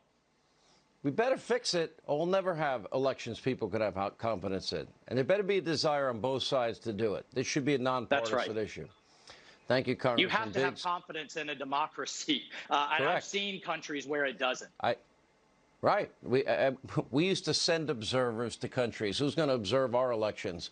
Thank you both. All right, joining us now, we have ACU Chairman Matt Schlapp, Fox News contributor Tammy Bruce, Salem radio talk show host Larry Elder. Tammy, we'll start with you. Well, look, listening to your show, it's been good. It's very important because here's what we know. Every single Trump rally for years with tens of thousands of people have been peaceful, have been fun, have been productive. That is who the Trump supporters are. And then we have this dynamic of very few people. We don't know the numbers yet. It'll be adjudicated. Everybody knows we need to find out who these people are, who did something that disseminated the nature of the difference between peaceful individuals who really are Americans in the sense of wanting to have their problems heard, wanting solutions. We're hoping that that would be occurring in the Congress. And what they do instead is show everyone that, being Antifa, it just doesn't matter. That going and doing some violence, breaking into Congress, there is nothing to accomplish. There is nothing to accomplish. And this is it was an insult to all the peaceful people that were there. It's an insult to everyone who has worked so hard for the president, because that is not the Donald Trump supporter. It is not the patriot. Other people misled, perhaps, but this is something that we must stand up against. I know, obviously, President Trump does, and this is not what he stands for at all, or what we stand for by any means. Larry, I got to get you in. Larry and Matt. Larry. Well, Sean, for 4 years, Hillary has said repeatedly that President Trump is illegitimate. Not just once, not just twice, but for 4 years. She said it in speeches. She said it on TV appearances. She said it at book signings. She urged Joe Biden to not concede no matter what. Good Trouble, the late John Lewis, in his interview a year before he died, referred to Donald Trump as illegitimate. Now, the majority of Democrats, 80%, believe Donald Trump is a racist. Now, when you feel that way, why shouldn't we feel that you'll do anything, say anything to prevent another racist from remaining in office for 4 more years? Did they tell Hillary to tone it down? Did they tell her to stop calling Donald Trump illegitimate? They didn't say anything. So they're part of the problem tonight. Matt, you get the last 40 seconds. Let's be quick. Let's get to the point. We need to pray for our country. We are divided like we have never been divided. We are disuniting. And it's very problematic when you have so many votes and voters who were disenfranchised due to this corruption in our election process. Nothing justifies the violence and the disrespect to the cops today. But we're in a bad moment at a country. We're going to have to figure out how we heal from here. And it starts with telling the truth about the election. We need to get to the bottom line issues here. Every American needs faith, confidence, and integrity in our elections. That's just a fact. All right. Can't let this happen again. Let not your heart be troubled. Laura's next. See you tomorrow.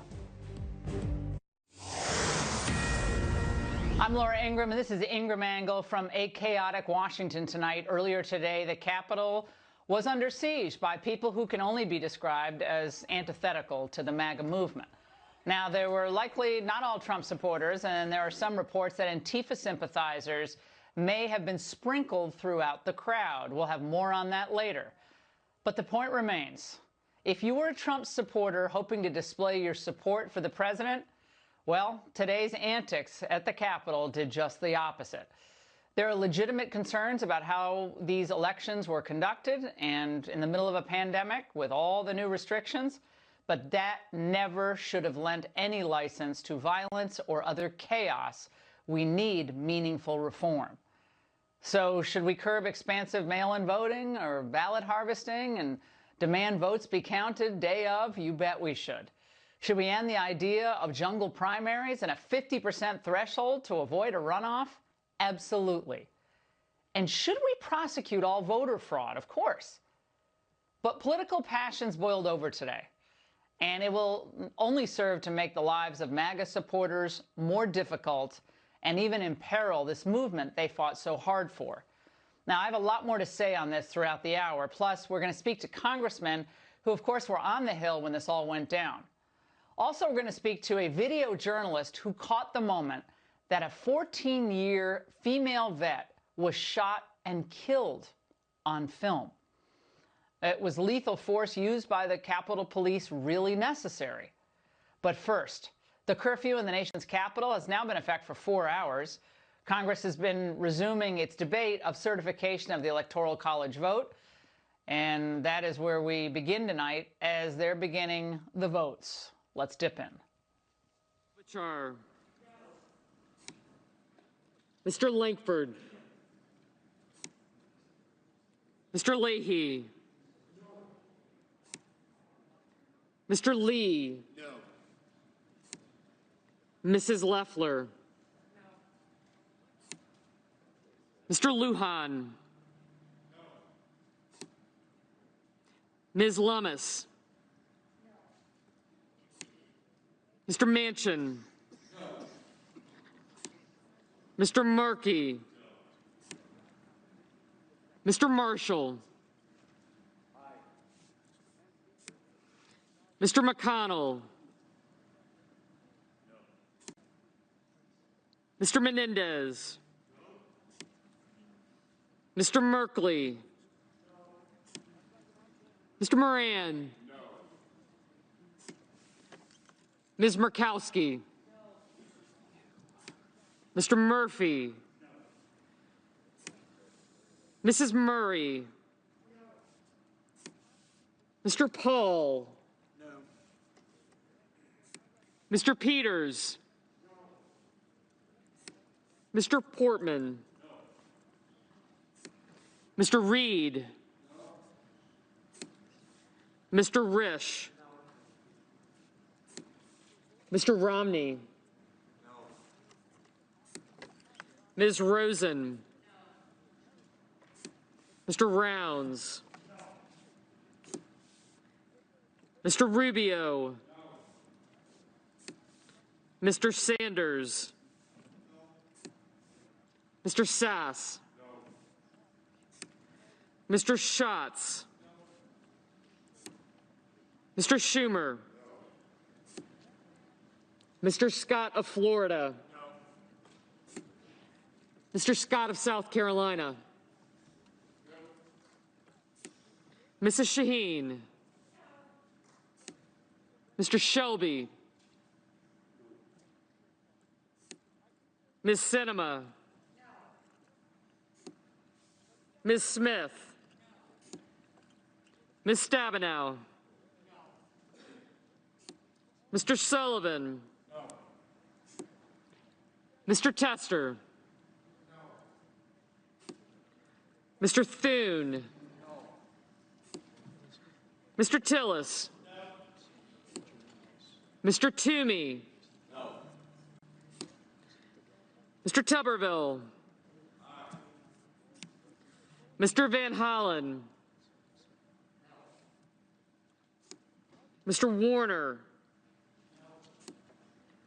Ms. Warren, Mr. Whitehouse, Mr. Wicker, Mr. Wyden, Mr. Young,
All right. Well, you're seeing the Senate voting on these, the objection to the Arizona election results. Fox News congressional correspondent Chad Pergram standing by now with some breaking news. Chad, tell us what you just learned about why Congress now might be here late into the night.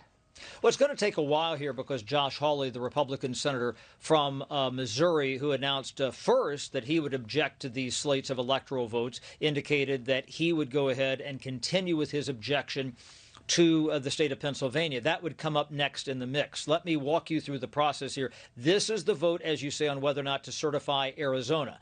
The House of Representatives across the building is still debating Arizona. At some point, they will have to take a vote as well. It was thought, after all this mayhem and chaos at the Capitol earlier today, that maybe this would be it. People would dial back their positions and maybe say, all right, we really need to all get along. Let's not have these objections. But they had to vote on Arizona in both the House and Senate because they had already started that debate. Rand Paul thought that they would pretty much call it off after that, and they would just go through maybe in a very pro forma manner and approve the rest of the electoral slate. They'd only gotten through 2 states so far, Alabama and Alaska. But House Speaker Nancy Pelosi, she said when the House came back into session earlier today, quoting now, "We will not be diverted from our duty." She said that we could not have imagined the response from today. And also, you've had a couple of senators who have switched their positions after the chaos at the Capitol today. Steve Daines from Montana, James Lankford from Oklahoma, they indicated that they were for objecting to these electoral slates. They changed their position tonight. They said, we now need the entire Congress to come together and vote to certify the election results. We must stand together as Americans and defend the Constitution. Kelly Loeffler, Republican from Georgia, who for the moment remains a United States Senator, and she switched her position as well over in the House of Representatives. Kathy McMorris Rogers, the Republican Congresswoman from Washington State who used to be the Republican Conference chair, she switched her position as well. So what we're looking at right now, what we're waiting for is apparently not all 100 senators, or I should say all 99 senators voted. They're making sure that everybody who is here wants to vote because remember, there is one vacancy in the Senate right now, the Purdue seat, which obviously that's going to flip to the Democrats here with John Ossoff. Mike Pence, the vice president, is in fact presiding. Kamala Harris, the vice president-elect, still a senator from California. She is there, and she voted tonight. But what they will do, you will see the clerk turn around in a few minutes with this big, long, narrow sheet, and she will present it to Mike Pence, and he will announce the vote total. Now, in order to reject any individual state's slate of electors, you need both the House and Senate to vote no. But again, the votes have never been in favor of rejecting any state slate of electors, and that's why, certainly all Democrats and even some Republicans have thought this entire exercise has been a fool's errand here. So at some point here, probably momentarily, we'll at least get that result, and then the Senate will dissolve for the time being, and they will have to wait for the House of Representatives to get done with its debate. It takes longer to vote in the House of Representatives, certainly during a pandemic. It'll probably take about an hour there, and then you're just done with Arizona. You still have 47 other states to go through, and at least one objection, according to Senator Hawley here, who indicated that he's going to object to Pennsylvania so long as there is a House sponsor. So that's why we could be here late at night. Here's Mike Pence. 93, the objection is not sustained. The Secretary will notify the House of the action of the Senate, informing that body that the Senate is now ready to proceed to joint session with further counting of the electoral vote for President and Vice President. Majority Leader. Mr. President. So, colleagues, here's where we are. We have a few more speakers now as we wait for the House to finish their debate and vote. We expect the House to finish voting on Arizona between 11:30 and midnight. I ask unanimous consent the Senate be in a period of morning business with the following senators permitted to speak therein for up to 5 minutes each: Senator Toomey, Senator Rubio, Senator Collins. And on our side, Senators Wyden, Hirono, and Coons. Finally, following their remarks, the Senate stand in recess subject to the call of the chair. No. Maybe not. We may have. Okay, so we'll figure it out.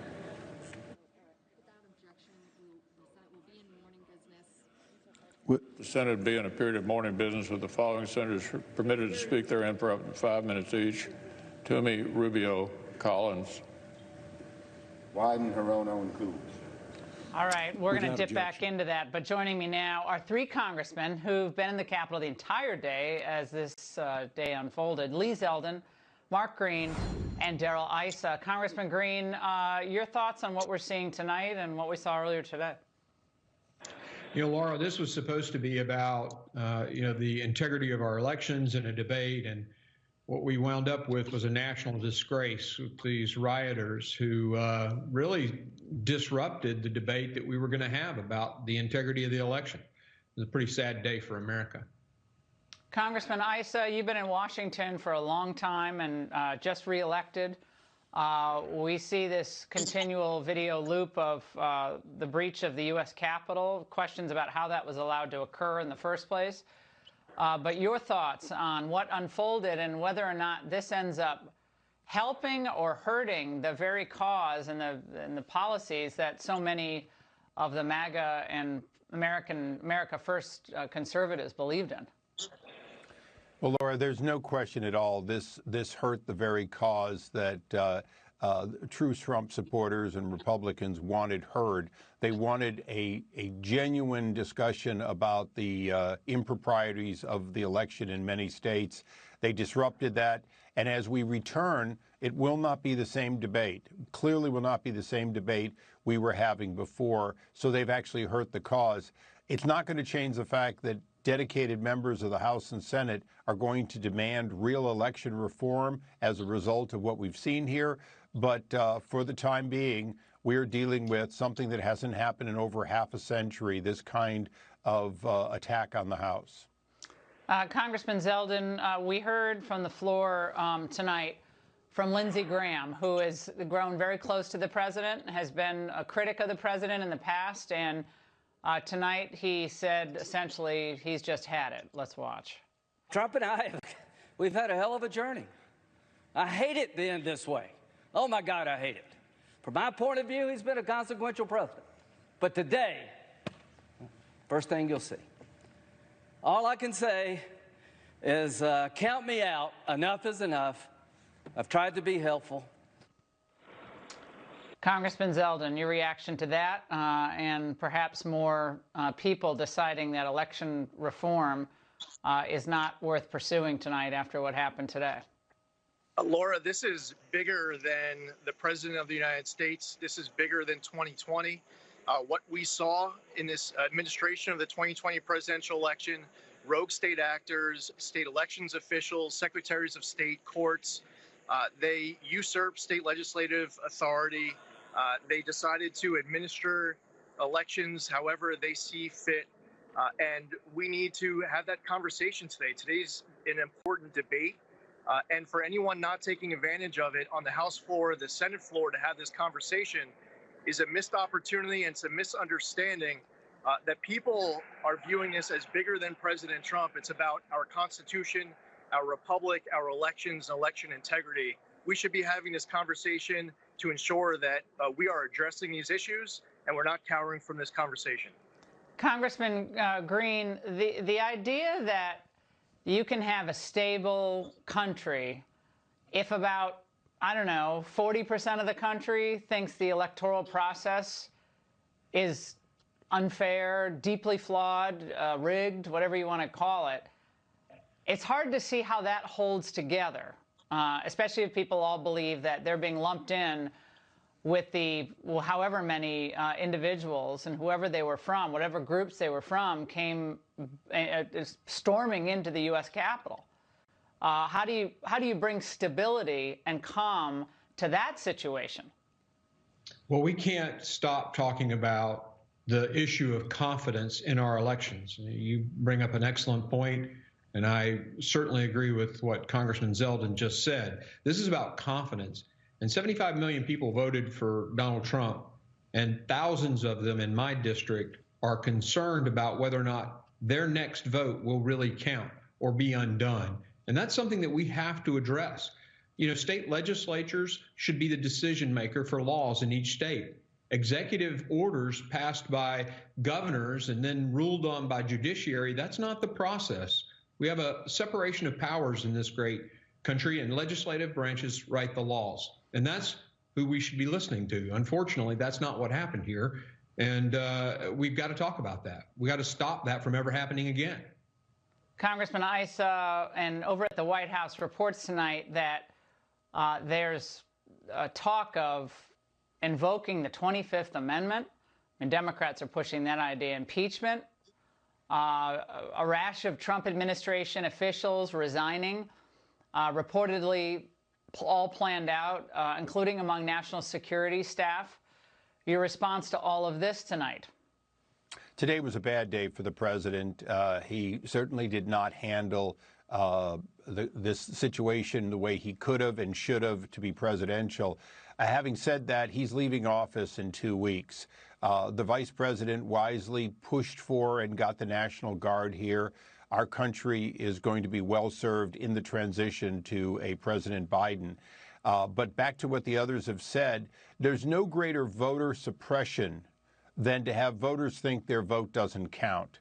And we, as members of the House and Senate, we've got to reestablish for all Americans a belief that their vote counts, that their vote will not be discounted or diluted by the wrongdoing of anyone, including secretaries of state and governors at the last moment. As you know, I sued California's governor to keep his executive order from being what happened. Our legislature did act. But the reality is that many states took a very cavalier approach to the election, just figuring throw the ballots out there and see what happens. And now we've seen what happened. We've had more votes in some places than there are voters, and that's just wrong. Yeah, and those questions have never been resolved. They've never been resolved. They've just been kind of dismissed as conspiracy theories. And really quick, Congressman Zeldin, I'm concerned that the double standard that is obvious on the left and among Democrats and the media about violent protests. When we saw what we saw, continued to see in Portland, Seattle, we saw it in New York City and Washington, D.C., and Los Angeles, Chicago, where everyone was sitting on their hands. Nobody's really coming out quickly to condemn violence.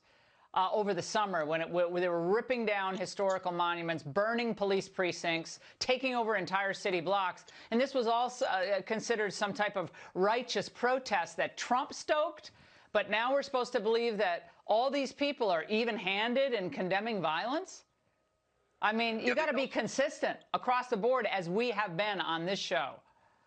Yeah, exactly. And you have been. And the double standards are really clear. And you've been talking about that silence coming from the left, out of Kenosha, New York City. I'm from New York State, Chicago, Seattle, Portland. And on the other side of the aisle, they have members of their conference talking about defunding the police, getting rid of funding from DHS and ICE and elsewhere. And, you know, interestingly enough, when the majority leader took to the floor today, Steny Hoyer tonight, he was comparing the people who came to the Capitol today to Al-Qaeda attacking us on 9/11. And I think that it would be a real helpful progress for them and their party to understand that there are a whole lot of Americans who feel like this government is not hearing them, it is not representing them. We don't want people to take all these different matters into their own hands. I'm here in the Rotunda, which right now is filled with FBI and other law enforcement, not used to being here on a night like tonight. This isn't just about the President of the United States. This is about people on the left and their double standards that you've been pointing out, doing the right thing too, and supporting our law enforcement 365, not just when politically expedient. Congressman, all of you, thank you so much tonight. And tens of thousands, and by some estimates, hundreds of thousands, look like to me, and look at those overhead shots, of Trump supporters came to D.C. today. An overwhelming majority of them, more than 99%, had to be, were peaceful. But because of a small contingent of loons, these patriots have been unfairly maligned. Joining me now are two people who witnessed much of the peaceful Trump support is Fox News contributor, senior editor at The Federalist, Molly Hemingway, and Chris Bedford, also at The Federalist. Now, Molly, obviously what we saw at the Capitol is inexcusable. I think I was one of the first people on Twitter to say the president has to tell everybody to go home, and this has just got to stop. But What did you see at the rally beforehand? It was a very long day today. It began in between the Washington Monument and the White House with hours of people gathered there rallying with speeches, people waiting to hear President Trump speak. And then after that, they marched to the Capitol. And then the Capitol was, the grounds were full, going back several blocks. It was just a massive, massive event. And I even heard some of the people talking about the importance of peaceful assembly. These were the type of people who came in from Ohio, couples in their 60s, not prepared for riot or anything like that. Or a lot of people, from Cambodia, or, many people from China talking about the importance of fighting communism, not what you're seeing in some of these images of this violence. But of course, this also happened. When so many people talked about the importance of rule of law this summer, when St. John's Church was being burned, when Kenosha was being firebombed, when the Portland federal courthouse was being set on fire and whatnot, they were saying that because they care about rule of law. And they meant that not because of who's getting hurt when rule of law isn't followed. Rule of law is so important, and peaceful protest is so important. And many Americans really believe that, regardless of what the issue is. And so what happened today really stole from those hundreds of thousands of people who were marching peacefully and really wanting their voices heard about the importance of election integrity. Yeah, Molly, you're right. And I remember very well, because I know this area very well, in Minneapolis, when that 3rd precinct was attacked and burned. I remember a lot of the commentary surrounding that was about the underlying concern about George Floyd and the shooting death of him, or no, excuse me, the death of George Floyd and everything that happened as a result after that. So they were talking about the underlying issues that happened, and it was kind of a story was kind of over. Chris, I just mentioned last summer's riots, by the way. Now, you might remember, again, back in July, that Democrats blocked a resolution condemning mob violence. Okay, it offered a statement of support for peaceful protesters and law enforcement who do their job well while condemning violence and desecration of monuments across the country. So these were headlines about how Democrats were blocking this resolution. Any regrets from any of them today tolerating all that violence? I tell you, it's been tough, Laura, to live in this city, like we all do here, to see that over the last year, political violence has been completely condoned, that this has been allowed, that groups that attack police officers and riot and burn buildings have been allowed to have their own park named after them right in front of the White House. There's been an entire chorus from media critics and from politicians as well saying that this is justified. It's in the service of good. We have Chris Cuomo coming out asking where in the First Amendment you have to be peaceful, despite the fact that it's in the First Amendment. But I'll also tell you that going down to the march today, I could tell this was not the same feeling I got at Trump rallies. This was not the same feeling I got at Tea Parties 10 years ago, which I went to dozens of. There was an underlying anger there, and also throughout the crowd, it was visible. It wasn't remotely the majority. As Molly said, there are tens to hundreds of thousands of people walking down every one of the avenues peacefully. But everywhere you looked, you could see people who were kitted up, who were ready, who were wearing armor, who had radios, who were there for trouble. And there was a lot of folks that came up to the Capitol at first looking for a protest, and what quickly turned into something violent. And really, I was down there for hours. Very, very, very sad to see. It brought tears to my eyes, and it brought tears to some of the protesters' eyes who were there trying to be peaceful. I saw an old man look at a shattered window and say, "What are you doing? We don't do this." And it started to clear out. But there was a hardcore rabble there that were there for a fight. I'm sure they were infiltrated, but some of them were certainly supporters of the president. Yeah. And Molly, I have never seen Trump rally attendees wearing helmets, black helmets, brown helmets, black backpacks, the uniforms that you saw in some of these crowd shots. Have you ever seen them wearing, as Chris said, those knee pads and all the pads on their elbows? I've been to a lot of these rallies. I know you both have covered them. I've never seen that before, ever. Yeah, I haven't either. And I actually, to be honest, I didn't actually see it today either. But I did hear people talking about how they had seen people who looked like they were geared up and ready for something more intense. I have to say, too, as someone who's covered a lot of rallies and marches and protests in town, I was surprised by the relative lack of police presence there today. The first cop I saw was actually after I'd made it to the Capitol, which was hours after I first made it to, the events and the functions. And so usually when you go to one of these things, you see cops at every intersection lining the streets and whatnot. It was a surprisingly light presence, and I'm not sure if that just was because I happened not to see them, but it struck me as very different from what I'm accustomed to, even from the November march that was very similar, although smaller, which had a much higher police presence. Yeah, I remember being stopped when we used to run up the Capitol steps, and then they blocked that off. If you even put a toe over that line, you'd have Capitol Police telling you, no, you can't do that anymore. They would descend on you. It's just unbelievable that people were just able to just walk right in with not that much of a struggle into the U.S. Capitol. I mean, that was just a stunner. Molly, Chris, thank you so much. But stay with me. We're going to go back to you. Joining me now is House Minority Leader Kevin McCarthy. Congressman, we saw you earlier tonight. Chad Pergram told us that you all are in for now a long night there. Your thoughts on how this will unfold and separating legitimate election concerns from the concerns about what happened today? It's going to be a little more difficult with what happened today. And I will tell you what happened today was not right. It was un-American. And to me, it was the worst of America if you saw that. But what's going to happen right now is going to be the very best. We're going to go through with the Constitution. We're going to do the work that we have to get done. We're going to show that a mob cannot stop us in this process. And it's only right. I mean, and you have to understand with your viewers, this is not the first time either side has brought up after an election about voter integrity. In 2005, you heard Nancy Pelosi talk about it, said it was the best form of democracy America was going to watch and others. And they brought this up with every Republican in modern history that's been elected president. But Congressman, I have a quick question for you. We played that sound last night, and you're 100% correct about that. The hypocrisy of the Democrats, like they always accept the results of an election, is just, it's galling. Yeah. But how does this happen, Congressman, that you have, however many it was, it looked maybe like 36 people.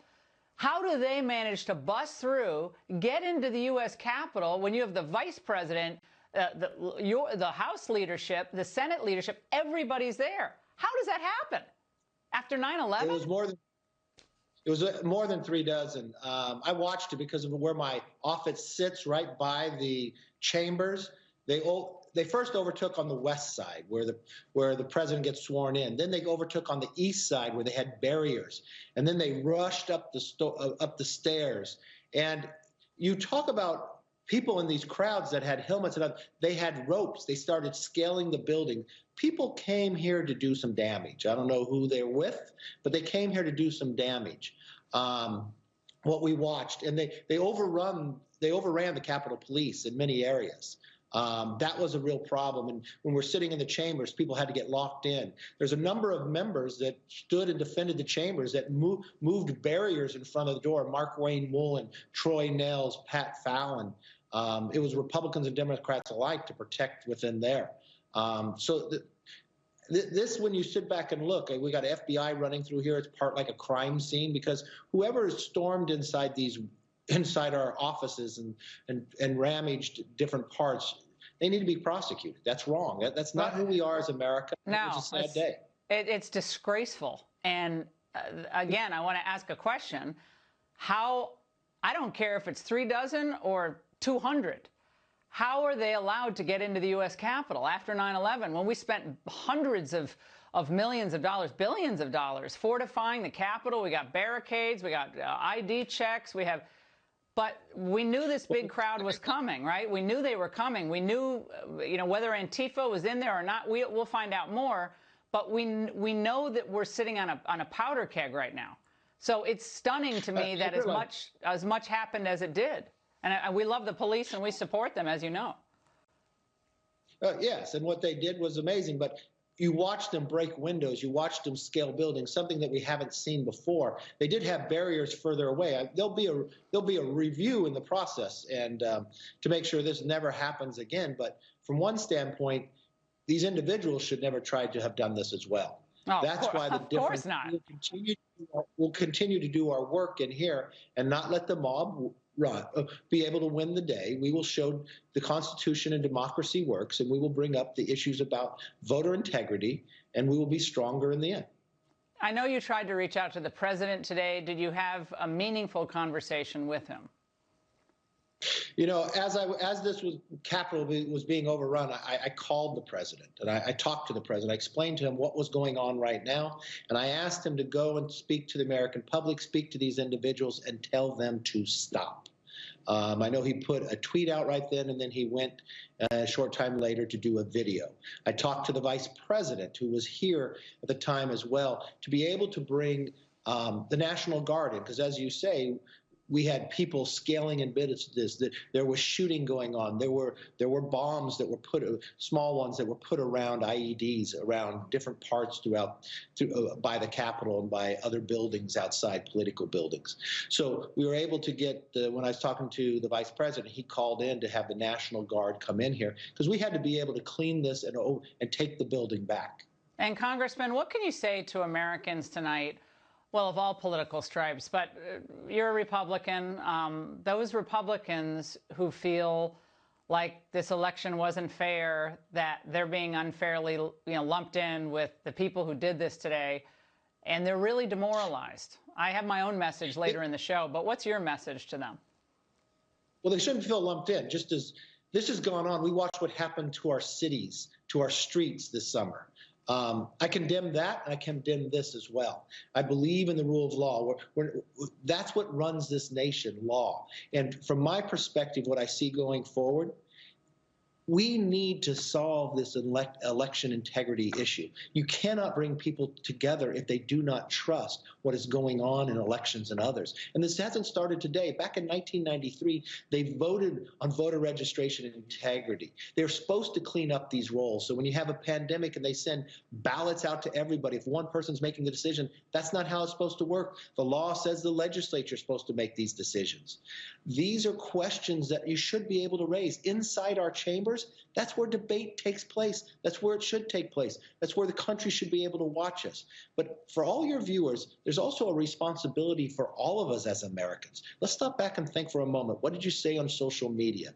Can you disagree with somebody and still respect them? Respect their opinion, even if it's different. I think we've risen this question too high to too many people.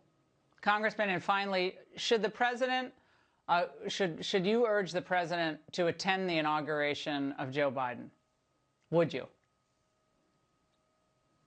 Well, I think after today, I think from an aspect of going forward, I think what's best for this nation is to unite. And any example that we can show uniting and a smooth transfer of power is what sets us apart from the rest of the world. That's a positive experience.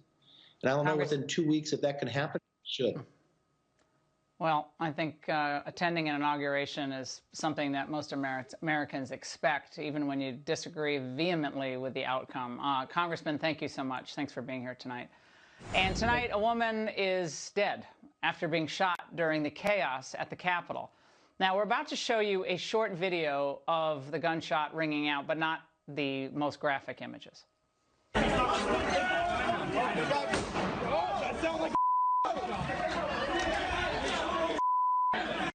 Now, Fox has now confirmed that the woman killed is named Ashley Babbitt. The San Diego native was reportedly a 14-year vet who served 4 tours of duty with the U.S. Air Force. Tonight, she's dead, killed in the U.S. Capitol. Reports that the shot was fired by Capitol Police, but we have not confirmed that. Joining me now is Taylor Hansen, who witnessed the shooting and filmed the video you just saw. Taylor, you were right there. I have to ask you, was she posing a threat that seemed like it was putting others in imminent bodily danger or physical harm? Absolutely not. I had a conversation with her 10 minutes prior to her getting shot in the neck. She was literally there just to support her president. She wasn't being violent. She wasn't breaking anything. She just happened to be in the wrong place at the wrong time. Was she trying to get through the door? I saw one picture, and it's hard to make out because it's being filmed from the back, but where she was at the door, and then, of course, you see the video or still photos of police on the other side of the door with guns drawn. You were there, and your estimation was that a moment where this went down and that shot was fired, obviously hitting her? I mean, so the minute the shot was fired, a supporter or, somebody that had infiltrated, he was causing a lot of problems prior to that. There was 3 cops standing there at the glass windows, and I watched Schumer and, the rest of Congress actually walk out. We were right in the congressional hall. And right after they saw him, this guy just started going berserk and punching literally right next to the cops' faces and breaking the windows, just kind of shattering them. And he was the one instigating everything. And he pulled down a piece of glass. And right as he pulled down a piece of glass, just a few seconds after, I heard the shot ring out, and I watched her hit the ground. But I mean, by no means was she, kicking any doors in or even vandalizing anything. And even if she was, is that really? Yeah, and you've been at a lot of these protests over the last year or so. Tell us about the difference between today and others.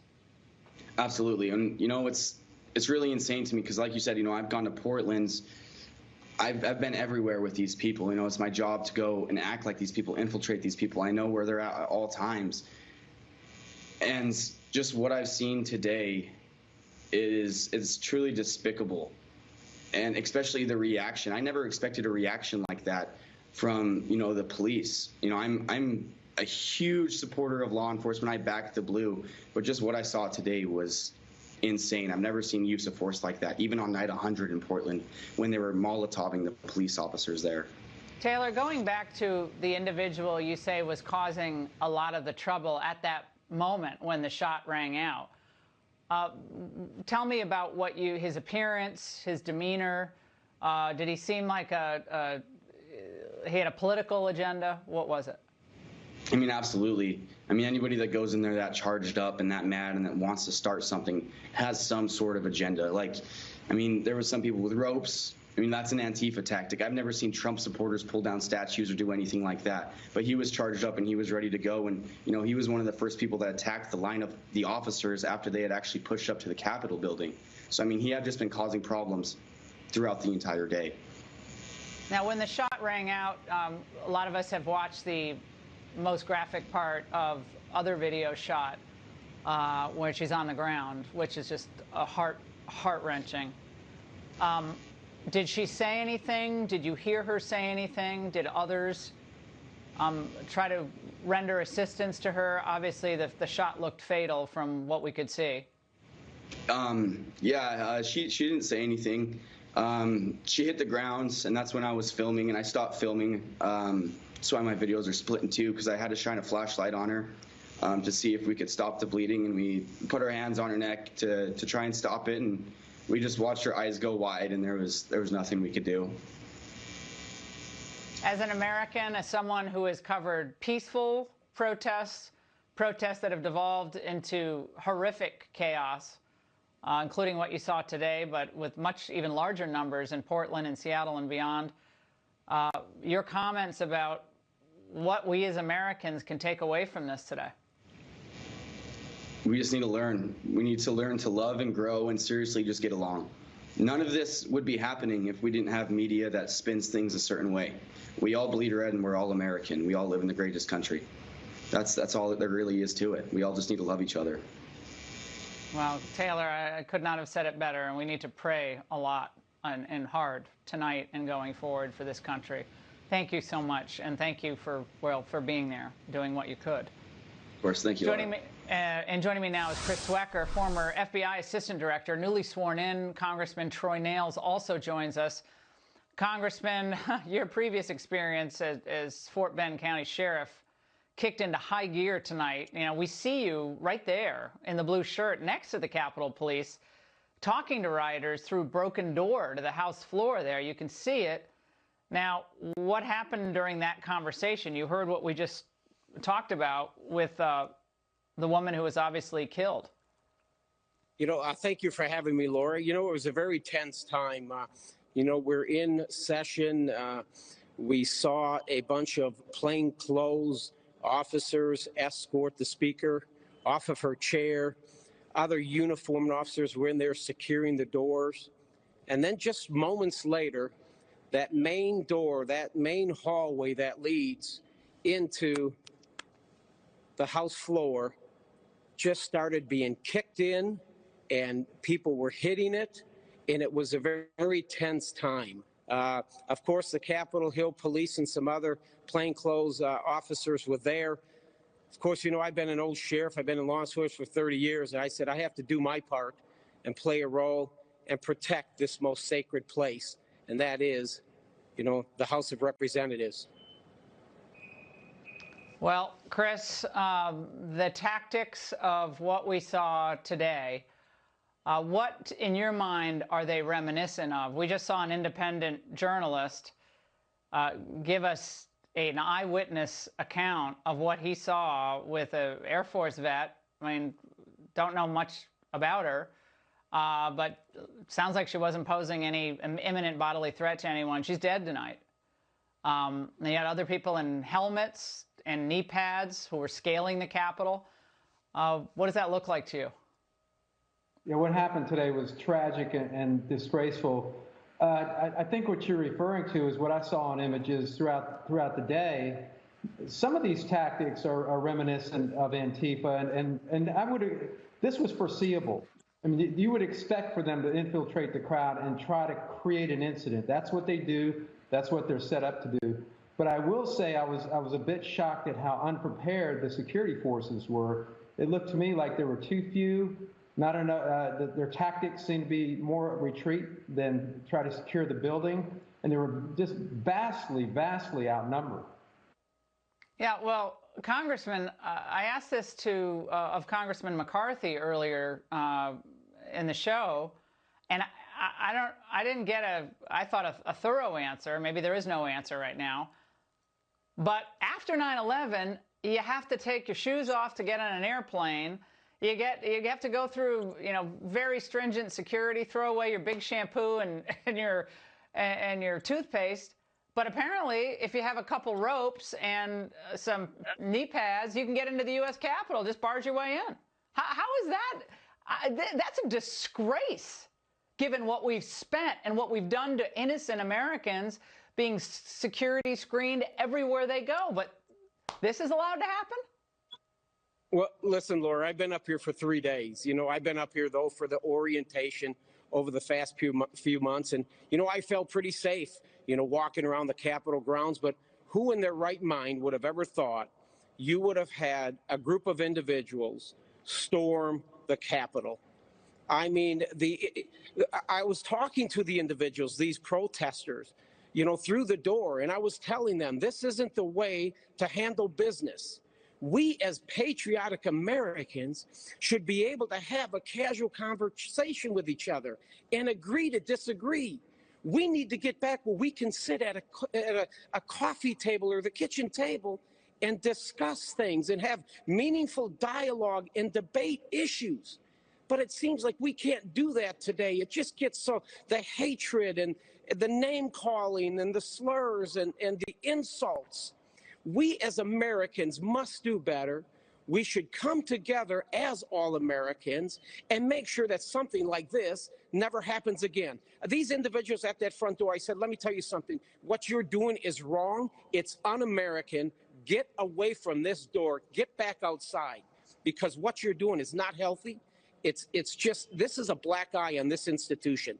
And I think the world is watching what's taking place. Watch what took place today, and they've got to be like, this was embarrassing. Congressman and Chris, we'll go with Chris on this. Chris, we watched a year of normalizing violence in the United States at every level, in places where we never thought of violence, that perpetuated night after night after night, turned into festival atmospheres. It was stunning, and now we see this today. Now, Andy Ngo, who covers Antifa, Chris, and I know you know of him, independent journalist, he was there at the Capitol, right in the mix. He said, he wasn't there. He was looking at the images, excuse me, of today. He said he doesn't think it's Antifa. Now, we don't know. Maybe we'll know more. There's some Washington Times reporting that indicates otherwise, but This can't be normalized in the United States from any political persuasion or any viewpoint. It cannot be normalized. And it was normalized before today. Yeah, Laura, you've seen the extreme erosion of the rule of law across the country. And I've been in places like Iraq where there was no rule of law. And this is what Antifa and organizations like that want to see. They want to see anarchy. They want to see no law. They want to see lawlessness. And I don't have any proof that they were there in the crowd, but I can guarantee you that one of their goals would be to instigate incidents at a rally like this. They don't care. They're really not a left or right-wing organization. They are an anarchy organization looking to foment violence and draw attention to their cause, which is anarchy. And that's what we've seen across the country for the last 18 months. Chris and Congressman, thank you so much. Joining us now, Raymond Arroyo, Fox News contributor. Raymond, you were monitoring the media reaction to the events today. What did you say? Laura, I want to give you a sense of how the media reacted to this mob on the Capitol that you've been talking about throughout the hour. It was revealing. Watch. Look at those pictures. Have you ever seen anything like that? The definition of sedition is to try to overturn the rule of law through force, and that is what we are witnessing. There's something deeply wrong, and I hope we don't become one of those nations in the world that has an in-house terrorist presence, right? It's a scary scene. Plain and simple, it is a scary scene. Now, Laura, this same scary thing, the media depicted in a slightly different way a few months ago when they were depicting violence, even against federal buildings, as acceptable behavior, even a patriotic expression. Now, too many see the protests as the problem. And please, show me where it says that protests are supposed to be polite and peaceful. Show up. You know, there needs to be unrest in the streets for as long as there's unrest in our lives. And unfortunately, there's plenty to go around. I want to be clear in how I characterize this. This is mostly a protest. It is not, generally speaking, unruly. You know, Laura, the first thing we have to say is violence in any context for any reason must be condemned, no matter who's doing it, all of it. And the media has selectively shown indignation towards violence. It's okay here and justified, but today everybody needs to be, shot on sight. All of it is wrong. All of it is wrong, and we have to deal with it as if we're dealing with Americans. You'll remember when the president cleared out Lafayette Park, he was condemned as a tyrant because he dared to send federal troops, National Guardsmen, out to clear the park. Well, today there were calls to bring the National Guard in, and we have a dead veteran lying there in her own blood in the Capitol. None of this is justifiable. We should take a moment and consider what is really happening in the country. I mean, over the weekend, I bet you didn't even read about this. On New Year's Eve, Antifa launched attacks with Molotov cocktails on 2 courthouses in Philadelphia and in Portland. We heard nothing about it, nothing about insurrection. No one in the media was even remotely disturbed. Now we're rending our garments because that hatred, that disunity has landed on the steps of the Capitol. But we should have taken note of it last year when it was in America's front yard. Yeah, I think every act of violence against lawful crowds, against monuments, in parks, directed at law enforcement. Remember in the summer when they were spitting in the faces of National Guards, calling them every name under, throwing bricks, bottles. And this was described as righteous indignation. And remember when all the Miracle Mile in Chicago was trashed and vans are pulling up, taking anything they wanted from the stores. Fifth Avenue, Laura. Yeah, it was called. Fifth Avenue in New York. Yeah, it was called, I believe, consumer reparations or something like that. So it was all justified. Well, none of it's justified. It's all bad, no. and it has to be roundly condemned by both political parties. And we didn't arrive here overnight, Raymond. Your point is a deep one. There's a cultural and there is a deeply spiritual deficit in the country and a political class that doesn't listen. There's something fractured in the American soul, Laura, and we're seeing the disunity, the hatred, and those who would justify it using partisan excuses. No, there is no justification. And you'll remember we were very upset when statues were coming down, when images and names were being defaced. Why? Because it teaches our children, and it taught the people we saw today, that our historical monuments, the things we treasure, the monuments to who we are as a people don't matter. And if you disagree with them today, you can burn them, take them down, bash them in. No, it's always wrong. We will defy you and stop you from doing that. You should be stopped, and this violence has to end. We're better than this. This is how CNN's Jake Tapper framed the storming of the Capitol. Watch. I would just like to remind our viewers that President Trump now for years has referred to journalists as the enemy of the American people. Ask yourself who's the enemy of the American people right now. It pretty clearly seems to be President Trump. He has inspired his followers to commit many acts of domestic terrorism. That's what the president is doing, and that doesn't inspire perhaps bad actors wanting to do harm to the nation's capital? Raymond. Laura, this game of pitting one party against the other, blaming one party, demonizing people, the cancel culture has to stop. Your congressman in the last segment, he said, we have to start to speak again, talk again, sit down at a table. Well, we need civility again and recognize what binds us. That has to happen, and you can't do that if you demonize another as evil, or you say because you're a member of another political party, you don't count, or your speech has to be canceled, or your voice silenced. No. All American voices need to be heard. Now is the time for that, and that includes the president as well as the Speaker of the House and everybody in between. We can find a better way. We have to. Tucker made that point tonight, and it was well made, that stifling speech is not going to help here. It's going to make it worse. We got to have more speech, and it has to be more civil and more informed along the way. Raymond, thank you. It's good to see you tonight. Thank you. Are you shocked or disgusted by what you saw unfolding today at the Capitol? Do you see a double standard in the way the media and Democrats react to violent mobs? Are you demoralized about the future? With the Georgia runoff losses, do you think it's over for America? Now, of course, it's natural to feel all these things. Losing's never fun, whether you feel like you've been cheated or that you got beat the old-fashioned way. It can feel like it's the end of your party, the end of a movement, the end of America. But tonight, I'm telling you, none of that is true.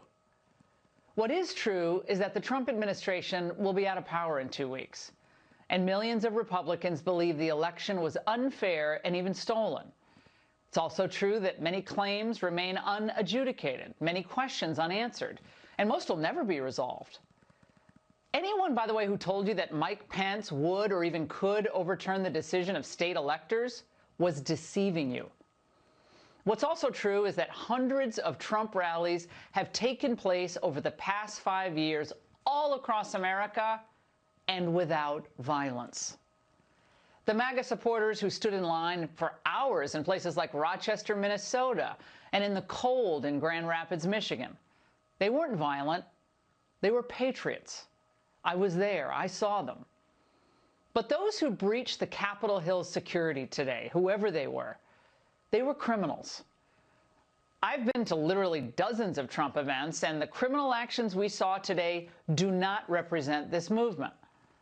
The Washington Times is reporting that at least 2 Antifa were spotted in the crowd. Now, let me be clear, and I said this on Twitter today, any effort to use this movement as cover for illegal acts of violence is wrong and should be unequivocally condemned. We're trying to save this country, not to tear it down. And we also have to ask this: what was accomplished with all of the complaining over the past 2 months?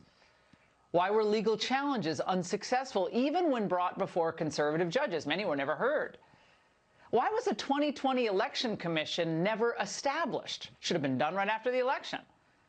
And why didn't Georgia have an effective consent decree regarding signature verification? Did any of these efforts grow the America First movement, or did they hurt the hard left? No, no, and no. Did these efforts register thousands of new GOP voters in Georgia? Did they protect the Republican majority in the U.S. Senate? No and no. Now, a few nights after the election, I said that while we should, of course, investigate and challenge state electoral procedures and pursue legal challenges where appropriate, the primary focus of our efforts had to be on Georgia.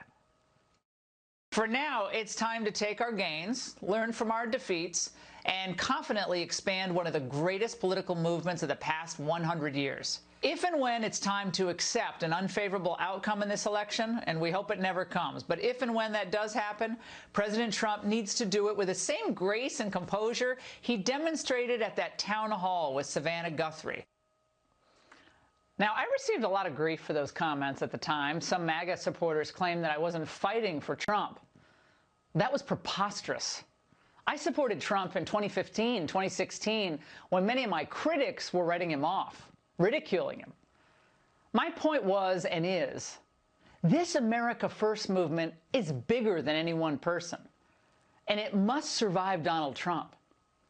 Our populist conservative agenda improved the lives of millions of Americans at all rungs of the economic ladder. Our spotlight on China forced many in the D.C. establishment to admit that they were mistaken about that country. Our efforts to improve the courts resulted in hundreds of serious-minded constitutional federal judges. Our rallies, from the early days of the Tea Party to President Trump's campaign events just last year, they energized tens of millions of hardworking Americans who finally had a political movement they could call home that looked out for their interests. President Trump was right about this today. America is still the last best hope of humanity. The best is yet to come, he said. And we're not going to abandon her. We will not give up. We will not be silent. We will not be maligned. With love and joy and trust in our people and our country, we are going to keep moving forward because our ideas are better ideas. They work. We prove they work. And you bet we're going to build a better and freer America for all of our citizens. And after the Senate voted to certify the challenge against Arizona's slate of electors, they're now waiting to sync with the House. And according to our own Chad Pergram, the House vote is expected now between 11:30 and midnight. Then the joint session resumes.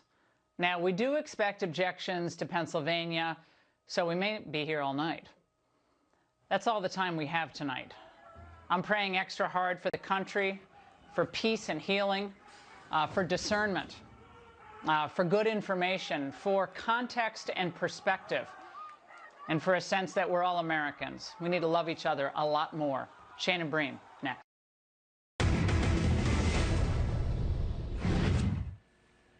This is where we stand tonight. The Senate and House are back in session at this hour, debating the certification of the Electoral College votes from each state. We are watching the number of objections. More than 100 congressional Republicans were planning to push back on the certification from a number of disputed states. But tonight, in the wake of today's tragic events, many are changing course amid growing calls to hold them accountable for what happened today. Others, though, standing firm in their plans. The District of Columbia is under curfew. There is a heavy police presence on the Capitol grounds. The National Guard is on the scene as well. A woman has died after being shot inside the Capitol today. Hundreds of protesters stormed the country for peace and healing, for discernment, for good information, for context and perspective, and for a sense that we're all Americans. We need to love each other a lot more. Shannon Breen, next.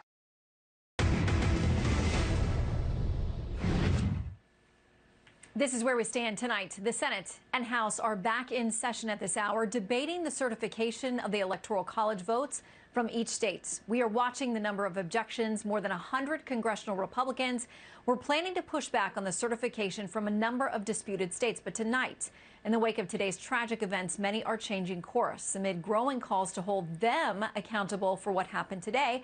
Others, though, standing firm in their plans. The District of Columbia is under curfew. There is a heavy police presence on the Capitol grounds. The National Guard is on the scene as well.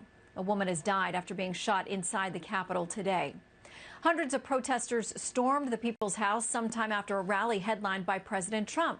He vowed to never concede or give up. The president later releasing a recorded statement asking his supporters to go home in peace, but also continuing to rail against the election, which he said was stolen. The president tonight facing calls to resign or be removed as we get in brand new images from inside a ransacked Capitol building. The president has long deflected questions about whether he was committed to a peaceful transfer of power. And today, new anger across the political spectrum about what some are characterizing as an attempted coup. And it comes after a summer of violent riots, some deadly, across America, sparked first by the death of a black man in the custody of Minneapolis police. There's also been an increase in harassment of elected officials amid calls by their political opponents to go out and do just that. Little doubt tonight this is a shaken country and a nation's capital very much on edge amid bitterly divided politics. Tonight's extraordinary events come as Democrats take both Georgia Senate seats, giving them a 50-50 split in the Senate, and with Vice President-elect Kamala Harris set to be the tie-breaking vote. So, as of January 20th, Democrats will control the House, the Senate, and the White House. Hello and welcome to Fox News at Night. I'm Shannon Bream in Washington. We begin with Capitol Hill correspondent Chad Pergram. He has seen all of this play out firsthand today. Let's check in and see what's going on tonight. Good evening, Chad. Good evening, Shannon. Well, right now, as we speak, the House of Representatives is getting very close to wrapping up its roll call vote, voting to certify the electoral votes from Arizona. The House of Representatives voting right now. There are 11 votes in play from Arizona here.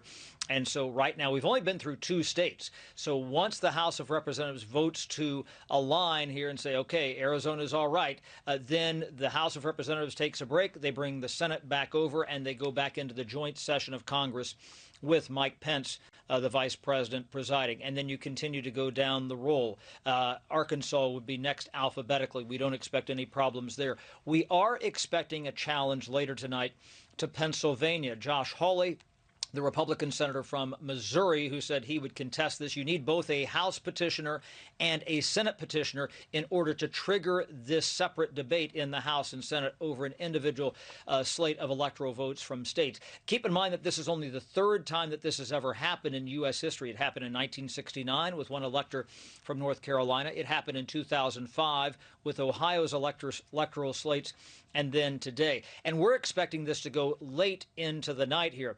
House Speaker Nancy Pelosi took the House floor when they came back into session. She said that today was a, quote, shameful assault on our democracy. She said it cannot, however, deter us from our responsibility. We always knew that this responsibility would take us into the night, and we will stay as long as it takes. We must show the world that we will not be diverted from our duty. Now, something significant here, you talk about senators perhaps changing their tune. Josh Hawley says he will continue to object, but you had James Lankford, Republican of Oklahoma, and also Steve Daines from Montana. They said they were, for objecting. Now they're not. Kelly Loeffler, who for the time being continues to be a senator, she switched her position as well. The Senate voted earlier to accept Arizona's electoral votes. The vote there was 93-6. The 6 Republican senators who voted to block or voted against accepting Arizona's slate were Ted Cruz of Texas, Josh Hawley, who I mentioned earlier, Cindy Hyde-Smith from Mississippi, John Kennedy from Louisiana, Roger Marshall of Kansas, and Tommy Tuberville, the new senator from Alabama. So on the House floor here, we should have a result pretty soon. But right now, there's 123 Republicans who have voted to object to the slate of votes here. 80 Republican House members who are saying, no, Arizona is okay. So joining with the Democrats, this is going to go down probably with more than 300 votes. There's just a few votes on the board yet to happen. So again, they'll take a break. Come back into the joint session, House and Senate meeting together. It's just like State of the Union, except the vice president presides. They continue to go alphabetically down the roll, and then probably we go into another debate, separate debates in the House and Senate when you get to Pennsylvania, if there are objections from both a House member and a Senate member, which is what we expect, Shannon. Okay, so Chad, let's back up. You have covered Capitol Hill for decades. You've seen a lot there. You know the history of the place. Tell us about what you saw today and how we should put that into some kind of context. We have never seen anything quite like this. At least we've not seen it in a long, long time. The only types of incursions that I can ever recollect or think about here, you have to go back to when the British stormed the Capitol in 1814 and burned the Capitol.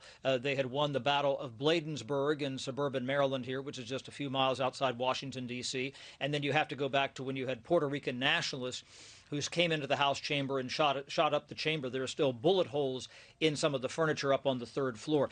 This was a scary scene here.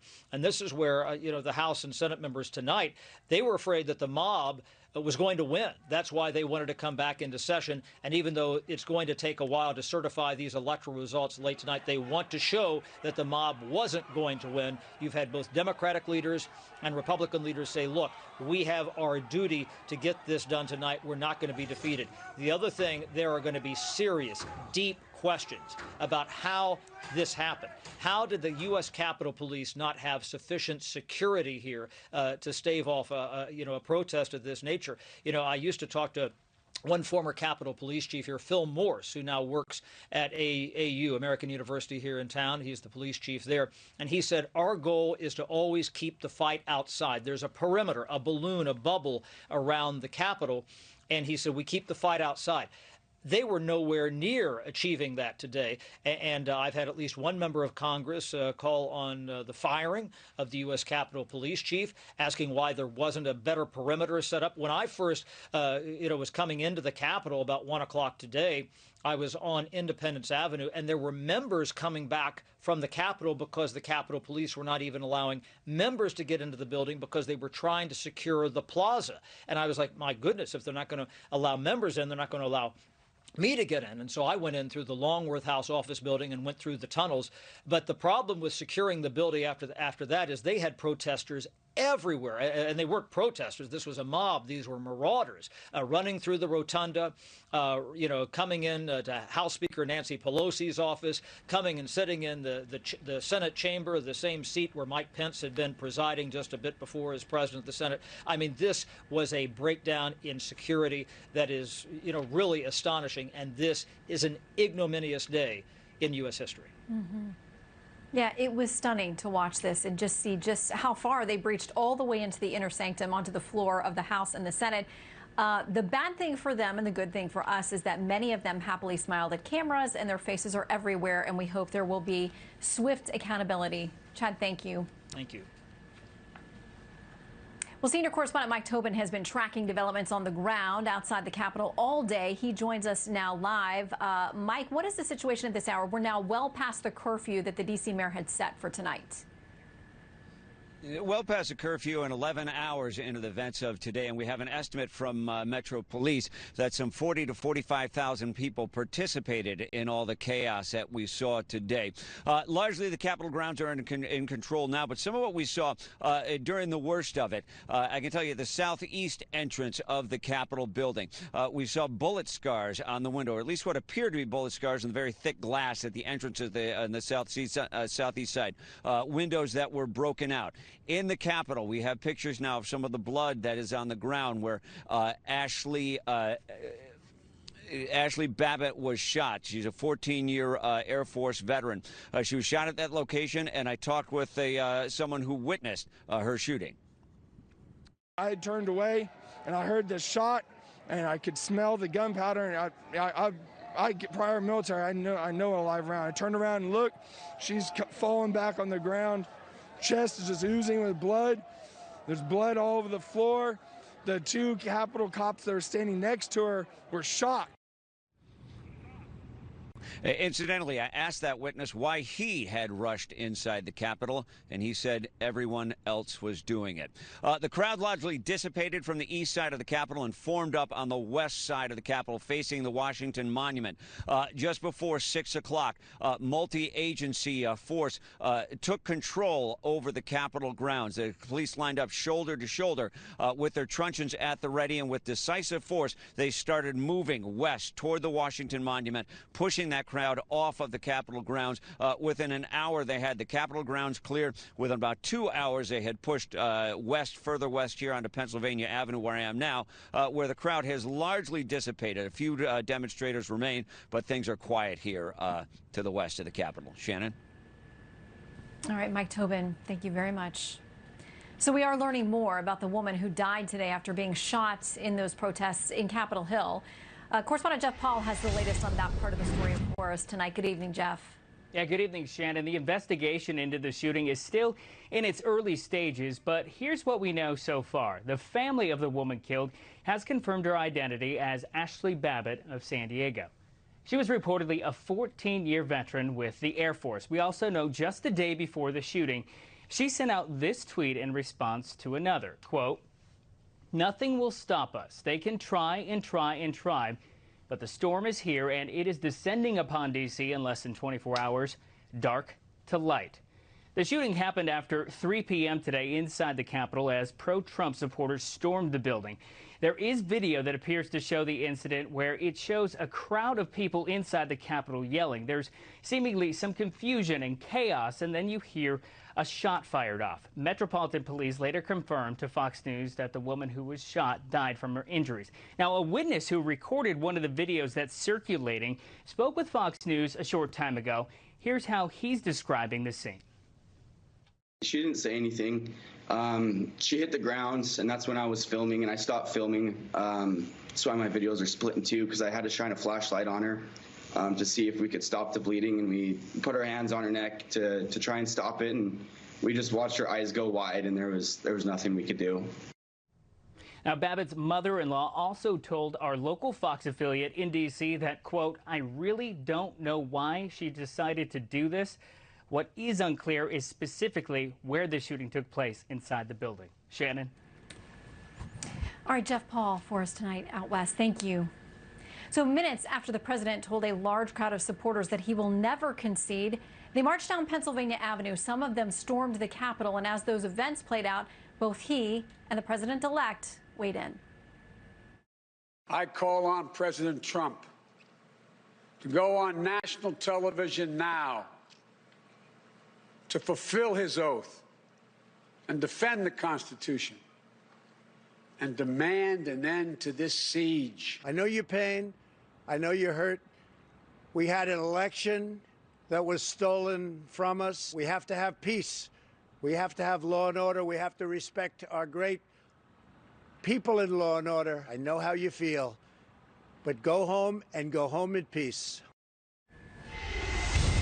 By the way, we are now being told by D.C. police that 4 people died today. 1 woman was shot.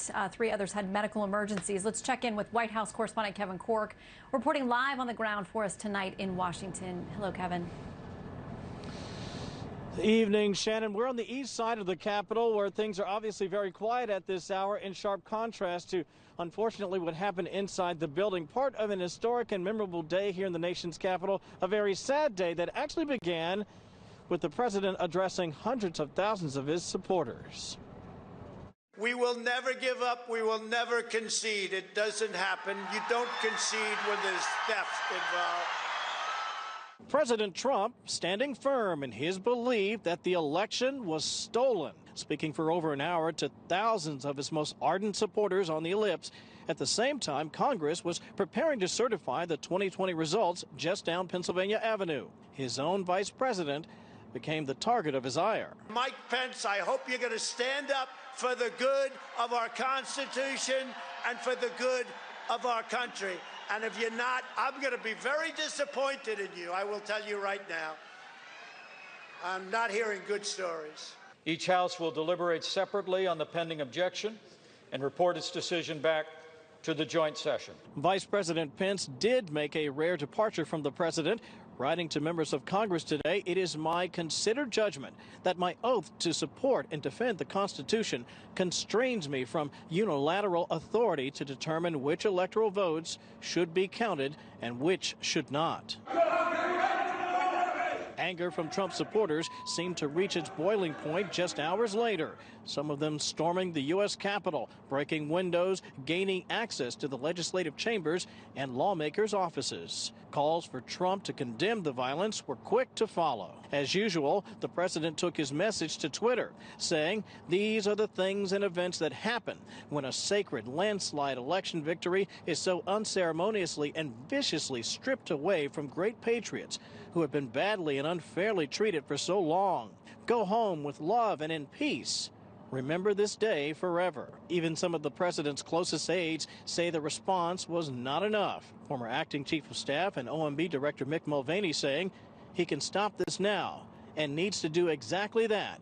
Tell these folks to go home. And recently departed communications director Alyssa Farah called on the president to condemn this now. And Shannon, we have just learned tonight that the mayor of Washington, D.C., Muriel Bowser, has now extended for lack of a better description, the curfew in effect in this city. I just want to make sure, Cecilia, you were saying that this is going to last, I think, 15 days now, right?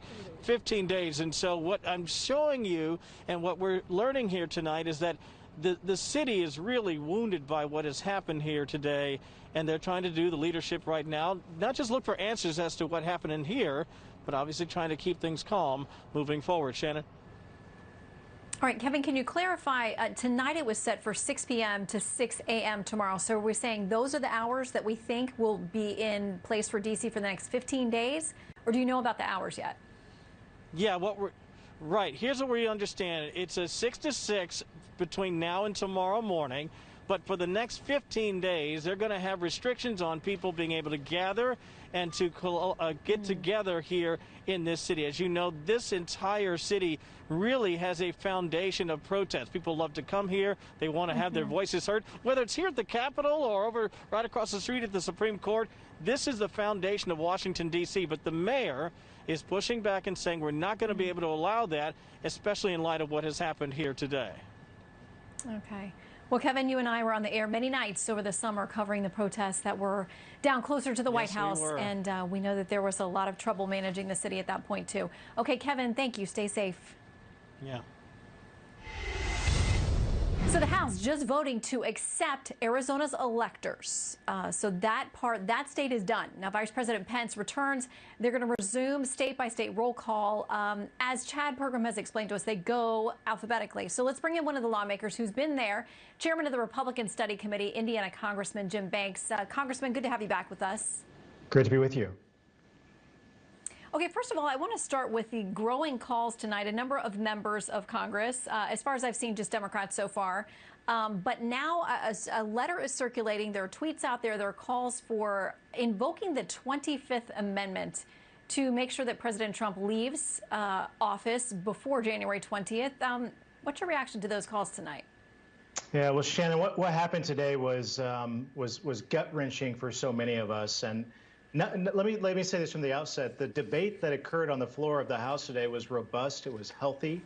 It was interrupted by thugs who stormed the Capitol, but nothing that happened in the debate incited the violence that occurred in our nation's capital today. And to pin that blame on the president or on Republicans who were motivating this debate, who wanted to have this debate about the security and integrity of our elections is beyond the pale. So calls for invoking the 25th Amendment or blaming one element of one party or another is something that we should avoid at a time like this.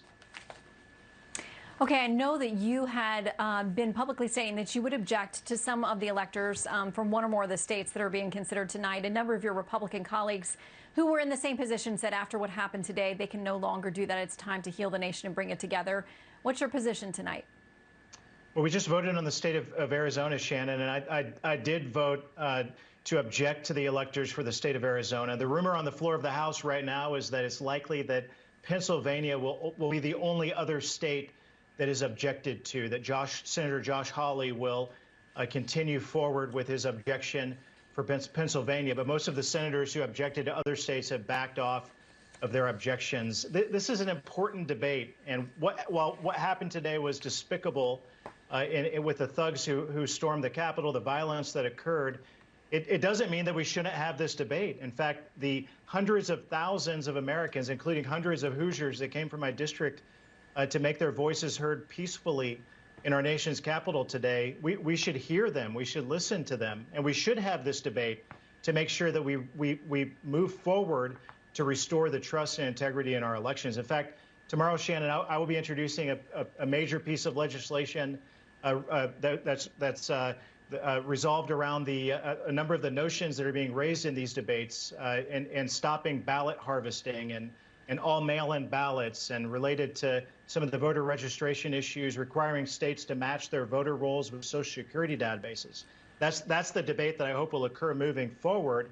But the debate that we're having today is a very important one, and we shouldn't push it or brush it aside and let those thugs win the day by not having an important debate that the American people demand that we have. You talked about a number of election law, whether you're going to call it guidelines, beefing it up, things that there's been a great deal of frustration for people who supported the president and voted for him. They want to see those things get done. They'll be watching to see if any of those things get done, to give them more confidence in their elections and transparency. And I think that's something that people across the political spectrum want, for Americans to have confidence in their elections. UK Prime Minister Boris Johnson tweeting this out: disgraceful scenes in U.S. Congress. The United States stands for democracy around the world, and it is now vital that there should be a peaceful and orderly transfer of power. Tell us how you and your staff are doing tonight. Did you ever think that you would experiencing something like this at the U.S. Capitol? No, obviously, never could I have imagined the scenes that I saw unfold today. We're on the top floor of the middle office building on Capitol Hill, the Longworth office building. So we have a balcony that overlooks the Capitol, and we spent a good part of the day watching the events unfold outside. And again, let me say, Shannon, that 99.9% of those who arrived in Washington, D.C. today came with good intentions. They demanded that their voices be heard and felt like their voices weren't heard. They felt like their votes didn't matter on Election Day. They came to our nation's capital with the best of intentions, and their voice was hijacked today by thugs who illegally breached the Capitol and stormed into the Capitol. We should use every law enforcement tool that we have, from facial recognition tools to all of the photos that are floating around the internet, and identify who these thugs are and prosecute them to the fullest extent of the law, to hold them accountable for the violence that they caused, but also for holding up our democratic process. So I hope that in the days to come that will happen, and that our law enforcement community will have all the tools necessary to do that. But never in my life could I have imagined this. It does remind me, Shannon, I served in Afghanistan. While I was there, remember the Taliban blew up their parliament, their jirga, in Afghanistan while I was there. And those tactics don't belong in the United States of America. We should do everything that we can to make sure that what happened today never happens again. Mm-hmm. And you make an important point that we made many times last summer, that many people did, and through the fall, that you got to separate the bad actors from the people who are there looking for justice and looking to have a message that is pure and free from violence. So thank you for pointing that out again. Congressman Jim Banks, good to see you, sir. Glad you guys are okay. Thank you. For some perspective now on what the situation on Capitol Hill looked like on the front lines today, we wanted to bring in two young journalists who reported from the middle of the action. Townhall.com senior writer Julio Rosas and Daily Caller video journalist Lisa Bennington. Welcome to you both. We've got some video that we're going to use, Julio. I think that is from your Twitter feed of what you saw there on the ground. Now, Julio, you have been our go-to person many times for being on the front lines in places like Portland and Seattle. What do you make of this in our nation's capital today? Well, this is something that I've never really seen before. I've been in the D.C. area since 2017, and I've covered many protests, and I never once thought I would see people storming the Capitol like we saw today. And really, looking at the video that other people took as well, it really did seem that the Capitol Police were not prepared enough to prevent people from storming in. And I think, like I said, I think that just might have to do with the fact that no other types of protests or riots had ever breached the complex before.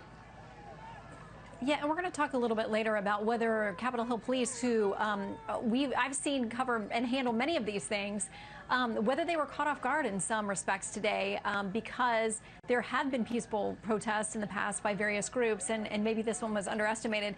Brad Parscale, who was with the Trump campaign, a key member, tweeted this today as it was playing out. He said, "This is not MAGA. We are not Antifa and the left. We should do it the correct way. Leave the Capitol and stop. The world is laughing at us. Live to fight in elections in the future. Save this country by growing our base and winning elections." Lisa, was there a sense among the people that you saw today that they worried about their message being hijacked by the more violent members, or those who intended to do harm, versus those who just wanted to come here and make their voices heard in a peaceful protest? From the people that I talked to, it definitely seemed like there were mixed messages coming through. Some might have just been there for a peaceful protest.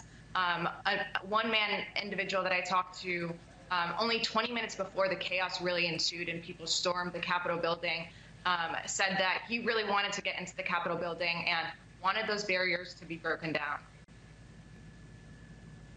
Okay, so there were definitely some bad actors, and we know, we're going to talk about that later in the show too, that they were planning a lot of this openly on the internet. These weren't hidden, WhatsApp and Signal chats. I mean, there's some of that, I'm sure, but there were other people who were openly saying, this is our plan, this is what we're going to do. All right, Mayor Muriel Bowser, D.C. Mayor, says tonight that 2 police officers have been hospitalized, 52 arrests. D.C. police tell us 4 people dead. We know about the woman who was shot and killed, and 3 others who had medical emergencies who died as well. I mean, Julio, have you ever covered anything like this before? I mean, in terms of just the scale, the only thing I can really compare this to is when the 3rd precinct in Minneapolis was set on fire and abandoned after rioters breached the perimeter. I mean, but that, of course, this is the United States Capitol building. I mean, short of the White House, you really can't top that. So. No, this was certainly definitely unique, and I've lived in, like I said, I lived in D.C. area since 2017, and I've only been inside the Capitol Rotunda once. Now this was my 2nd time to cover what was happening, and I just never thought I would see something like this happen.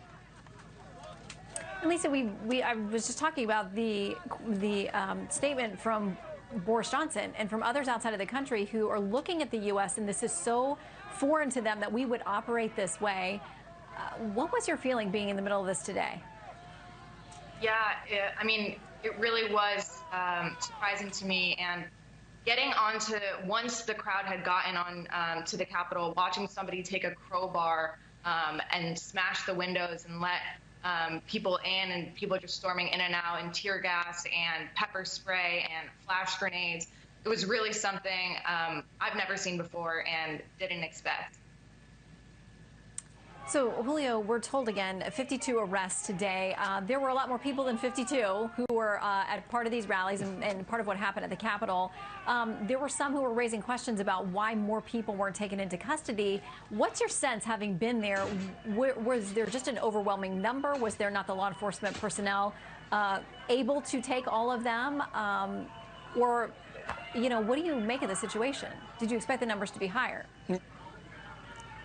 Yeah, I think that's definitely part of it, just because, like I said, I was in the rotunda, and so part of the problem was that as the police were pushing people back, the rioters were obviously fighting back, and so it was just a mass of people, and as I told Tucker earlier, it became very dangerous because people were being trampled on. I was trampled on a few times, and it became very, very hard to breathe because we couldn't move. We were smashed up against each other. And so I think what ultimately they decided to do was just try to push everyone out and sort everything else out later, just because it was very, very hard for them to just even take back the rotunda. And that's, that's a very popular tourist attraction there. Yeah. And it's very easily accessible, as we found out, from the outside, if the numbers are big enough. Yeah, not normally on a normal day. Julio and Lisa, thank you for your coverage. They're in depth, very important, and we're glad you're both safe. Thank you. At the end of a long day, unlike any other in our nation's history, members of Congress are back to the business of working through those electoral college votes from each state. Let's bring in tonight's panel to try to analyze what we have witnessed. Former supervisory special agent for the Secret Service, Charles Marino, the host of The Next Revolution, Steve Hilton, and former Deputy Assistant Attorney General John Yoo. Also, Fox News contributor Guy Benson. Welcome to all of you, gentlemen. Shannon. Hey, Shannon. Okay, I want to start with this. BuzzFeed News, the headline was, the rioters who took over the Capitol have been planning online in the open for weeks. They go on to say law enforcement, however, appeared unprepared for the scale of the violence on Wednesday. Capitol Police were quickly overwhelmed, dramatically outnumbered. Charles, what do you make of the law enforcement component of what we saw today? Thanks, Shannon. This was shocking. I mean, today we saw a real national security failure, and it ultimately played out where we saw a very real threat to the continuity of government. Let's remember all the key players that we had in one location during this vote. You had the Vice President of the United States, Speaker of the House, majority, minority leaders, and others. So this really was could have negatively impacted our continuity of government and really caused an inability of the U.S. government to function correctly. We saw a collapse of the security plan, the outer, middle, and ultimately the inner perimeters. We saw them collapse and the protesters make their way inside, very deep into the Capitol area, to the point where Capitol Police had to evacuate all of the members. The Secret Service had to evacuate the Vice President of the United States. This is something they should have been prepared for. And to the Capitol Police, for them to go at this alone proved to be too much. John, are you surprised at all that these people, some of them are so bold? I mean, posting pictures or grinning for photos where they're in people's offices and clearly have breached, you know, places they shouldn't be in the Capitol, and some of them very destructive in nature to get there. What kind of trouble, legal trouble, could these folks be facing tonight? Well, first, there is, of course, an area for peaceful protest and exercising your free speech rights, but they don't have a right to use violence. They don't have a right to try to assault federal officers and members of our government. This is actually why we have a written constitution, so we don't have mob violence. We don't have our peaceful transfer of power interfered with by riots. And so these people are in violation of federal law. I think the law enforcement can use facial recognition. They can use pictures and videos, and they should go out and they can arrest people for committing violence on federal property. They're in very serious trouble, and I hope that the government and law enforcement pursue all the people, whether they're Antifa or they're Trump supporters, whoever they are, regardless of their ideological bent, they pursue them to the fullest extent of federal law to put a stop to this. Yeah, and there seems to be pretty much a unison voice about that tonight, regardless of party. So Twitter has gotten involved. They have taken down a video from the president saying this: "It's an emergency situation. We're taking appropriate emergency measures, including removing President Trump's video. We removed it because, on balance, we believe it contributes to, rather than diminishes, the risk of ongoing violence." And Steve, I think he is under a Twitter suspension that could turn into a permanent ban. This has been a primary means of communication for him, and there have been cries of censorship on social media for conservatives. But what do you make of this decision, which they say is emergency-based, and they felt like there was danger of inciting further violence? Well, it's completely ridiculous. You know, the video that they're talking about was literally one, I think, where the president was actually saying, go home and go in peace and so on. So it's the opposite of what they say. And what it really adds to is a history from Twitter and the other tech companies developed over the past few months of totally random and arbitrary decisions, not based on any kind of principle, but really reacting to pressure from the people that they support politically. And I think in that sense, it is incredibly unhelpful. What we all need to do in this situation, we've seen horrible scenes of violence and disorder that everyone should totally condemn. What we need to do is lower the temperature, get back to what politics and government should be all about, which is policies that help improve people's lives, have a civilized conversation, and have an open conversation where everyone can participate. For the tech companies to start wading in and censoring people, including someone with whether you like it or not, as much support as the president, is completely unhelpful. It will actually be an inflammatory move. I think this is going to make things worse, not better. It will achieve the direct opposite of what they claim to be seeking.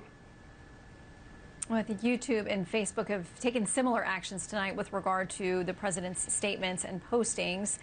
But right now, as we're having this conversation, the Senate and House are back in business, going through the Electoral College votes for each state, holding their votes. Guy, how important do you think it was for them to get back there on Capitol Hill tonight?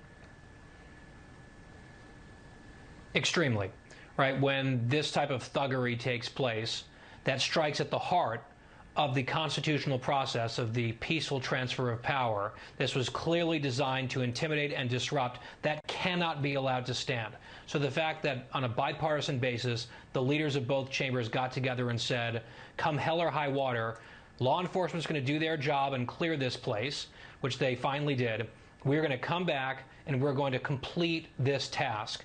And I think that doing anything else, even with a slight delay or pushing it off to tomorrow or what have you, would have sent exactly the wrong message. And I think coming back unified and saying we're not going to be cowed, we're not going to be bullied, let's get back to work, as the vice president said to a loud applause in the Senate chamber, was precisely what they had to do. Guy?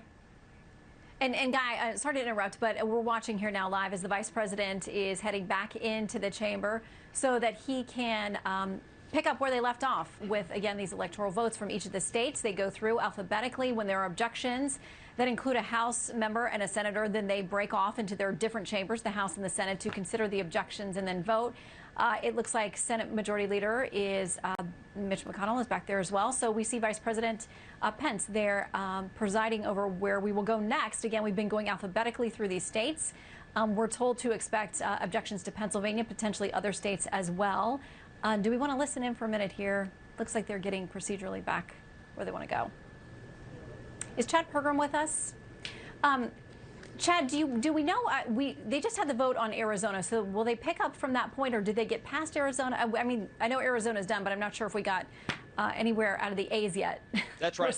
They've certified 3 states. Next is Arkansas, and then California, Colorado, Connecticut.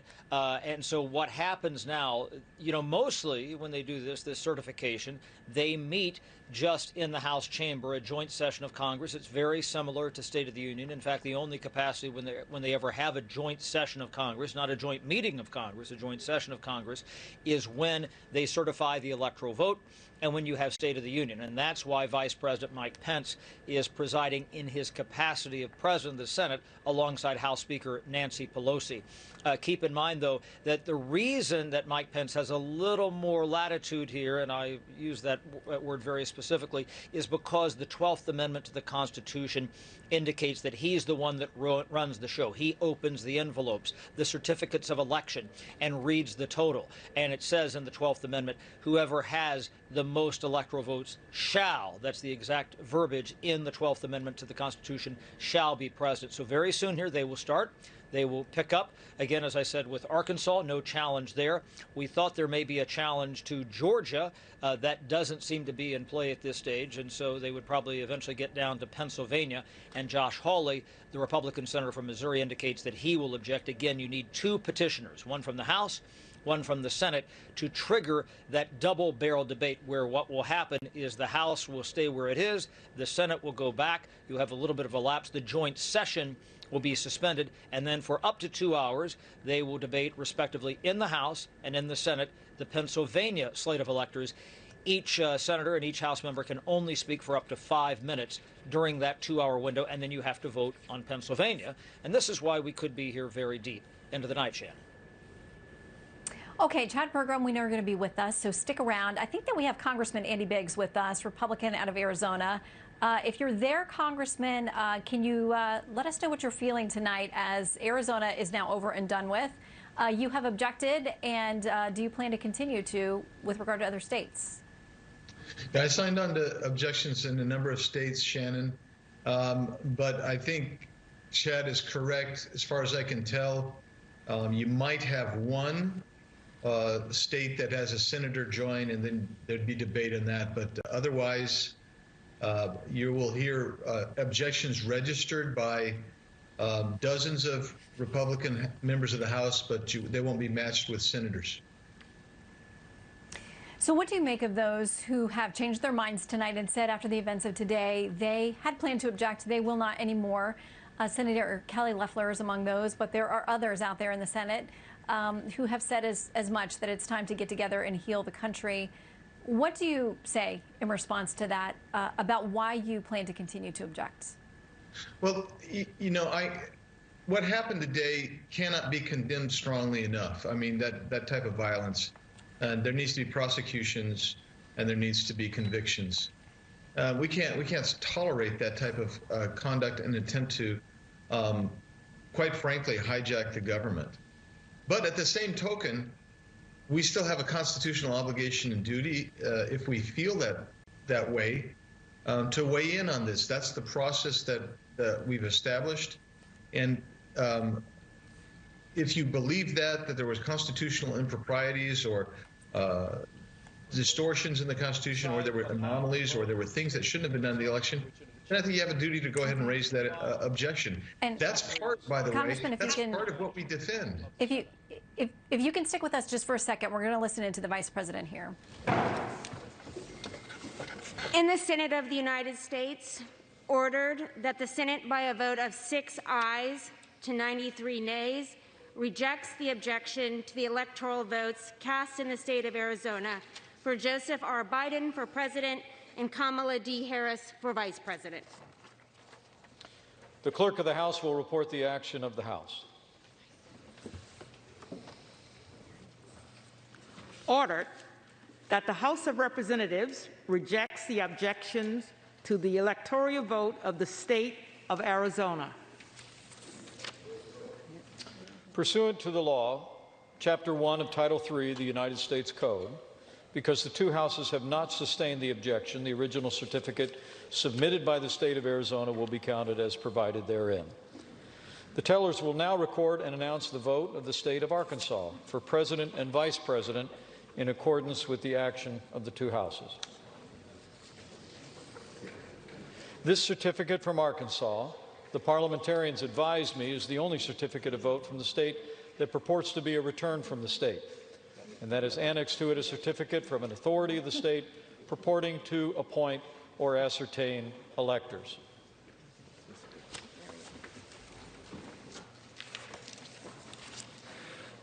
Mr. President, the certificate of the electoral vote of the state of Arkansas seems to be regular in form and authentic, and it appears therefrom that Donald J. Trump of the state of Florida received 6 votes for president, and Michael R. Pence of the state of Indiana received 6 votes for vice president. Are there any objections to counting the certificate of vote of the state of Arkansas that the teller... Okay, you've been listening in. They're going to work through the states alphabetically there, having just gone through the challenges to Arizona's electoral college votes. Having settled that, the objection does not stand, and so those votes have been entered. Let's go back to Arizona Congressman, Republican Andy Biggs. Thank you for staying with us. Congressman, I know you were starting to talk about today and saying that it's got to be condemned at every level. What was the experience like for you? Were you surprised that what was supposed to be a rally and a call for transparency devolved into something where there were those who clearly had intended and planned harm? You know, I was very surprised, to be honest with you, Shannon. As we were right in the middle of the debate, and I was listening to the debate intently because I was kind of working the state, because I'm from Arizona, very closely. And then when we heard the commotion, and it seemed to be far off, and then it kept getting closer, and then you hear some bangs, and they say that there's tear gas, and so get your gas mask, and you just go, well, this is really not. And I was still focused on what's going to happen next in the debate, and so it was very, very unsettling, of course. But I think we were all disappointed that it devolved into something that was violent and actually distracted. I don't know what these people thought was going to happen. What side, whoever was coming, did they think that they were really going to stop the count of the electors? Were they going to stop the debate? What could they possibly have been thinking? And it's unfortunate that some of them may have thought, well, we're going to overthrow the government or whatnot. But the bottom line is, I'm glad we're back in business tonight doing what we're supposed to be doing. Yeah, how important was it to you to get back there and to be joined by members of the Senate and the House to continue this business? I think it's really critical. I mean, we are a constitutional republic, so we represent people, and we have to show the people that we were going to keep doing the business, and we will not be derailed by people who want to violently undermine what we're doing, which is the work of the House, whether we agree with it or not, whether we like the outcomes or not. We are a nation of laws, and so I think it's just critical, absolutely critical, to get back in and go through this tonight.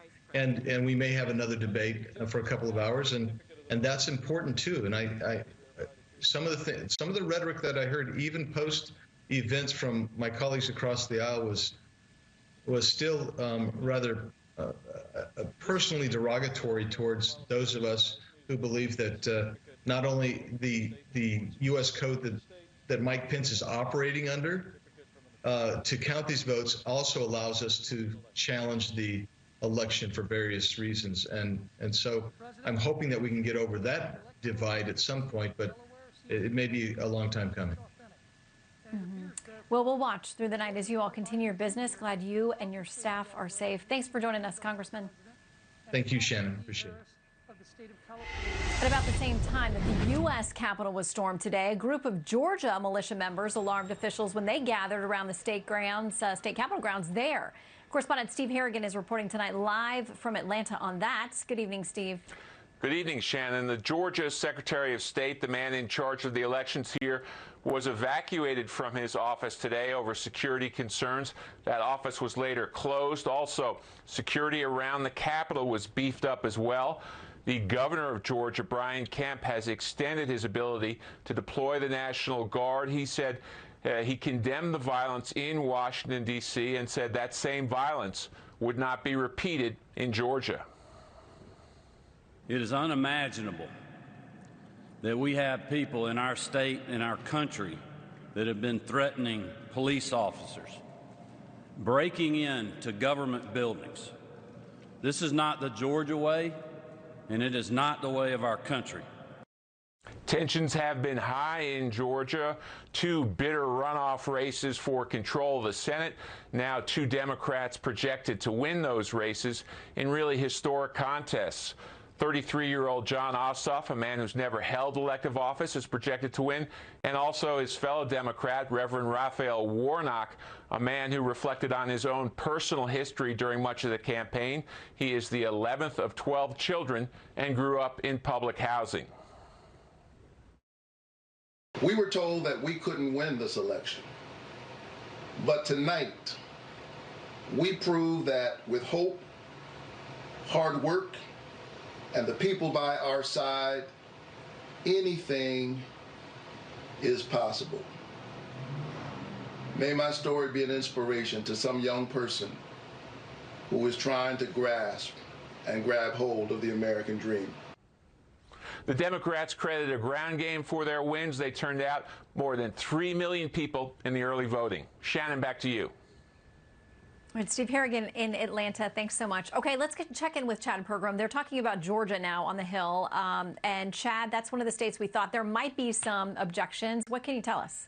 Well, Amy Klobuchar, the Democratic senator from Minnesota, who is the top Democrat on the Rules Committee that kind of runs the Senate side of the Capitol, she is going through right now the other states right now. They're getting to Georgia. She just announced that all 16 electoral votes went to Georgia. This is Jody Hice, Republican of Georgia, and he is going to make an objection on the Georgia slate of electors right now, and we will see if there is a co-petitioner from the Senate. If you do have somebody else from the Senate, then you break off, and they have to debate separately the House and the Senate on the Georgia slate of electors. So let's see here, this is happening live, if there is a co-petitioner to join Congressman Hice from Georgia. We should know momentarily. By setting the stage for an unprecedented amount of fraud and irregularities, and I have signed the objection myself. Sections 15 and 17 of Title III of the United States Code require that any objection be presented in writing and signed by a member of the House of Representatives and a senator. Is the objection in writing and signed by a member and a senator? Mr. President, prior to the actions and events of today, we did, but following the events of today, it appears that some senators have withdrawn their objection.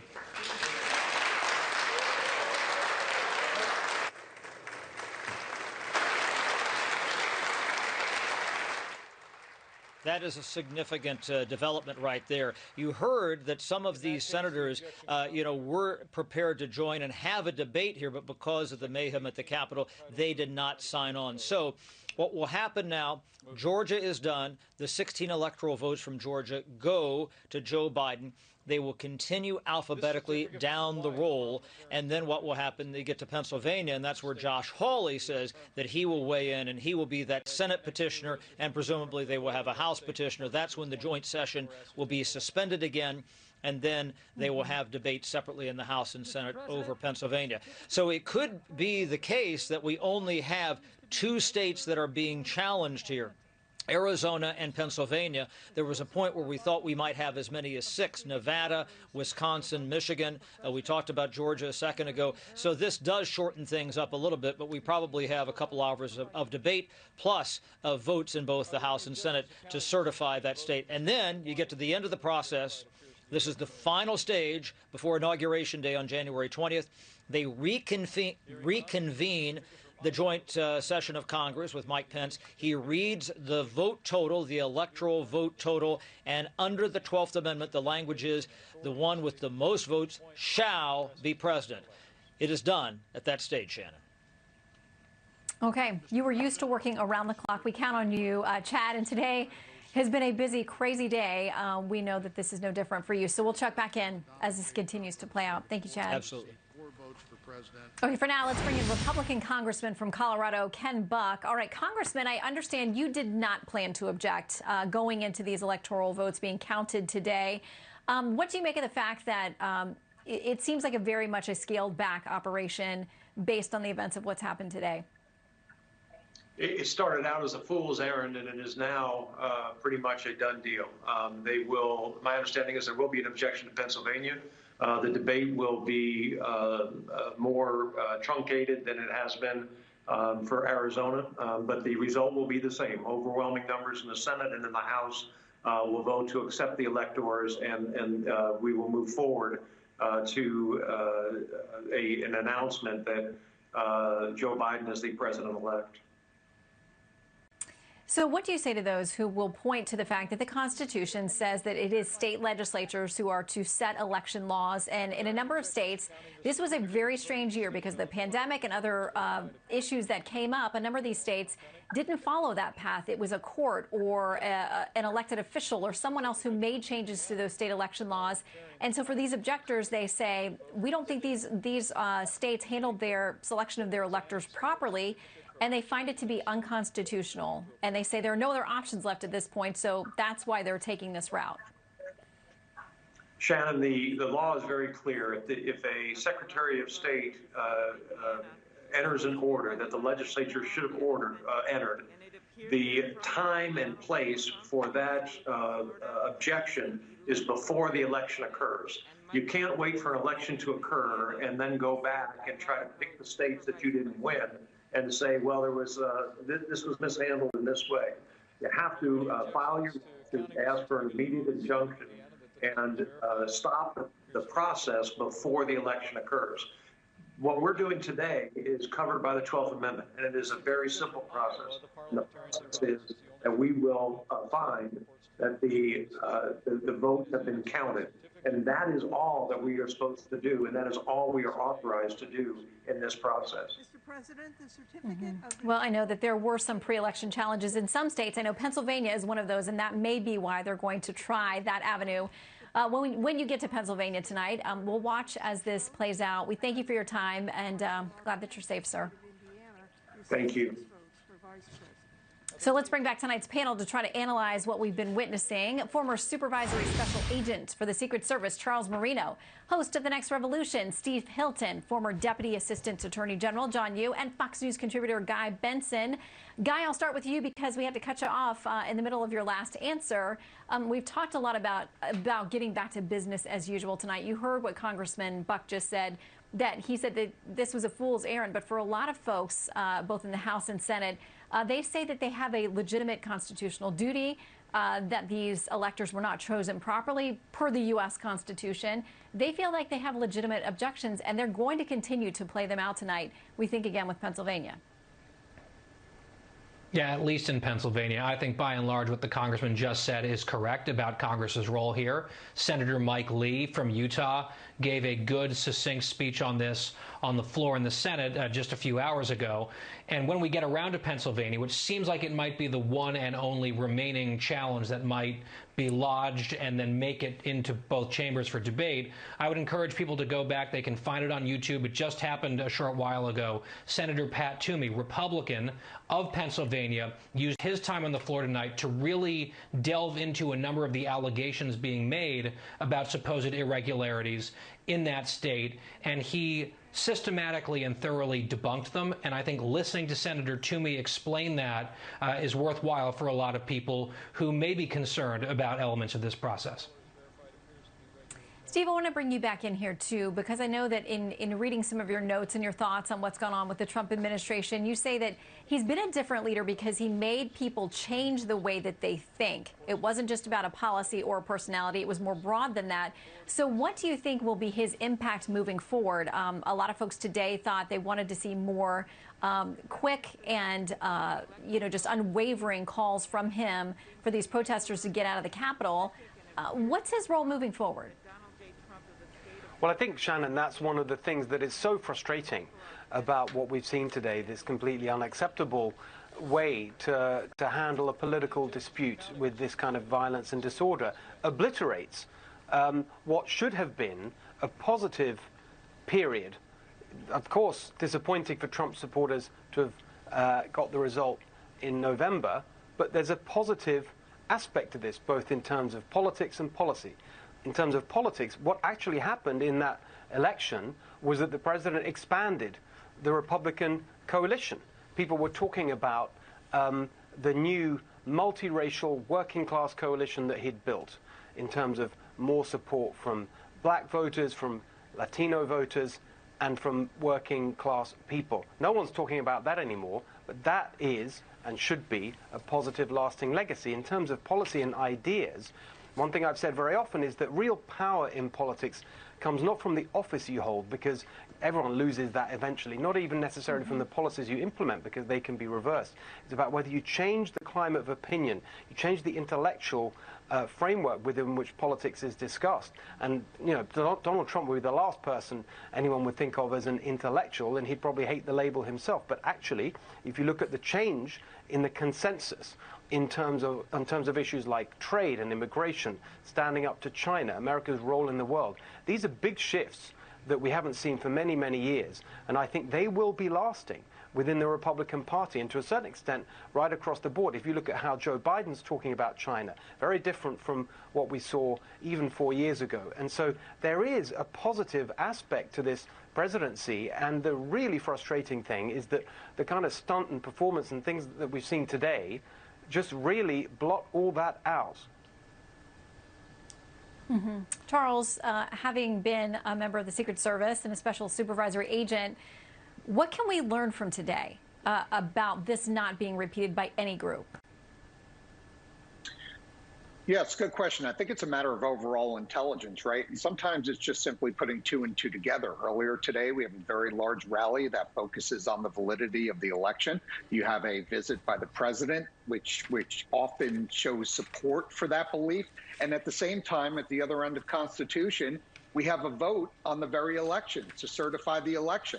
So at some point in time, as a law enforcement agency, you need to put two and two together and say, listen, there might be a problem here later after this rally gets out. And that's, in fact, what we saw. Now, everything will go smoothly here because all additional law enforcement agencies have shown up to support the Capitol Police. But in hindsight, I think you need to see, with as many federal agencies that we have in D.C., greater coordination and cooperation, to include the Metropolitan D.C. Police, before these significant events take place. It can easily be done. They're used to working with one another, but we really need to pay attention to the numbers that are gathering, what the issues are, and then the events that are taking place at places like the Capitol. All right, panel, we want you to stick around. John, let me get a quick final comment from you here before we start another hour of coverage. Well, I think that it's a great thing that Congress has come back into session and resumed the electoral count vote. Sometimes constitutional ceremonies are just ceremonies, but in this case, it's an important reaffirmation that we have self-government, we're going to have a peaceful transfer of power, and no number of rioters are going to be able to stop the Constitution from moving forward and rejecting the idea of mob violence. Okay, panel, stick around. We've got much more to discuss with you as we continue our coverage tonight. We're going to take you to an extra hour of Fox News at Night because, as you can see, the Senate and House are still very much active tonight. They are considering the electoral votes. This is what they started out this morning doing, with Vice President Pence presiding there in the Senate. They were derailed because of the events today. So now we are going to take a quick pause and check back in with them as we begin another hour of extended coverage of Fox News at Night. In the Senate, they were derailed because of the events today. So now we are going to take a quick pause and check back in with them as we begin another hour of extended coverage of Fox News at night. In that case, the objection cannot be entertained.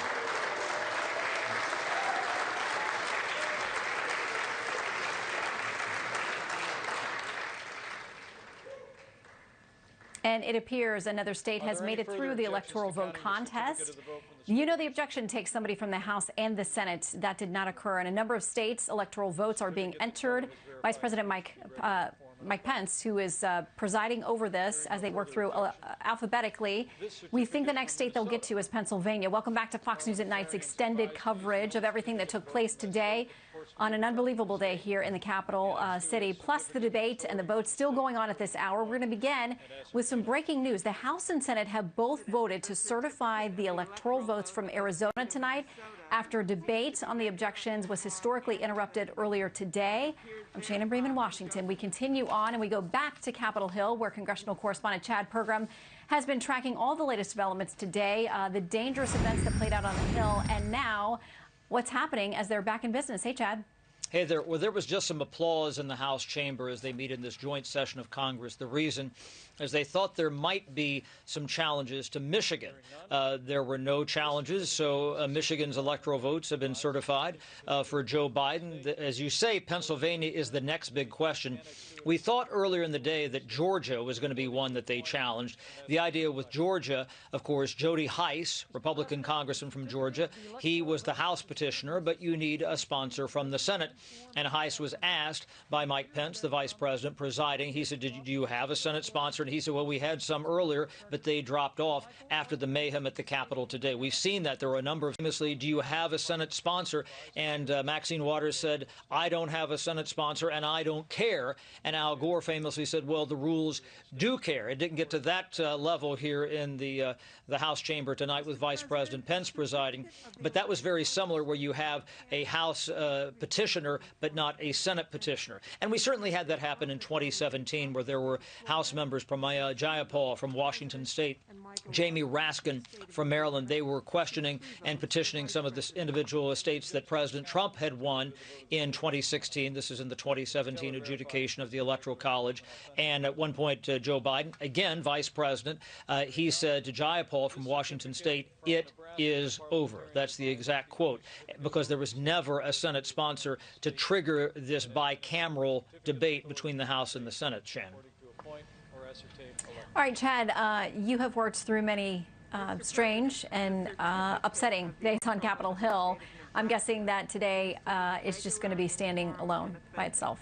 We will remember the 6th of January, 2021, for decades and hundreds of years, frankly, in this country. The idea that the Capitol was breached, there is definitely going to be an inquest about why they did not have sufficient police forces here, security. The Capitol is a pretty tight place. It's a big terrorist target. And the fact that you could have people break into the very sanctum of Congress when they're doing this very important work, certifying the Electoral College to put another president in the White House in just, about 2 weeks' time, that is remarkable. I mean, I work in this building every day, and I've never seen anything close to this. And this is where I go back. You might have to go all the way back to the 19th century when the British burned both the White House and the Capitol in late August of 1814. I mean, that's how bad this was. Thankfully, there was a lot of concern here. I tell you, nerves are frayed. People are very nervous and jittery. There was a time where, even though things calmed down, they didn't know if there were still marauders in the building. This is a big place with underground tunnels that stretch between the House and Senate office buildings. There's a lot of places to hide. People just had no idea, if this place really was secure. And again, it was remarkable to have the House members and the Senate members kind of sequestered off in undisclosed locations here at the Capitol before they felt that things were safe enough and brought people back into the Capitol to restart this process. And it's notable that Vice President Pence, who's the president of the Senate, second in line to the presidency, obviously, he never left the campus. He was here the entire time. So, I mean, this is a dramatic day, and the stories that we're probably going to learn from this, and as I say, the inquest looking into what went wrong with the Capitol Police is significant. I mean, there will definitely be some heads that roll here. Now, Mo Brooks, Republican from Alabama, was just on the floor, and there's some applause here. He is somebody who's been pushing this process, trying to petition these electoral votes. I don't know which state that was there. Yeah, exactly. But he needs a Senate sponsor. He didn't have one. Right. Yeah, and as you said, as we've seen throughout the night, a number of those Senate sponsors have withdrawn, saying after the events of today, they want to unite the country and they don't think that this is going to get them anywhere. So we'll continue to watch, especially as we get closer to Pennsylvania. We'll check back in with you, Chad. Thank you so much. Thank you. Okay, the entire National Guard for Washington, D.C., in addition to troops from neighboring Maryland and Virginia, we're hearing additional states tonight. They've been mobilized in response to the storming of the Capitol today. Correspondent Lucas Tomlinson has details for us tonight. He's tracking it all. Good evening, Lucas. Good evening, Shannon. All is calm here, a far cry from hours ago when that mob ransacked the Capitol, breaking into lawmakers' offices and forcing their evacuation. The police got so overwhelmed that the National Guard was forced to be called up and mobilized. And I'm told that dozens of National Guardsmen are now inside the Capitol presiding over that joint session. Now, let's take a look at the numbers. There are 1,100 members of the D.C. National Guard that have been mobilized. There are over 6,000 members of the National Guard from Pennsylvania, New Jersey, New York, Delaware, Maryland, and Virginia that are en route to the nation's capital. 400 Maryland and Virginia state troopers have been mobilized. There's also FBI and other law enforcement trying to keep the peace. Now, Maryland's governor said he never thought he'd see a day like this in America. The mob estimated to be over 40,000 strong. In a statement, the acting defense chief, Christopher Miller, said he and the chairman of the Joint Chiefs of Staff, General Mark Milley, spoke to the vice president, Speaker Pelosi, Leader McConnell, and other congressional leaders. President Trump was not on those calls.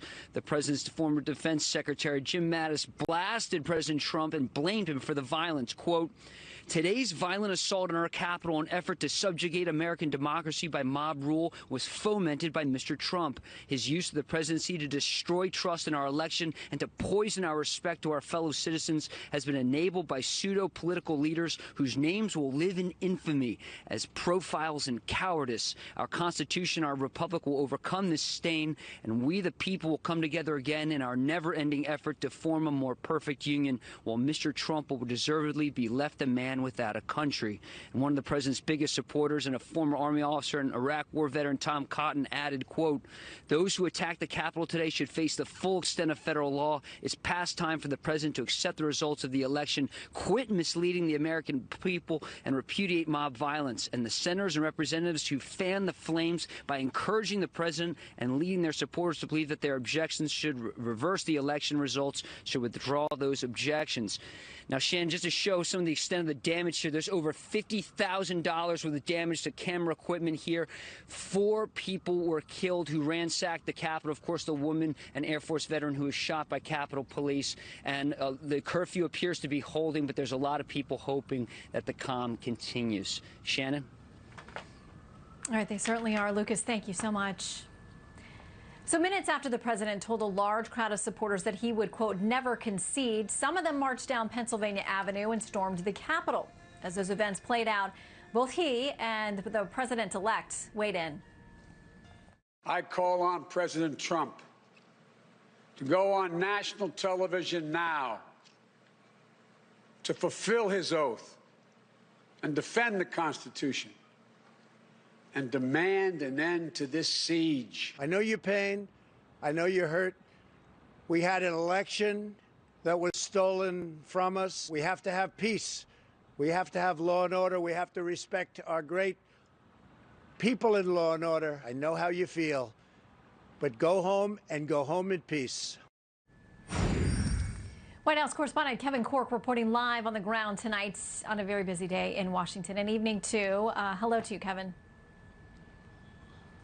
Evening, Shannon. All quiet here on the eastern side of the Capitol, obviously in very sharp contrast to what we saw happen inside the building earlier today, a day that saw the president address hundreds of thousands of his supporters.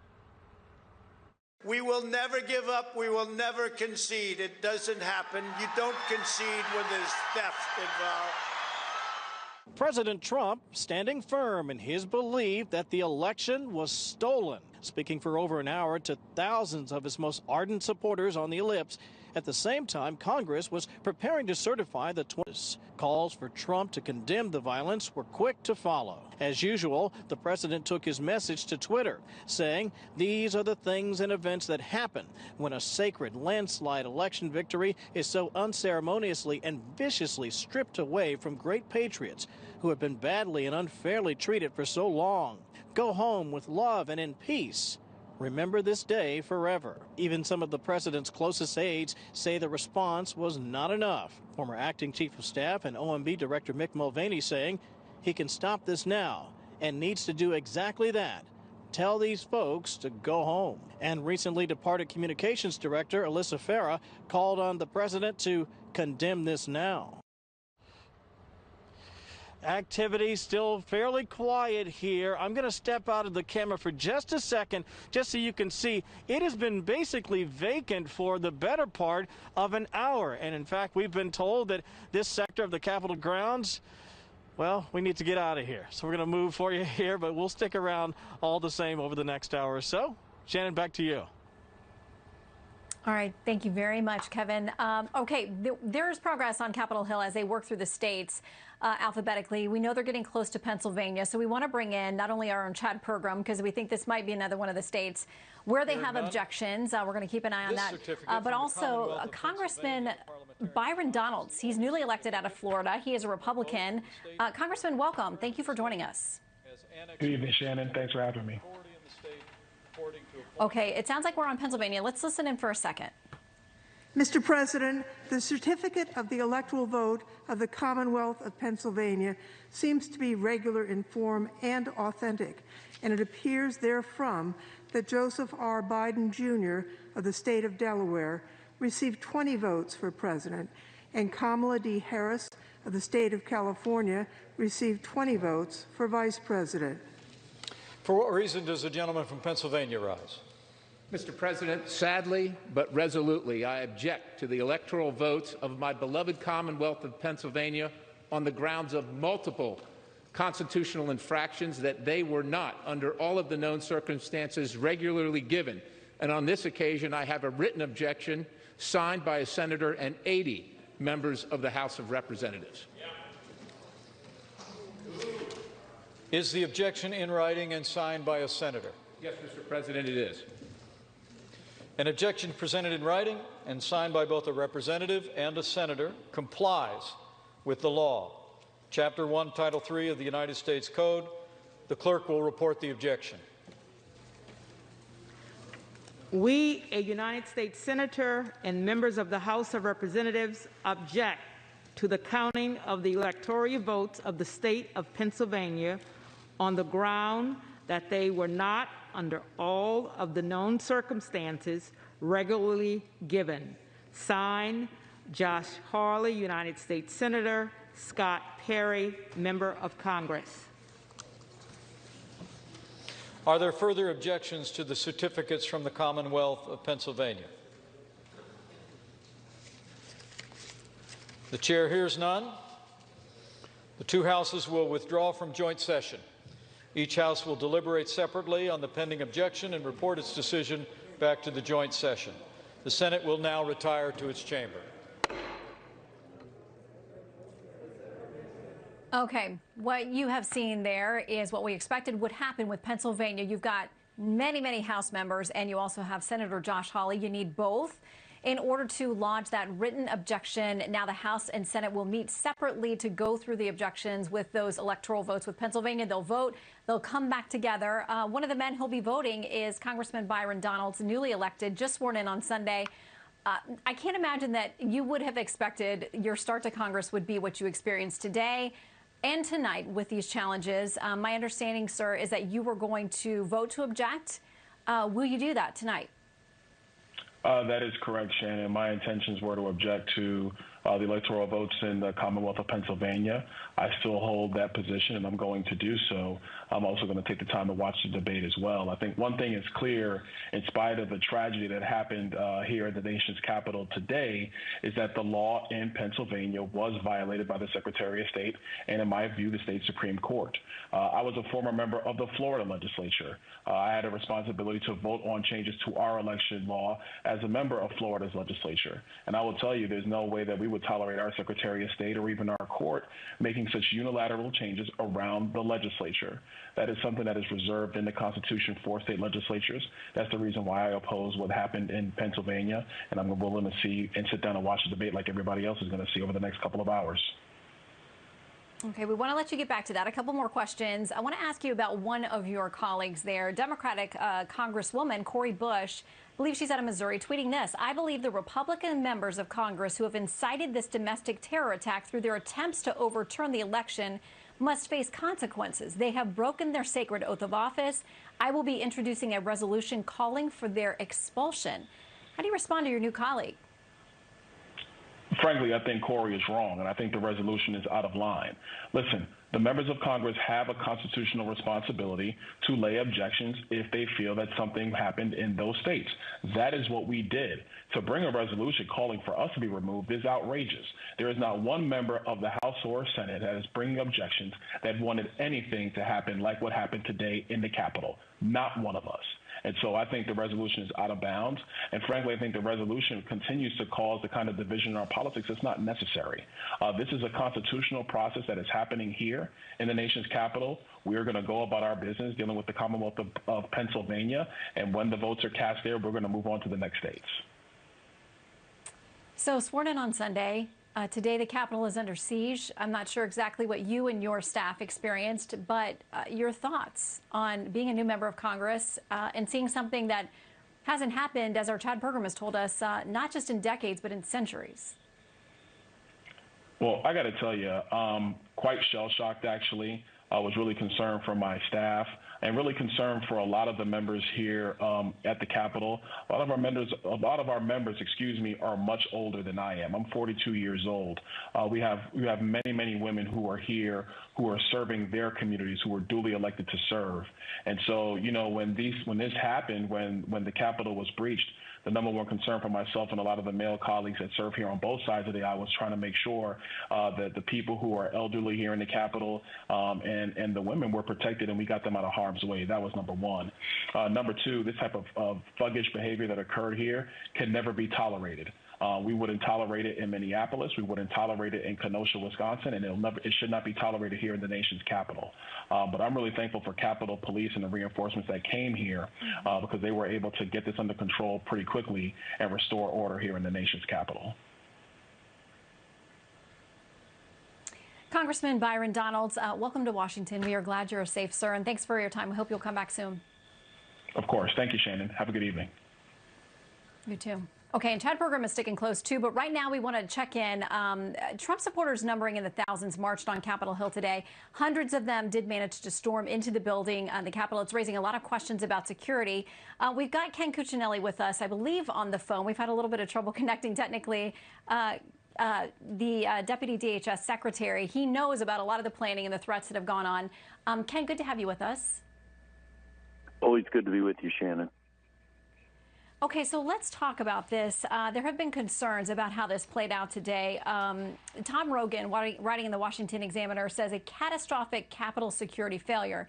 Says this was an absurdity. We all knew that tens of thousands of angry protesters would be on Washington streets on Wednesday, so there's no excuse for the resourcing failure. What went wrong?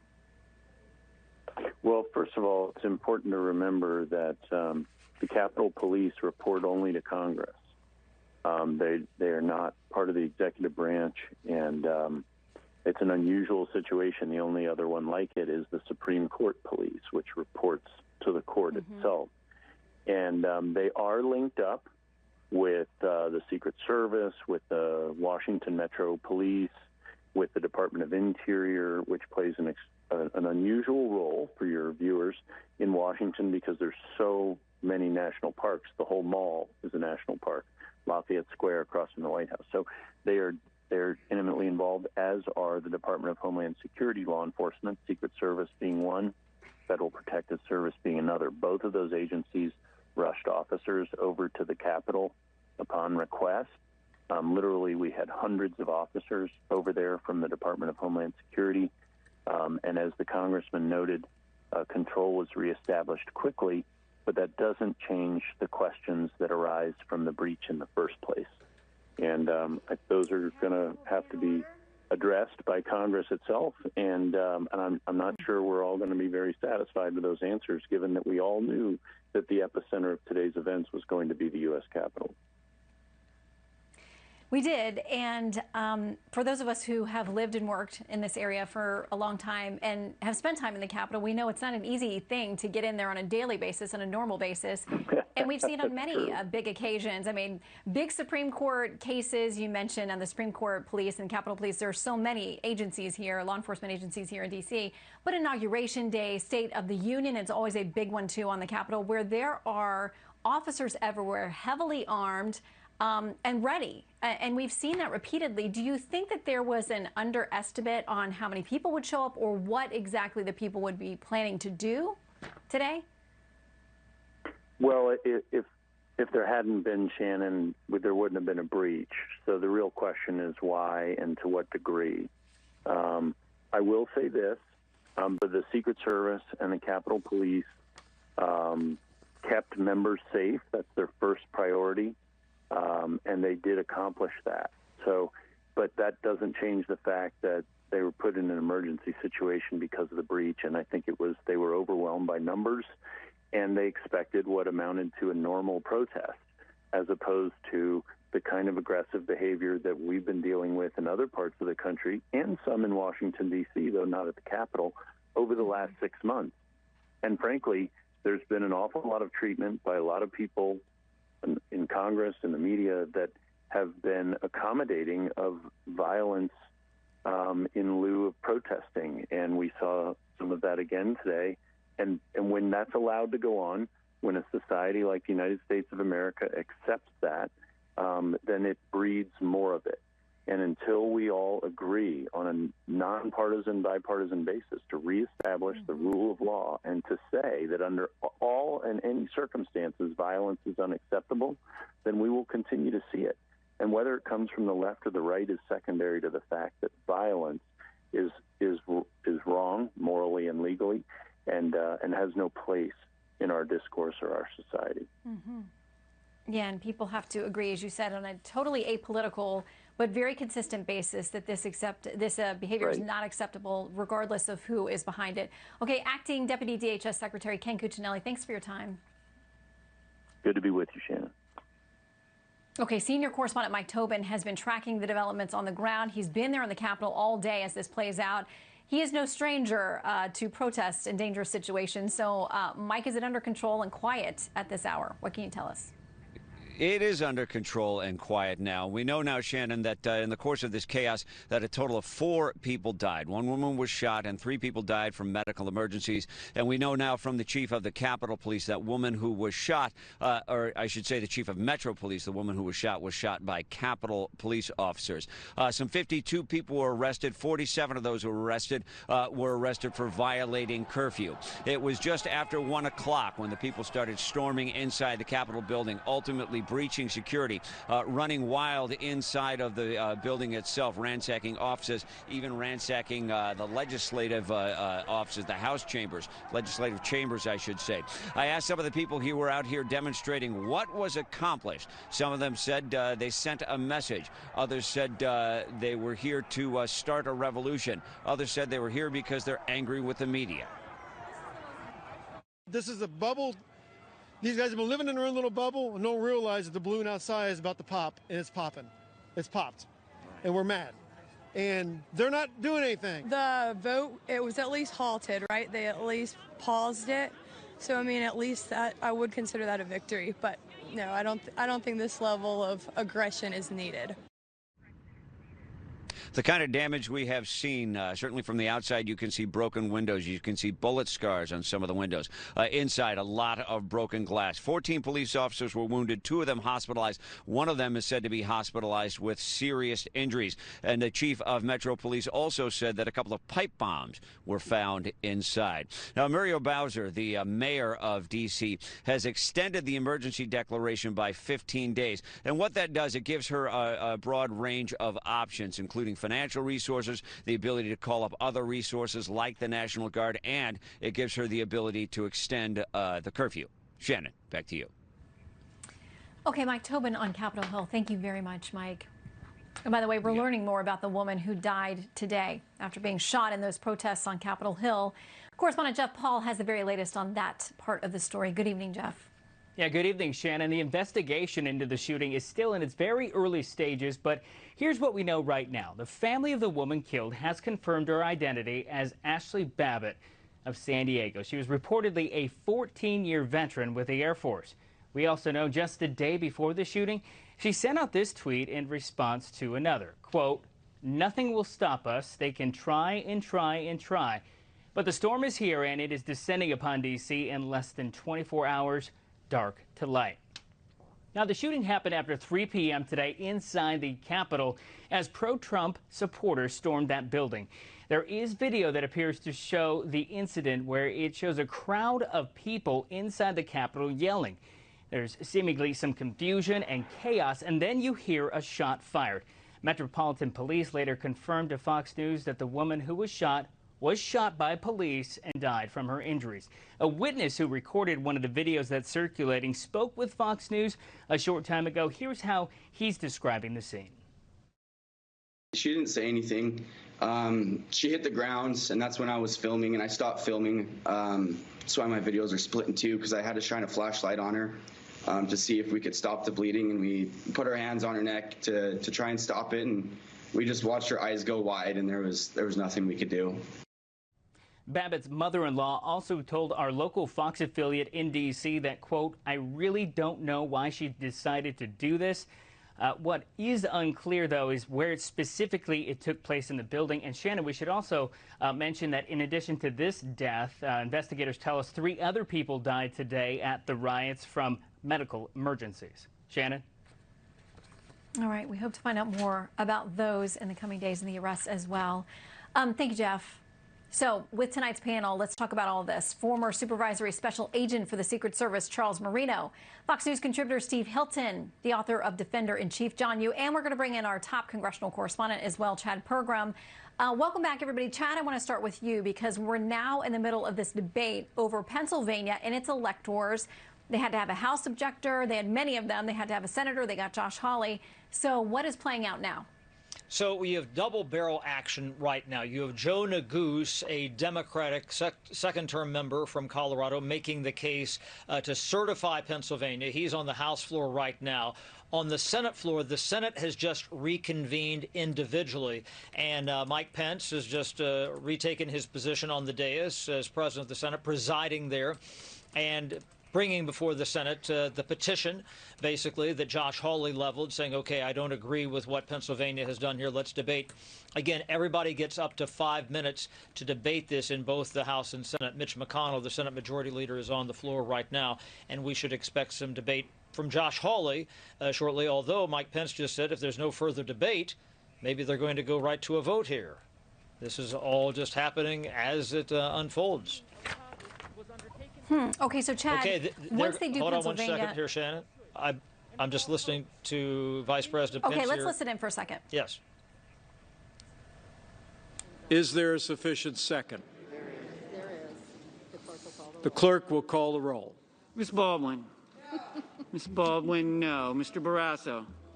Mr. Barrasso, no. Mr. Bennett. Mr. Bennett, no. Mrs. Blackburn. Mrs. Blackburn, no. And then the House will continue, and then they will vote later. Mr. Blunt. Okay, so working through it there in the Senate, then to the House. They'll come back together. At some point, they'll work through the rest of the states. Then, and Chad, do we expect sometime in the middle of the night, we're already past midnight here on the East Coast, where these electors' votes will be sealed and the official proclamation regarding President-elect Joe Biden will be done? That's right. The only other state that was kind of in play to be contested was Wisconsin. And if they didn't challenge Michigan and they didn't challenge Nevada, they're probably not going to challenge Wisconsin, which comes obviously toward the end of the alphabet. And that will probably be it. The Electoral College will be certified at that stage.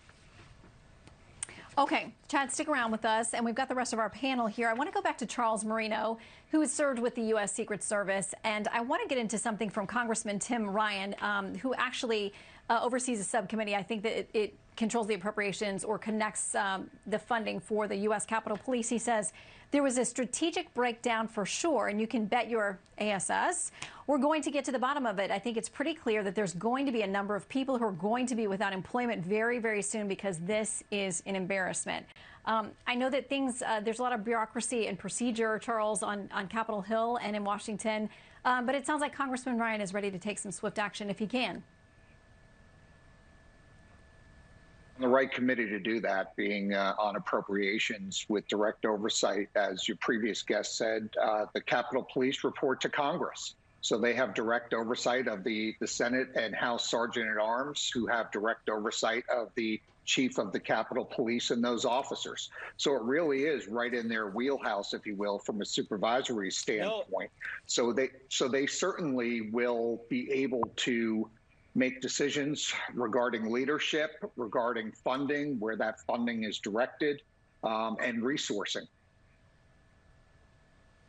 Okay, John, to you, the Washington Post editorial board is saying it's time for the cabinet to get together and invoke the 25th Amendment to take the president out with 2 weeks left into his term. They say now that the stakes are viscerally clear, Mr. McConnell and every other Republican, almost all of whom bear some blame for what occurred on Wednesday, have an overriding responsibility to the nation, stopping Mr. Trump and restoring faith in democracy. So they're calling on Republican leaders, but they're also, in that same piece, talking about the cabinet invoking the 25th Amendment. We're told tonight, at least the cabinet members we've been able to reach, that they have not heard those conversations. But, John, an historic step if they would even entertain it. Well, I'm sorry to have to say the Washington Post apparently hasn't read the 25th Amendment. The 25th Amendment doesn't give Vice President Pence and the cabinet the right to remove a president temporarily just because they think he made a bad decision. Maybe President Trump shouldn't have called for people to show up in Washington today. Maybe he should have been faster in ordering out the National Guard to come out to the Capitol. But that doesn't mean that President Trump, in the terms of the 25th Amendment, is disabled in some way from being president. He might have just made some poor decisions that people disagree with. I'd like the Washington Post editorial board to consider whether they should start calling on the same use of the 25th Amendment for President Biden when he takes office. What if he's slow? What if he doesn't do things they don't like? Do they think Kamala Harris should start invoking the 25th Amendment along with the cabinet every time Joe Biden never does something the Washington Post doesn't like? Now, maybe that might never happen, given how close the media and the Democratic Party seem to be these days. But I think this is a silly, silly suggestion. Okay, John. Panel, stick around. We want to dip into this. I believe this is Congressman Dan Muser talking about the arguments that they want to make about whether Pennsylvania's electoral votes should be blocked or not. Let's listen in. Reason we have been and will continue to be a great country and a country of laws. The U.S. Constitution is unambiguous, Madam Speaker, in declaring that state legislators are the entity with the authority to set election procedures and to enact any changes to election law. Article 1, Section 4, Clause 1 states the times, places, and manner of holding elections shall be prescribed in each state by the legislator thereof. The authority of election procedures lies with the state legislator, period. In Pennsylvania, this authority was indisputably usurped by the Pennsylvania's governor's office, by the Pennsylvania Secretary of State, and by the Pennsylvania Supreme Court. These unlawful actions include, but are not limited to, accepting ballots past 8 p.m. on Election Day, inconsistent application of verified signature requirements for in-person ballots versus mail-in ballots, authorizing the curing of mail-in ballots with less than 24 hours notice, leading to inconsistent preparedness between counties, and authorizing the use of unsecured drop boxes, which is not permitted in statute. If such unlawful actions are to be accepted, what do we have to look forward to next year? The Pennsylvania Secretary of State allowing online voting because it may be raining in Philadelphia? It was a free-for-all. Madam Speaker, it was back in 2005 when then Minority Leader Pelosi while leading 31 Democrats as they objected to the presidential elector certification, as they did in the last 3 presidential elections when a Republican won, and stated quite well, actually, that the members of Congress have brought this challenge and are speaking up for their aggrieved constituents, many of whom have been disenfranchised in this process. This is their only opportunity to have this debate while the country is listening, and is it appropriate to do so? Thank you for those words, Madam Speaker. They were appropriate then as they are now. If there is an American ideal that all citizens, regardless of party affiliation, can agree upon, it is that we must have election integrity. We should not certify these electors which were derived by unlawful actions and a result of inaccurate vote tallies. I yield the remainder of my time to Representative Joyce. Okay, you're listening in. The House is now talking through objections to the electoral votes from Pennsylvania. I believe the Senate has wrapped up whatever conversation or debate they were having and is voting or getting ready to vote. We're monitoring both sides because they both have to go through this process, then come back together, then, combine their votes on whether there's actually going to be an objection to these Pennsylvania electoral votes. Let's check in with Chad Pergram to give us an update on where we are.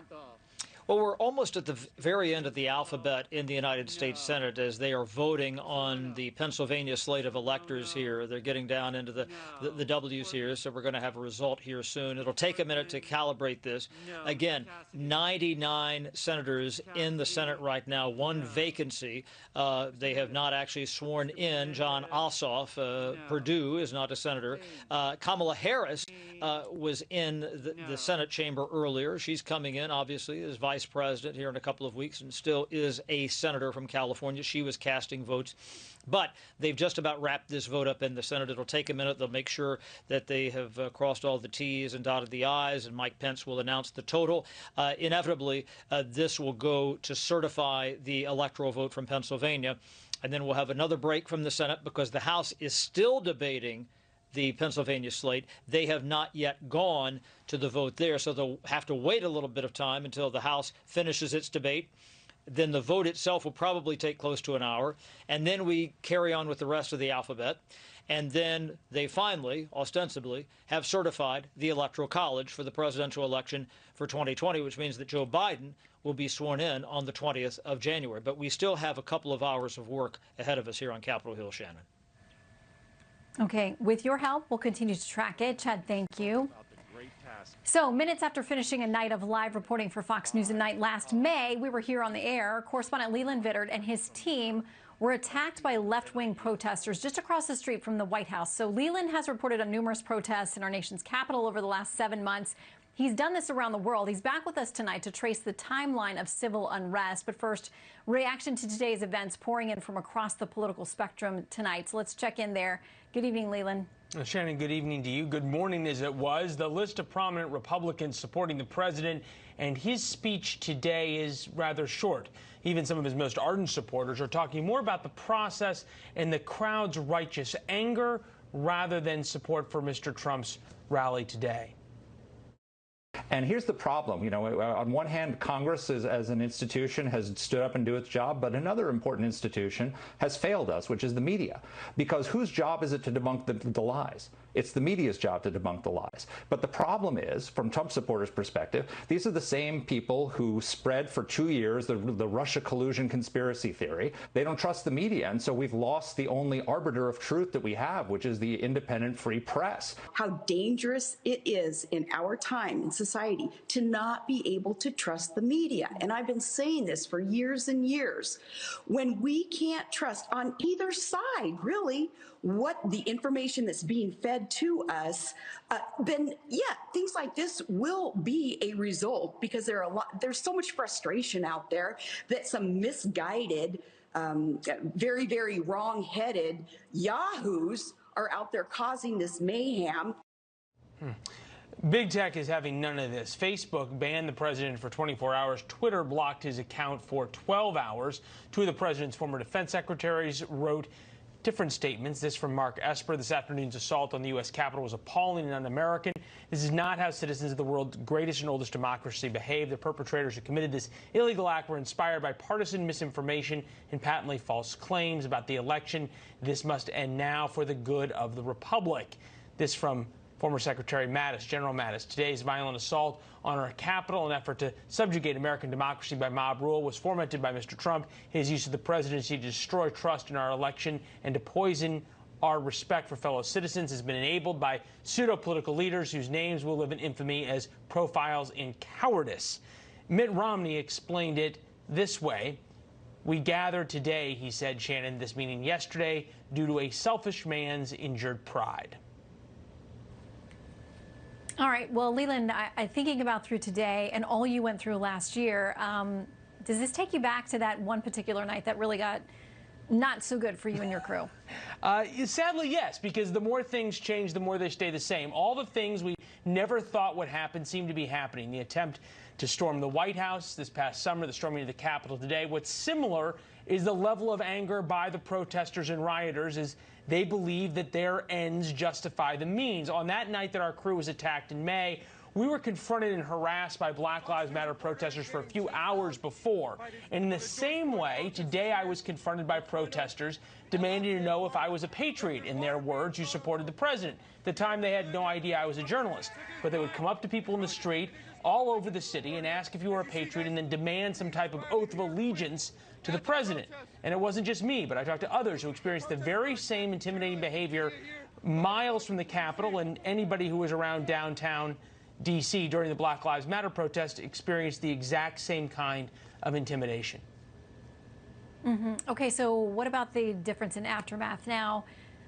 You know, with very different protests playing out across the country last year and now into this. Yeah, for sure, very different. So far tonight, we haven't seen any businesses looted, churches burned like we did late May or early June here in D.C. No police cars were set on fire, no Molotov cocktails, and that's a good thing. But back to the point of real anger on the streets in June, and now I said the night that we talked just ahead of me being attacked in front of the White House was that if people are willing to go toe-to-toe with the Secret Service, get pepper sprayed, and keep at it, it's worth taking time to understand what they are angry about. In the same way, tens of thousands of people came from around the country at their own expense. We talked to them about where they were from and how they got here. They spent a day in the bitter cold because they're angry. And everybody I talked to today believed the election had indeed been stolen. They believed in their heart of hearts that today would be the reckoning. And when the president said this was their chance to change things, they really believed that they had a chance to change things, Shannon. And understanding that anger and where it's coming from is important as well. Can't lose sight of that. Yeah, well, we're glad you're safe then and today as well. Thanks so much. Nice to see you.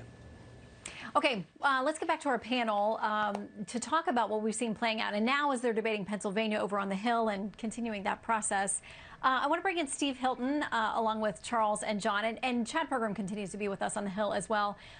Steve, you saw part of the conversation there about big tech and how they're handling this tonight. You know, and there are those on social media who are saying like, oh, okay, so the Ayatollahs and the Chinese communist officials can continue to post on Twitter without a whole lot of hand slapping or trouble. And yet they're acting very swiftly with respect to President Trump today. That's exactly right. We were talking about this earlier. It's just totally inconsistent. It's arbitrary and it's politically driven because as they showed during the election campaign in the final stages, they picked a side. They were working for Joe Biden. You saw that. And that is part of the reason, remember, that so many people in this country think that the election wasn't fair. They could see what was going on. They could see the big media companies 100% behind Joe Biden, only covering stories that were helpful to Joe Biden. Anything that was helpful to President Trump, they would ignore. Anything that was problematic for Joe Biden, they would ignore. Same with big tech, directly censoring those stories towards the end of the campaign that could have in some way hurt Joe Biden's campaign. And so that's the pattern they've established. They used to say they were just a neutral platform for people to be able to express themselves. That's completely gone.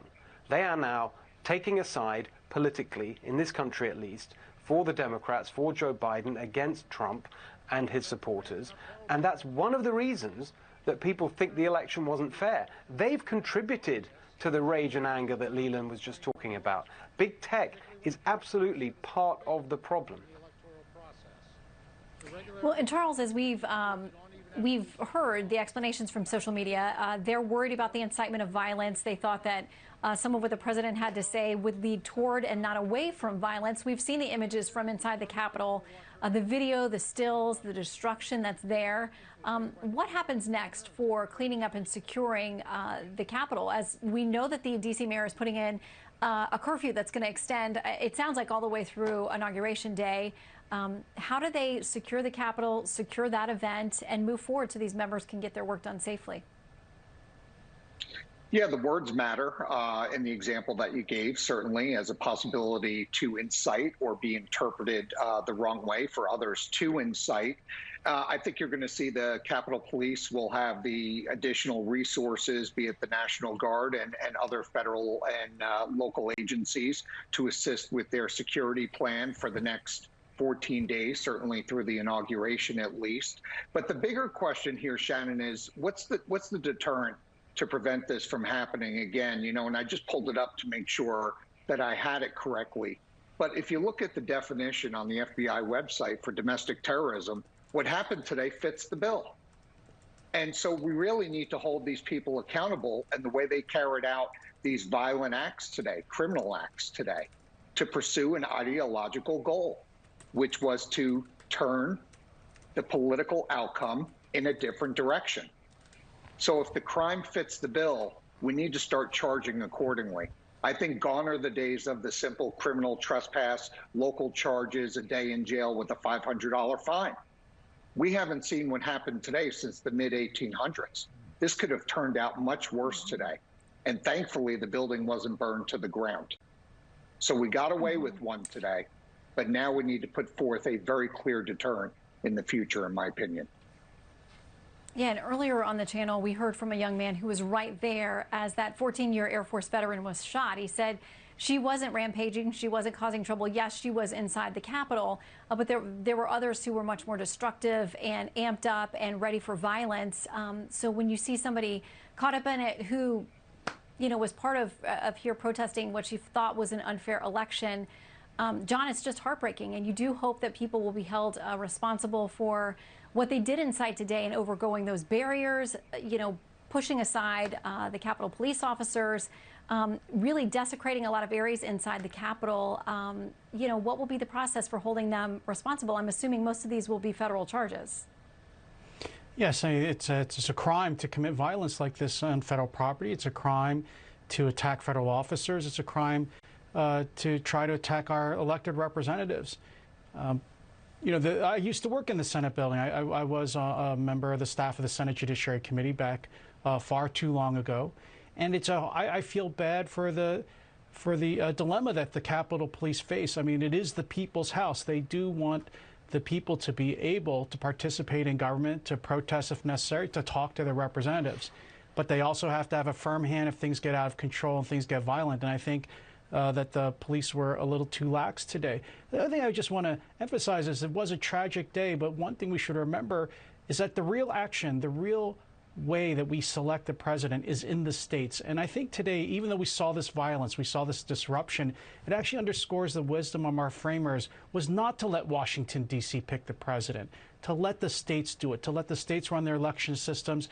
The Congress is just here to count the votes, and no amount of violence and rioting and disruption was able to prevent that function from going forward and for the country to pick a new president and to peacefully transfer power. And Chad, you were caught in the middle of all of this today as the folks were there. Frustrated, angry, some of them have been planning openly, as we talked about earlier in the show, online to go in and to wreak havoc and to do things that are unlawful. And yet this process, this body always continues after 9/11, after what happened today, to get to work. These members show up and they're getting the people's business done. Really remarkable, too. On one hand, you had this disturbing scene early this afternoon where you had these marauders, bolting into the building. And then tonight, right now, they are carrying on the people's business. Since we've been on the air the past couple of minutes here, the Senate has voted to accept the slate of votes, electoral votes from Pennsylvania. The vote there was 92-7. The vote to accept Arizona, the other contested one, was 93-6. So there's somebody who switched there. I have to figure out which senator that was. But here we are, almost 1 o'clock in the morning, and they are carrying on with the people's business. I will say this, and this is what we're going to hear a lot about over the next couple of days and weeks and months about what led to this incursion. The Capitol Police train constantly to evacuate the chamber, to deal with demonstrators. At their police training facility in suburban Maryland, they have a mock of the Capitol situated like the office buildings, where you have like a member's office. You have a staircase that looks like the staircase in the Capitol, even with the grooves that exist on the Capitol staircases here, because so many people have gone up and down them over the past couple of hundred years. And they train on those steps and in those facilities for situations just like this. I did a story several years ago. I was there with them. In fact, I think it aired on one of your programs over the weekend some years ago. And to have this happen, the fact that they train all the time, members of Congress are not going to be very happy about this. And Tim Ryan, from the Appropriations Committee, they control the purse strings. He deals with the legislative branch. Each year, they give the Capitol Police more and more money. There was a big outcry after the shooting of Gabrielle Giffords. There was a big outcry after the shooting of Steve Scalise, and they provide other resources here. We hear they have all these resources to the Capitol, and they barged in. It's really extraordinary. We're going to hear so much more about this in the coming weeks, especially in preparation for the inauguration on the 20th of January. Mm-hmm. And Charles, I want to bump back to you on that, because we talked about the presence that's normally all over Capitol Hill for days like that State of the Union inauguration. This one was going to be very different anyway because of the pandemic. We wouldn't expect the same level of crowds, but it's clear that there will be bad actors who may be interested in showing up. There have been strange threats about foreign adversaries wanting to avenge the death, say, of Soleimani, and fly something into the Capitol. I mean, how in the world do our agencies manage all of those threats on a day like the inauguration, now less than 2 weeks away? Sure. We just had the breach today, earlier today, of the FAA radio system, in which a recording said that the death of Soleimani would be avenged by an aircraft strike against the U.S. Capitol, specifically today. So we know that foreign adversaries are paying attention to this. They paid attention with how this group was able to gain access into the Capitol today. That's what troubles me here the most. We have other domestic groups and international groups that have far more evil goals in mind against some of these structures that we have and against some of the people that occupy them. One thing that's important, though, here is separating the people of the Capitol Police and the strategy, right? I mean, absolutely, the Capitol Police have some of the best people I've ever worked with. They're highly trained. But the bigger question, yeah, I mean, we've all spent time in the Capitol. We've all around them. We know how they perform each and every day. The bigger question is the strategic question, and that is, were they set up for success today? Yeah. We got to leave it there. Thank you, panel, on an incredibly stressful, historic day. Let's check at some of the moments from today. They're moving past the police, tearing down the barriers. Stop the steal! Stop the steal!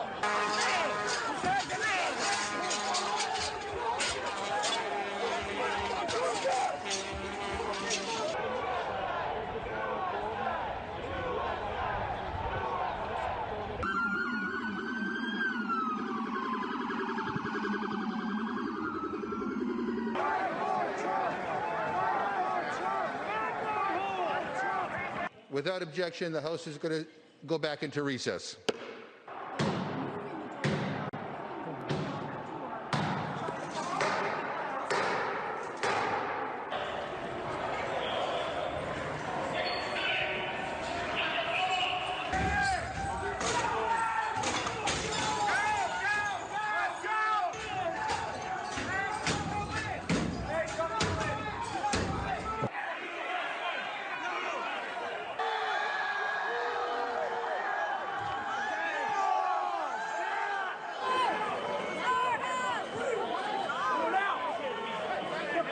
Security here at the United States Capitol has failed.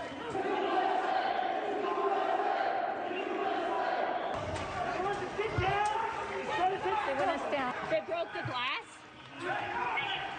Just some of the sights and sounds from today. John Scott and Jillian Turner pick it up from here. Most watched, most trusted, most grateful you spent. Wasn't